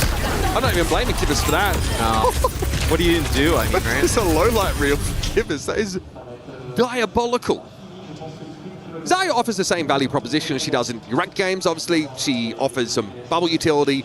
She has high damage for a tank. However, when your opponents are coordinated and they can use their sound barrier and protection Suzu on the right timings, the Graviton Surge is hard to force through as a win condition. And Maga is not as threatened by the high energy Zarya as maybe some other tanks, right? I know with how good Maga is and the damage output of Maga just in general, right? So just kind of breaks the bubbles and doesn't even, not even phase. Stomp coming on in, Joyride right after it. Suzu used there, so everybody on Team Liquid kind of keeps their health bars fully stocked up there and healthy. Okay, Tak has to bubble himself there. Kellen just forces that bubble out, and now he doesn't have one to work with. That is so elegantly navigated by Dallas. Kellen is traded out for it though. So tank for tank. Now we're going to look at how effectively the healers can keep their DPS alive, and Chronic just gets cut off from line of sight. Liquid win a scrappy exchange at the start of the round, and Luke Mino would be advised not to stay too close to this. Well, they still have both supports alive, and Sunjin, not Sunjin anymore. As Kivas finds that kill. Now I think they'll try and, get out of dodge here. Yeah, the support's going to back up towards the choke. Looked like they would have tried to maybe contest that, keep it going a little bit. Players coming off a spawn for Dallas, but now Team Liquid able to control high ground as Kivas builds up to a Kitsune Rush in just that one fight. Crazy fight for him. Dallas probably want to play on this point as much as they possibly can. Give limited opportunities for energy generation for attack. Try and make sure they don't get poked down as they make their way to the objective. Kivas has a Kitsune Rush, he's going to let it go straight away. That's his privilege for winning the first fight. Almost drops her, that was a little bit dangerous. Tree looking for a way to wrap around here, but all of Dallas have kept themselves at a healthy distance with the exception of Chronic as Zera bears down upon him with the pulse pistols. Sonjin's got to blink away. Yeah, recall used there for Sunjin. He ends up using a pulse bomb, tries to maybe catch somebody coming out of that animation, but this has been a great start for Team Liquid. They end up using that Kitsune Rush. Everybody on Dallas separates. They kind of isolate a target there, which is Chronic, not able to get out with his legs. So now it's aggression from Team Liquid. Tree with the Joyride right around the corner. Oh, that slick little slider. Now they're going to try and compound issues for Dallas. Sound barrier deployed. Luke hasn't quite been able to build his yet. Team Liquid don't turn it necessarily into a kill opportunity though, as Dallas has followed back and Kellen's got a cage fight. He wants to fight on the point, but the rest of his opponents refuse to acquiesce. There's Luke now down to the spree. Inside the cage we go, but Tree only has eyes for CJ. Dangling like forbidden fruit. He'll deal with him, then send a message. It's a cage fight used there. Kitsune Rush as well. But Team Liquid, I mean, Tree does a nice job with the spree, right? Just going in, getting one. Obviously has the benefits of those Zarya bubbles and the damage following it up. Lucamino with a sound barrier, but this round completely dominated by TL. Nice job getting the beat off in time. Yeah, interesting grab. It didn't hit anyone initially. I think that Luke actually charged into it. Just needed to get that beat off, probably for Kellen's sake, if anyone else's. Liquid, though, not able to turn that into an elimination. So Dallas are on the point. Dangerous game Luke is playing there with that boop around the corner and always gets punished for it, but now Chronic has a spree coming up very shortly. May not need to use it, though. Suzu does get deployed. Chronic's happy to take a back seat here, but they can't allow for a flip in Liquid's favor. That would be devastating. Pulse from Sunjin finds Tree and guarantees the fight win. Sunjin is low, going to use the recall. Not going to end up taking that fight there against Zera at that moment in time, but finally Dallas, they're able to get a hold of the point. They get control of some high ground here. I think this is a massive fight, Mitch, coming up. Dallas, they have their spree, they have their Kitsune Rush. Will be matched on the other side. Can they hold on? Attack already very charged up. Ooh, I like the mechanics there from Attack. Trying to close the gap quickly. Luke down first. Tree's able to find that elimination. Surely the Katsuna Rush is going to follow, but CJ can't keep Kellen alive. Oh, you're committing to this? No way, Chronic. He's got to go for it. Liquid, of course, will take the round if this is not a Dallas Fuel fight win. Unfortunately, it's just too little. Doesn't come at the right time. Chronic holds on to that ultimate until his teammates are already fallen. How about them apples, folks? We got a really competitive map 1. Man, I mean, I know, what, round 1 kind of pretty comfortable in favor of Dallas. Round 2, the complete opposite direction in favor of Team Liquid. So yeah, Chronic has to use that ultimate there towards the end. Yep. Has to make something happen. I wonder if they were going to try and just stall, play something more passive, but they're not playing a D.Va composition, so that gets harder and harder. It would have been very difficult. I mean, and also you're Xion with the supports. You don't have, like, if it's Tracer kind of darting in and out, maybe. But Xion doesn't have that level of mobility, survivability. So see if there's any huge changes here going into our next round. You see that Zarya damage really ramping up there for attack, and Dallas, they'll ditch that Maga. They're going to play some Sig here. Lukamino on the Wuyang for a little bit more poke. Yeah, Luke sort of teased at this in an interview recently with OWTV, says, I really love Wuyang's one of my favorites, and we're a team that likes to play some unconventional styles. So it's quite a poke composition on a control map, which has only really been a recent development in competitive Overwatch, but we've seen the Sigma, we've seen the Domina on occasion.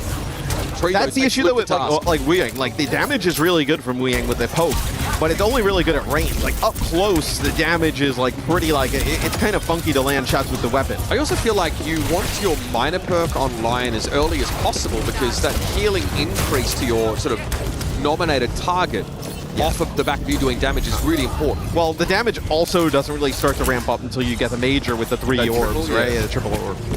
That's true. So it takes time. Like at this range though, like, this is where obviously Lukamino can really be effective.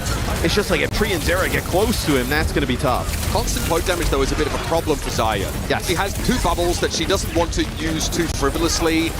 They don't last forever. She doesn't have a static shield that she can use to close the gap. So for Zarya to take space, she has to use those very valuable cooldowns, and a poke comp could really punish her in doing so. Oh, Winton. No, Winton Overwatch. I was going to say, I would really like the D.Va potential switch here, for attack, but let's see some Winton Overwatches.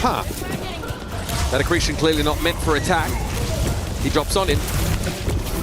Kellen obviously the beneficiary of that amped healing from the slam of Lukamino. Winston used to be obviously the go-to tank really in just about every situation. We have Tidal Blast used here on the Sunjin. Okay, chasing down the Xion. Tree knocked down, but on a high ground perch that can't be punished.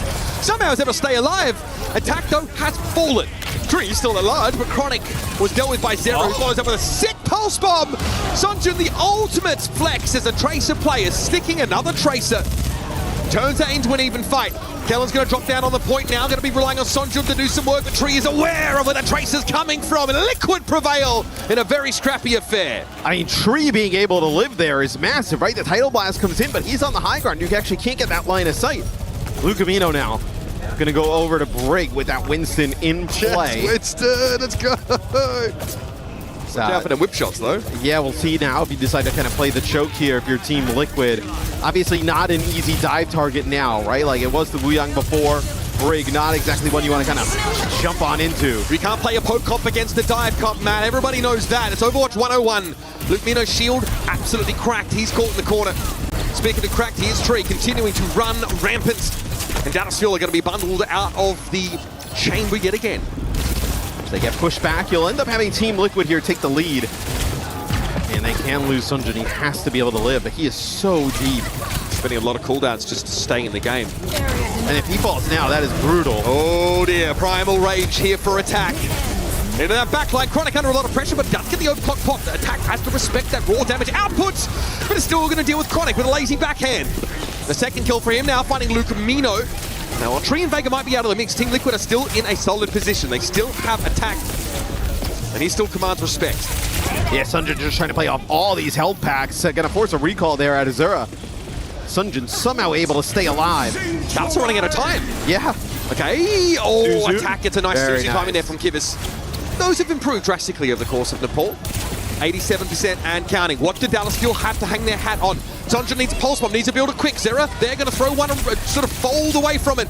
Sonja knows he's got an opportunity here, but elsewhere it's Attack going a little bit low on the point. Kiv is trying to keep him topped up now as a bubble's thrown down. Suzu used just to help Attack be that front line. He jumps away from the pulse bomb. Sonjun does not connect. He's forced to recall now. We have a flip. 69% and counting for Dallas Fuel. They get control back, but Liquid aren't done fighting. Rally, shield bash onto Attack. Kivus is going to get the Kasuni Rush in play, though, and Attack's going to benefit drastically from lower bubble cooldowns. He'll keep throwing them into play now as he gets up on that high ground. It's Liquid, flip the point back. Kivus' rush, very well apportioned in this moment, but now it's expired, and Kellen gets down and dirty with the Kiriko. Dive up for Attack. He's got no supports left, and Dallas Fuel will continue to burn here on Nepal. A hard-fought fight win at the cost of many big ultimates, but they're still in it. Yeah, you're going to get another fight here, though, for Team Liquid. Sunjun forces recall yet again. Vega getting closer and closer to the sound barrier. Most likely you get a Primal Rage here to extend it. Somebody needs to get a touch, though. The whip shot here, potentially. Oh, Zera's not going to be able to get a touch. He actually dies. Anybody else? Yes, Attack's having to get on there, but Vega got picked off. Oh, Dallas Fuel wait for the game to come to them, and Team Liquid have been found wanting. Attack has to buy some time here with a Primal Rage, and an environmental kill wouldn't go amiss either, but there's no help. Tree down. I heard the Deadeye getting popped by Chronic. And Attack is finished off by the Cassidy. Right click there just to put the fear of God in Vega, and Dallas, what a scrap fest, have taken our first map. That one goes down to the wire. A huge kill on Zera. Brady's trying to work that outside, being able to go get a touch. He falls. They end up losing Vega, who's close to the sound barrier at that time. It's probably the two worst players they get a loss in that situation, and that ends up allowing Dallas to take the map. I think just the raw level of individual skill on display there was astonishing. Great Tracer play. I love the move over to the Winston to answer what was looking like a poke comp. But ultimately, it is not going to get the job done. This is gross from Sonjun. The guy has come such a long way over the last couple of years. Remarkable finish here for Dallas, being pushed to the limit as only Liquid seem to know how to do to these guys regionally. We're going to head to an interview here. We've got Lou standing by with some very special guests. Very special guest indeed. I am joined with Isela and Royd, proud Liquid Vegas parents. Even though the boys didn't get the first game, I'm sure that they come back in the series. I wanted to ask you, because we know how complicated it can be, you know, to be the parent of a professional or someone that wants to go pro in esports. So I want to know, how long has been Vegas passionate about Overwatch, and how has it been, you know, handling all this at home? Hi everyone.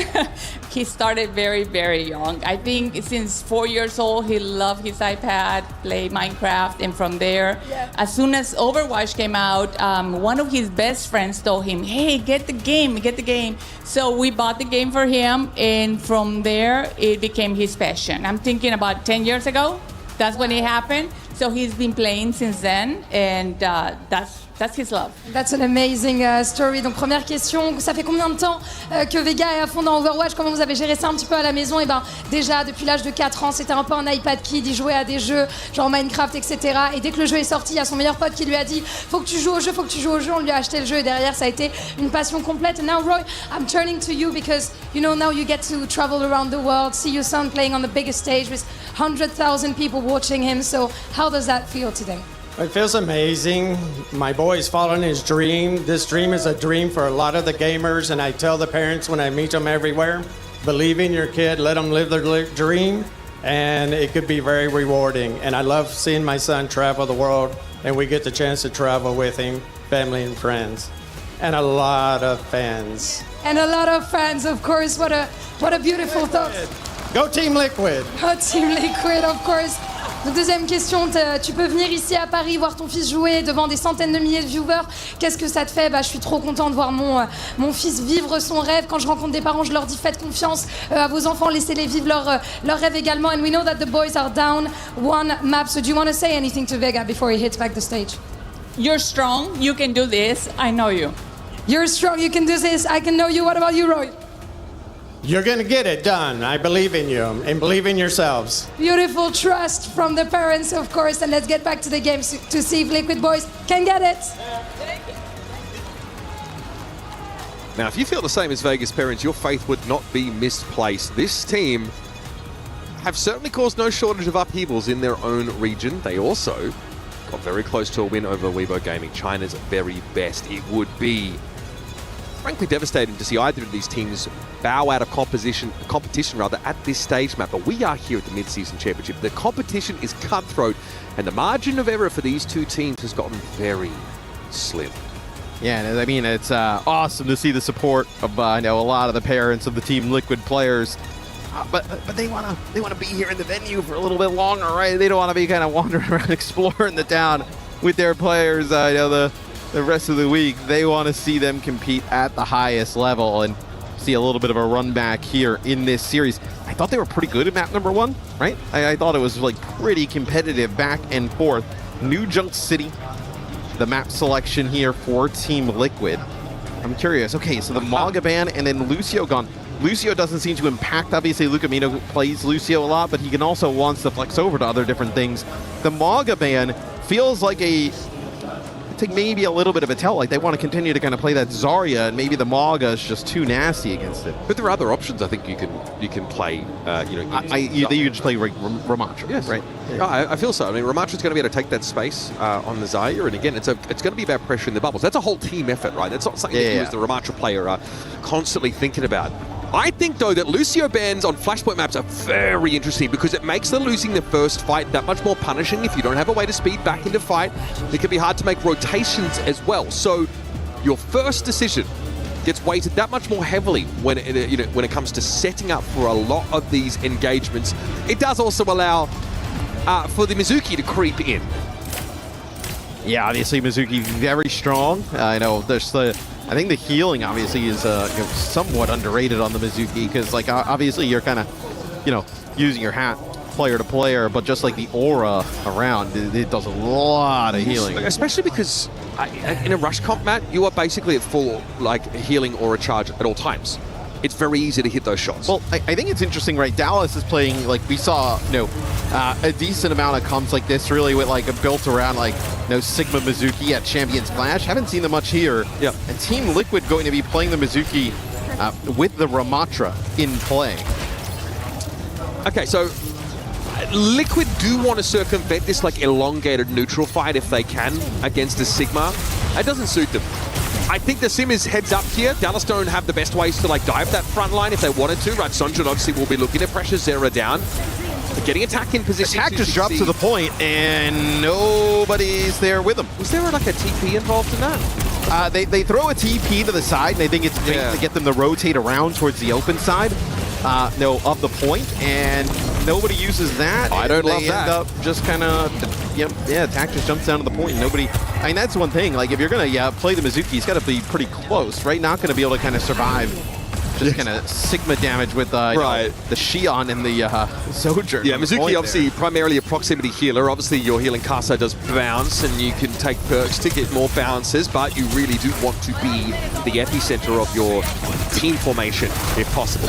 Early continue rush here for Kivas. He's just going to let it go, and why wouldn't you? Attack scored by a Binding Chain into the Accretion combo. That's one of the biggest selling points of this Sigma Mizuki look. Kellon speculates with that Gravitic Flux and catches two players in it. Attack and Tree are reeling after that, and Dallas keeping the pressure up. They've lost Chronic though, but with Tree out of the picture, Liquid are still able to find success on a flip.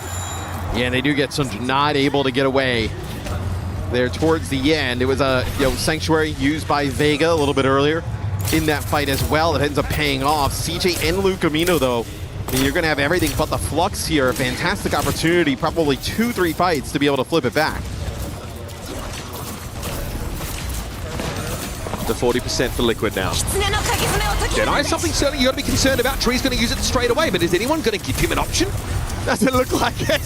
He sat there looking a bit uncomfortable there as Team Liquid now had to bear the brunt of this overclock from Chronic, and he's in a safe spot. Sonjun as well is going to command attention with the spree. And all of Liquid are forced to rotate. They've got a Sim. They can make these tricks on a dime happen. This Sim wall now something they can try and use by Dancy, but the Kekai Sanctuary fulfills a similar purpose. Attack though inside the Sanctuary is still a big problem with this Annihilation forcing Dallas away. And Tree finally gets his sit down with Sonjun. Accretion hits attack, but he don't care. Liquid have done enough here to get to 93 and change. Dallas still have to desperately throw themselves at the point. Chronic's going for a back flank, a solo effort here now. He's 1v3, that was never going to work for him. And now in overtime, it's desperation for Dallas Fuel. They're ultimately going to be snuffed out. Great comeback here from Team Liquid. Both of those support ults that we talked about for Dallas used there. Sunjun gonna move away from the Xion here, gonna go over to Mei. And you saw, like, when Luca Mino drops the Sanctuary on the point, the healing is not strong enough through the Annihilation. Like, the Xion has to get out of there to just kind of dodge, just being inside of that. Now it's going to be Sunjun going back to Tracer, maybe here, now in combination with the Wu Yang. You feel like that's going to be good enough. The Maze has application, but I had fears about the neutral performance, especially up against the Cassidy. All right, Luke. Once again, we're going to see this Wu Yang look. Sunjun able to be delivering that Tidal Blast. If it comes to blows, the Vega just gets picked up here by Chronic relatively in the neutral. Team Liquid have to top themselves back up and allow for an early capture and hope not to lose any more players. And this is where, other teams, right, seeing this kind of sim on the other side would pivot to something maybe like the Vendetta, right? But it doesn't seem to be something that Dallas Fuel feel comfortable playing at the moment. Flux here. Oh, nicely done by Tree. Lines up Sunjun. There was a gravitic Flux amidst all of this action. Unclear if it really caught on to too much, but Dallas at least have Kellen turn this into elimination on 0. We're down to a 4 versus 4, but Tree is a loose end. One that Dallas haven't really been able to tie up so far. This is still Dallas in control, though. They've gotten to 50% amidst this fighting, and I wonder, the commitment there is huge on this Annihilation. Luke was able to find 2 kills before finally being brought down by Tree, and Dallas are still a fighting force here. 64% and counting. Tree now brought down, attack ignored. During that Annihilation, wasn't even able to flip the point. Losing Kellen, though, is a problem, and Sunjun can't afford to get too close, but Dallas had doubled their point total just by kiting away. It's crazy. I mean, we're watching from Tree's POV, and if you were just watching that without the scoreboard, you would think the Team Liquid's running away with the point. Dallas, though, getting up to 80% early on. You're going to have a Tidal Blast here, maybe for the Tracer here. See if you can get on top of the Cassidy. It's been such an issue there. Team Liquid, obviously, Tree popping off on this flashpoint. The windows in between Nemesis forms aren't that long. It's like 10 seconds. Chronic there sees a threatening TP and has to spend some overclock shots on dealing with it, but it's gone. Nothing with the Tidal Blast there. Yeah. Sunjun, though, still has some follow-up in the post spot. Thick! Nicely done. Tree is down, but still, it might not be enough in this fight. Sunjun can only look on and hope that he's done enough, but frankly, that's not the case. Team Liquid are rapidly chasing the point total for Dallas now at 68%. They've got numbers, and they're cycling into some support elements too. Yeah, I mean, you end up using the overclock that now has the sim wall coming in there from Team Liquid, and then try and make a play with the Tidal Blast. Doesn't work out at all. That's a nice collapse, though, on the Tree. Yeah, team out with Sunjun to take out the Cassidy. Liquid, though, still want to fight. They still know they can get a flashpoint win here. Who's going to touch? CJ is down. Presumably, Sunjun went to try and get this overtime going and threaten a flip. No, it was Kellen. Right. Well, he keeps his team in the flashpoint, but no one's really here to help Kellen, and this is going to put Dallas Fuel in disarray for the time being. Are we fluxing? You better believe it. Annihilation is going to be the answer, though, and how's Luke going to get away from this? Attack still healthy. Kivas quickly tends to his wounds, and now at 99 each is a flip for Team Liquid. Where are the Fuel? Up on high is Kellen. He can drop down eventually, but a Kekai Sanctuary means that is more than just required. It is absolutely mandatory. There's Tree, nice little double off the Deadeye, and that'll be all she wrote. Team Liquid bounce back late in the fight to take their second flashpoint, and they are keeping this series interesting. Yeah, they look awesome here, ramping the pace against the Dallas Fuel. As Dallas, they get rid of the Lucio, and it's kind of almost even unlocked this kind of composition here from Team Liquid, playing this Mizuki with the Kiri, and then also just kind of protecting Tree at all costs, giving the Cassidy the mobility around the map. Nice chain there from Vega. Connects, and they actually deal with Chronic with it. Yeah, Liquid here see the Ramacha switch into them. They must be satisfied about that. Feels like a concession from Dallas, who haven't been able to make any of these other comps work. Attack here now realizes there's no fight to be won, so we'd like it to be over. That's why he steps ahead of his shield instead of continuing to dance it. And Dallas will get to start on Labs. Yeah, with the point. You know, although they do kick off the fight with a kill there, 2 from Sunjun, Luca Mino contributing in the kill feed there with the Wu Yang damage, and then I know Kellen pops that Nemesis for him. All the damage that the Tracer and the Wu Yang are putting down is followed up by that Ramatra. So it'll be Dallas getting control of the point here first. Simwall is going to be massive here, right? Tidal Blast on the other side, overclock as well. Simwall from Zera. Obviously, no support ultimates to work with, and this time could be quite huge. Tidal Blast, watch out for this one. Sunjun is amidst everybody. Blast comes down, knocks Kivas low, but Sunjun is chained and dealt with. Not a good look to start this fight for Dallas, but again, they already got to 50% after staggering Team Liquid out. So a good start, it gives them some buffer, but now it's a matter of landing the plane and staying alive. And Flashpoint, what a shot! Zera didn't know what hit him, a tree, the next to fall. Timber, yells Chronic, and finds two of the most important picks you could ask for. Dallas could actually take the Flashpoint here, but they've got to contend now with this Annihilation from attack. He's used it to get Kellen off the table. And he'll be chasing some more of these eliminations. Dallas get to 90% and still counting. Attack stuck with a bomb, but he's able to mitigate some of the damage by putting up the Dukes. Chronic poking at him constantly, but Liquid will be allowed to flip. Bro, those shots from Chronic were nasty. I mean, you could just see that, like a little dot of Zera, his head on the objective, and he just rips it right off and then connects with Tree on the side. And yeah, not enough in the end. All right, nice little disengage away. This Vortex disrupt the shot. A lot of AoE being thrown at Dallas. Here comes Vega, charging forward. Chain already used. They are going to shove them on out if they can help it. Kellen with the Annihilation now. That's a little bit scary. Dallas looking to reclaim what was there. The Deadeye attempted by Tree, but shut down. Cut off. Interrupted. And otherwise unable to complete it.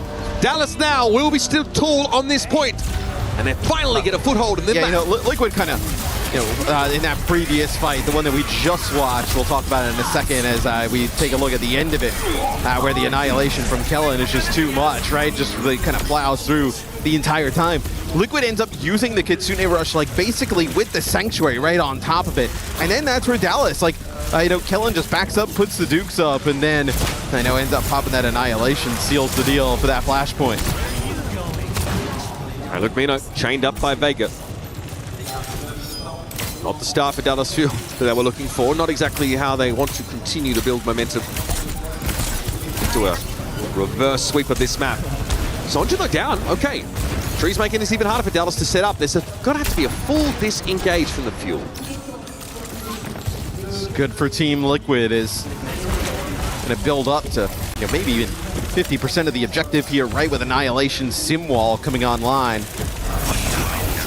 See the choke just being heavily contested here at the moment. Lucamino's trying to find these off angles, Mitch, right? It's going to be the Tidal Blast here. We'll see if he can find anything. Just get right on top. Oh, that's nice!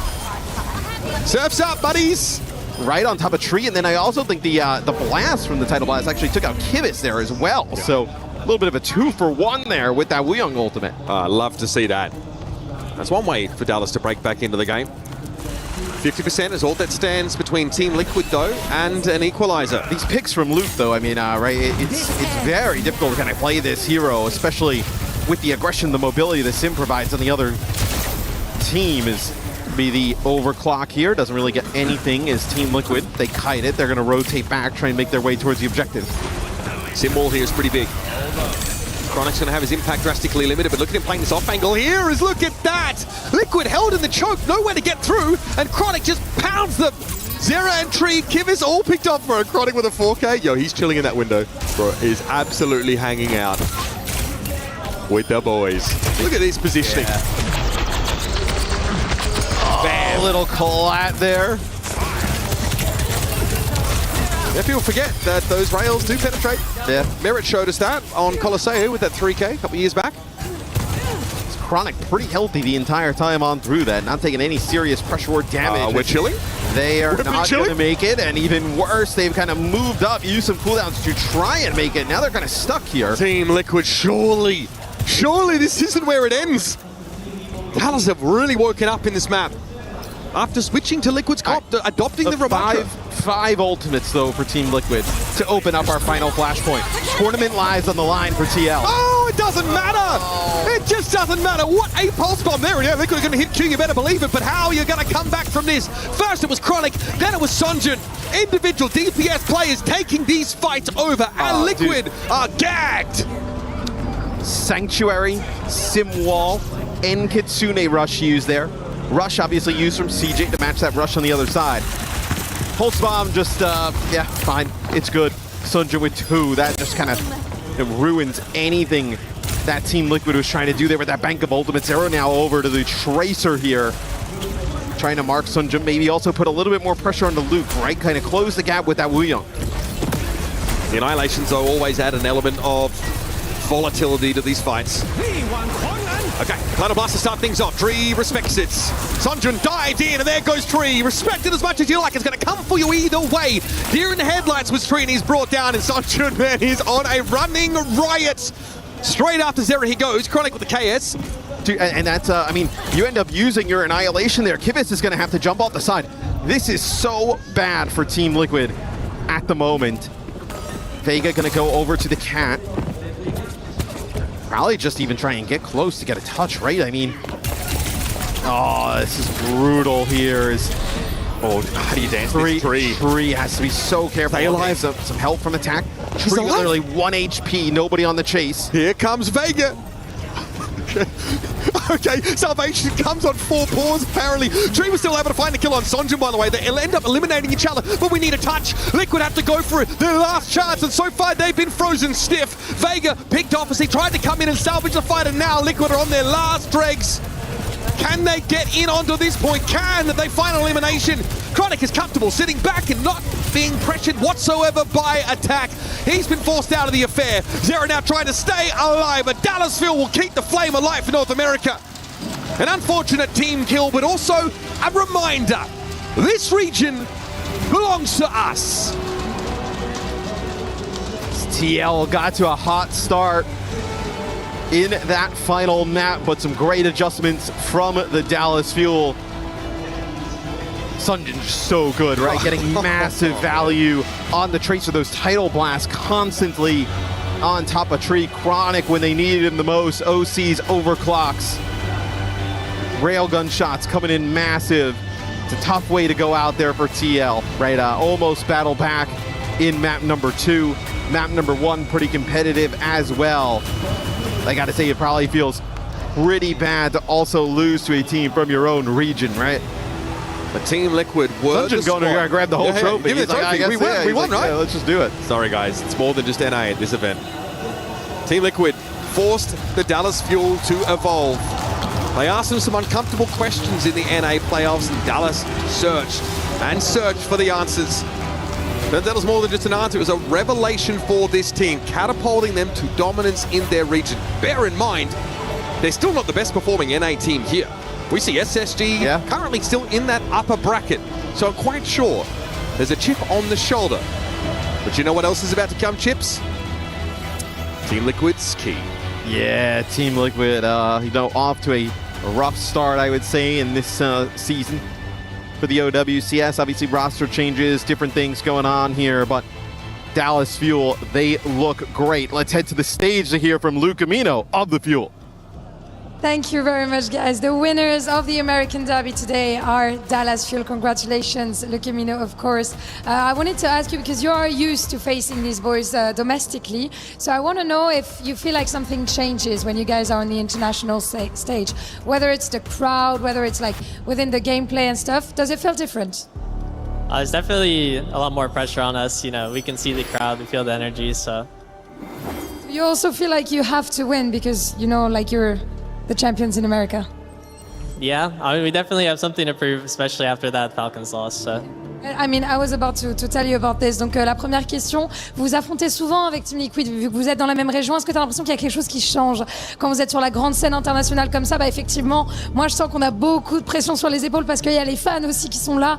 Et on a évidemment quelque chose à prouver après cette défaite contre Falcons. Talking about that loss against Falcons yesterday, it was looking pretty worrying. And I mean, pretty much everyone, the analysts, etc., were arguing that it was not normal that you guys didn't maybe win or weren't that good on that game. So I want to know, like, how did you manage to recover? Because today was quite with a fashion. So did you get yelled at by the coach, or what happened? I think we definitely talked with each other a lot. We needed to figure out our comps, because also yesterday was definitely a lot on me because I wasn't sure what we wanted to play. But today we really locked it down. So. I mean, yeah, props to you and your team, of course. Congratulations. Donc ouais, hier, défaite contre Falcons, un peu inquiétant. Tout le monde se disait, mince, c'est pas forcément normal. Comment vous avez réussi à revenir? Et bah honnêtement, la défaite d'hier, elle est pour moi. J'avoue que j'étais pas très confiant sur ce que j'allais jouer, etc. Donc aujourd'hui, j'ai lock-in et voilà, on a réussi à aller chercher la victoire. So it's gonna be your first key crush, Lukemino. I'm gonna bring you to the key crusher. You're gonna get to smash the key from Team Liquid. How are we feeling about this? Excited. I've never crushed a key before. It's your first key crush? Let's get going. Our lovely Wojtek is gonna help you and walk you through that EWC epic moment, crushing your opponent's key. And how could it feel better than a regional opponent, someone that you're used to face, you're used to beat? This is Team Liquid's key getting crushed here in Paris. Wow. Wow, wow, wow. Look at me now, I'm gonna bring you back towards the stage. For a first key crush, that was pretty solid, I'm not gonna lie. You know that a lot of teams are gonna have their eyes on you regarding the following of the tournament. Who do you feel could be a big threat for you in that tourney? Not sure. My team said that we should be more scared of TM, or more scared of VP, but I don't know. I think I want to play versus VP tomorrow, so we'll see. There's a little bit of the debate within the team, but you'd say VP? Yeah, I want to play versus VP. Fair enough, and we'll see, of course, if you manage to do that. Donc ouais, contre qui t'as envie de jouer, ou en tout cas, quelles équipes pourraient être des menaces pour toi? On n'est pas forcément tous d'accord dans l'équipe, mais moi, j'ai vraiment envie de me frotter à Virtus Pro. Thank you very much for joining me. Let me know. Congratulations again on the win. And that's it for us on the stage for today. Thank you for following us once again, and we'll see you tomorrow for some bigger matches. À demain.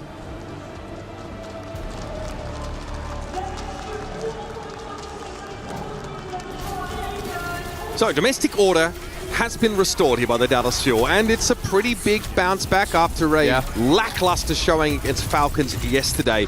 Should give NA fans a lot to look forward to, I think, because this is still a region that's trying to place themselves amongst the global hierarchy after a tough couple of years. Yeah, and it feels bad, though, for Team Liquid, right, to be that first North American team out. SSG, like you talked about, still in. And Dallas Fuel obviously get the better of them today. Luke Amino and CJ, some great plays from them in the back line. And, you know, obviously, Sunjun, that final map coming up with some massive moments with the pulse bomb. Listen, that was, for me, represented a huge step up. For Dallas to be able to put together a game plan over those two consecutive fights that was so effective, so devastating. That bodes well for the future.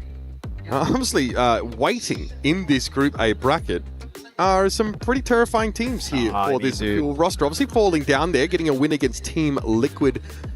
These decider matches are going to be very spicy now, as we're still waiting for that upper bracket decider. Luke wants Virtus Pro. Falcons T1 is going to be a banger. Oh, yeah. I also think, like, Dallas Fuel, they probably want VP because TM is probably going to play a lot of Sim, and like they don't play much Vendetta. They don't do things like that, right? So it's going to be a little bit harder to potentially go against that type of style. But, you know, VP has had TM's number towards, you know, the stage 2 a little bit later on. But, you know, I thought it was pretty impressive that Twisted Minds was able to get past T1 in the fashion they did. And as we head over to Group B, you know, GK versus Zeta is going to be a really good game as well. So SSG versus Varel. Hey, I actually think, you know, SSG probably has, I would say they're the favorite going in there. There's a path here to playoffs for them, absolutely.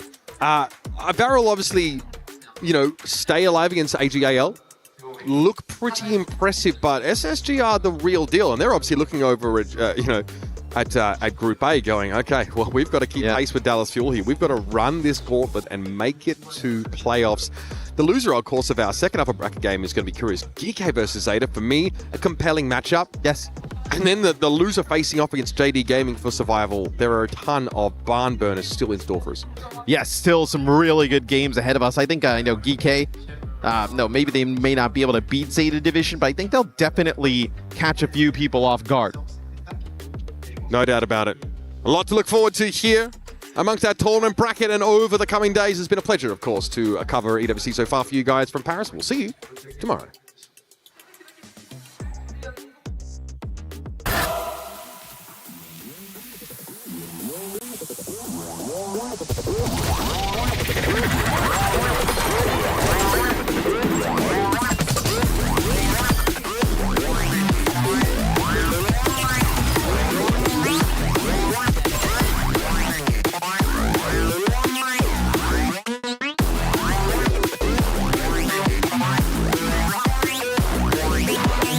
I urge you to look at the player cam as soon as we swap over to a Merrick POV. He looks like he doesn't even blink. He's a machine.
Play is in our DNA.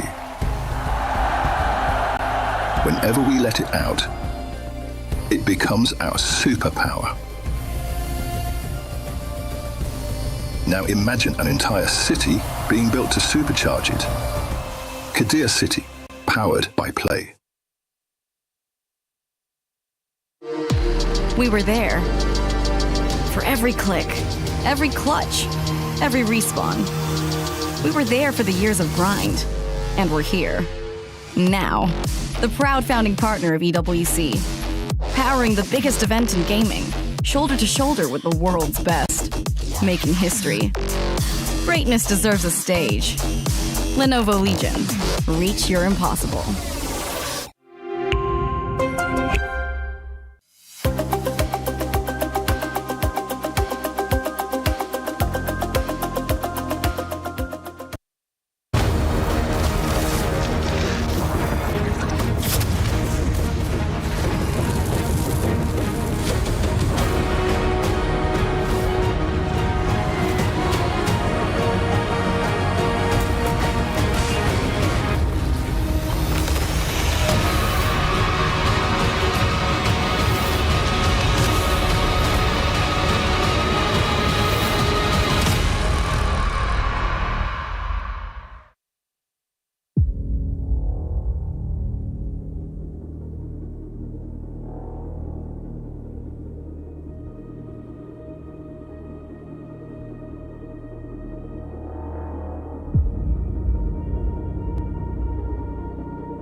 Bye.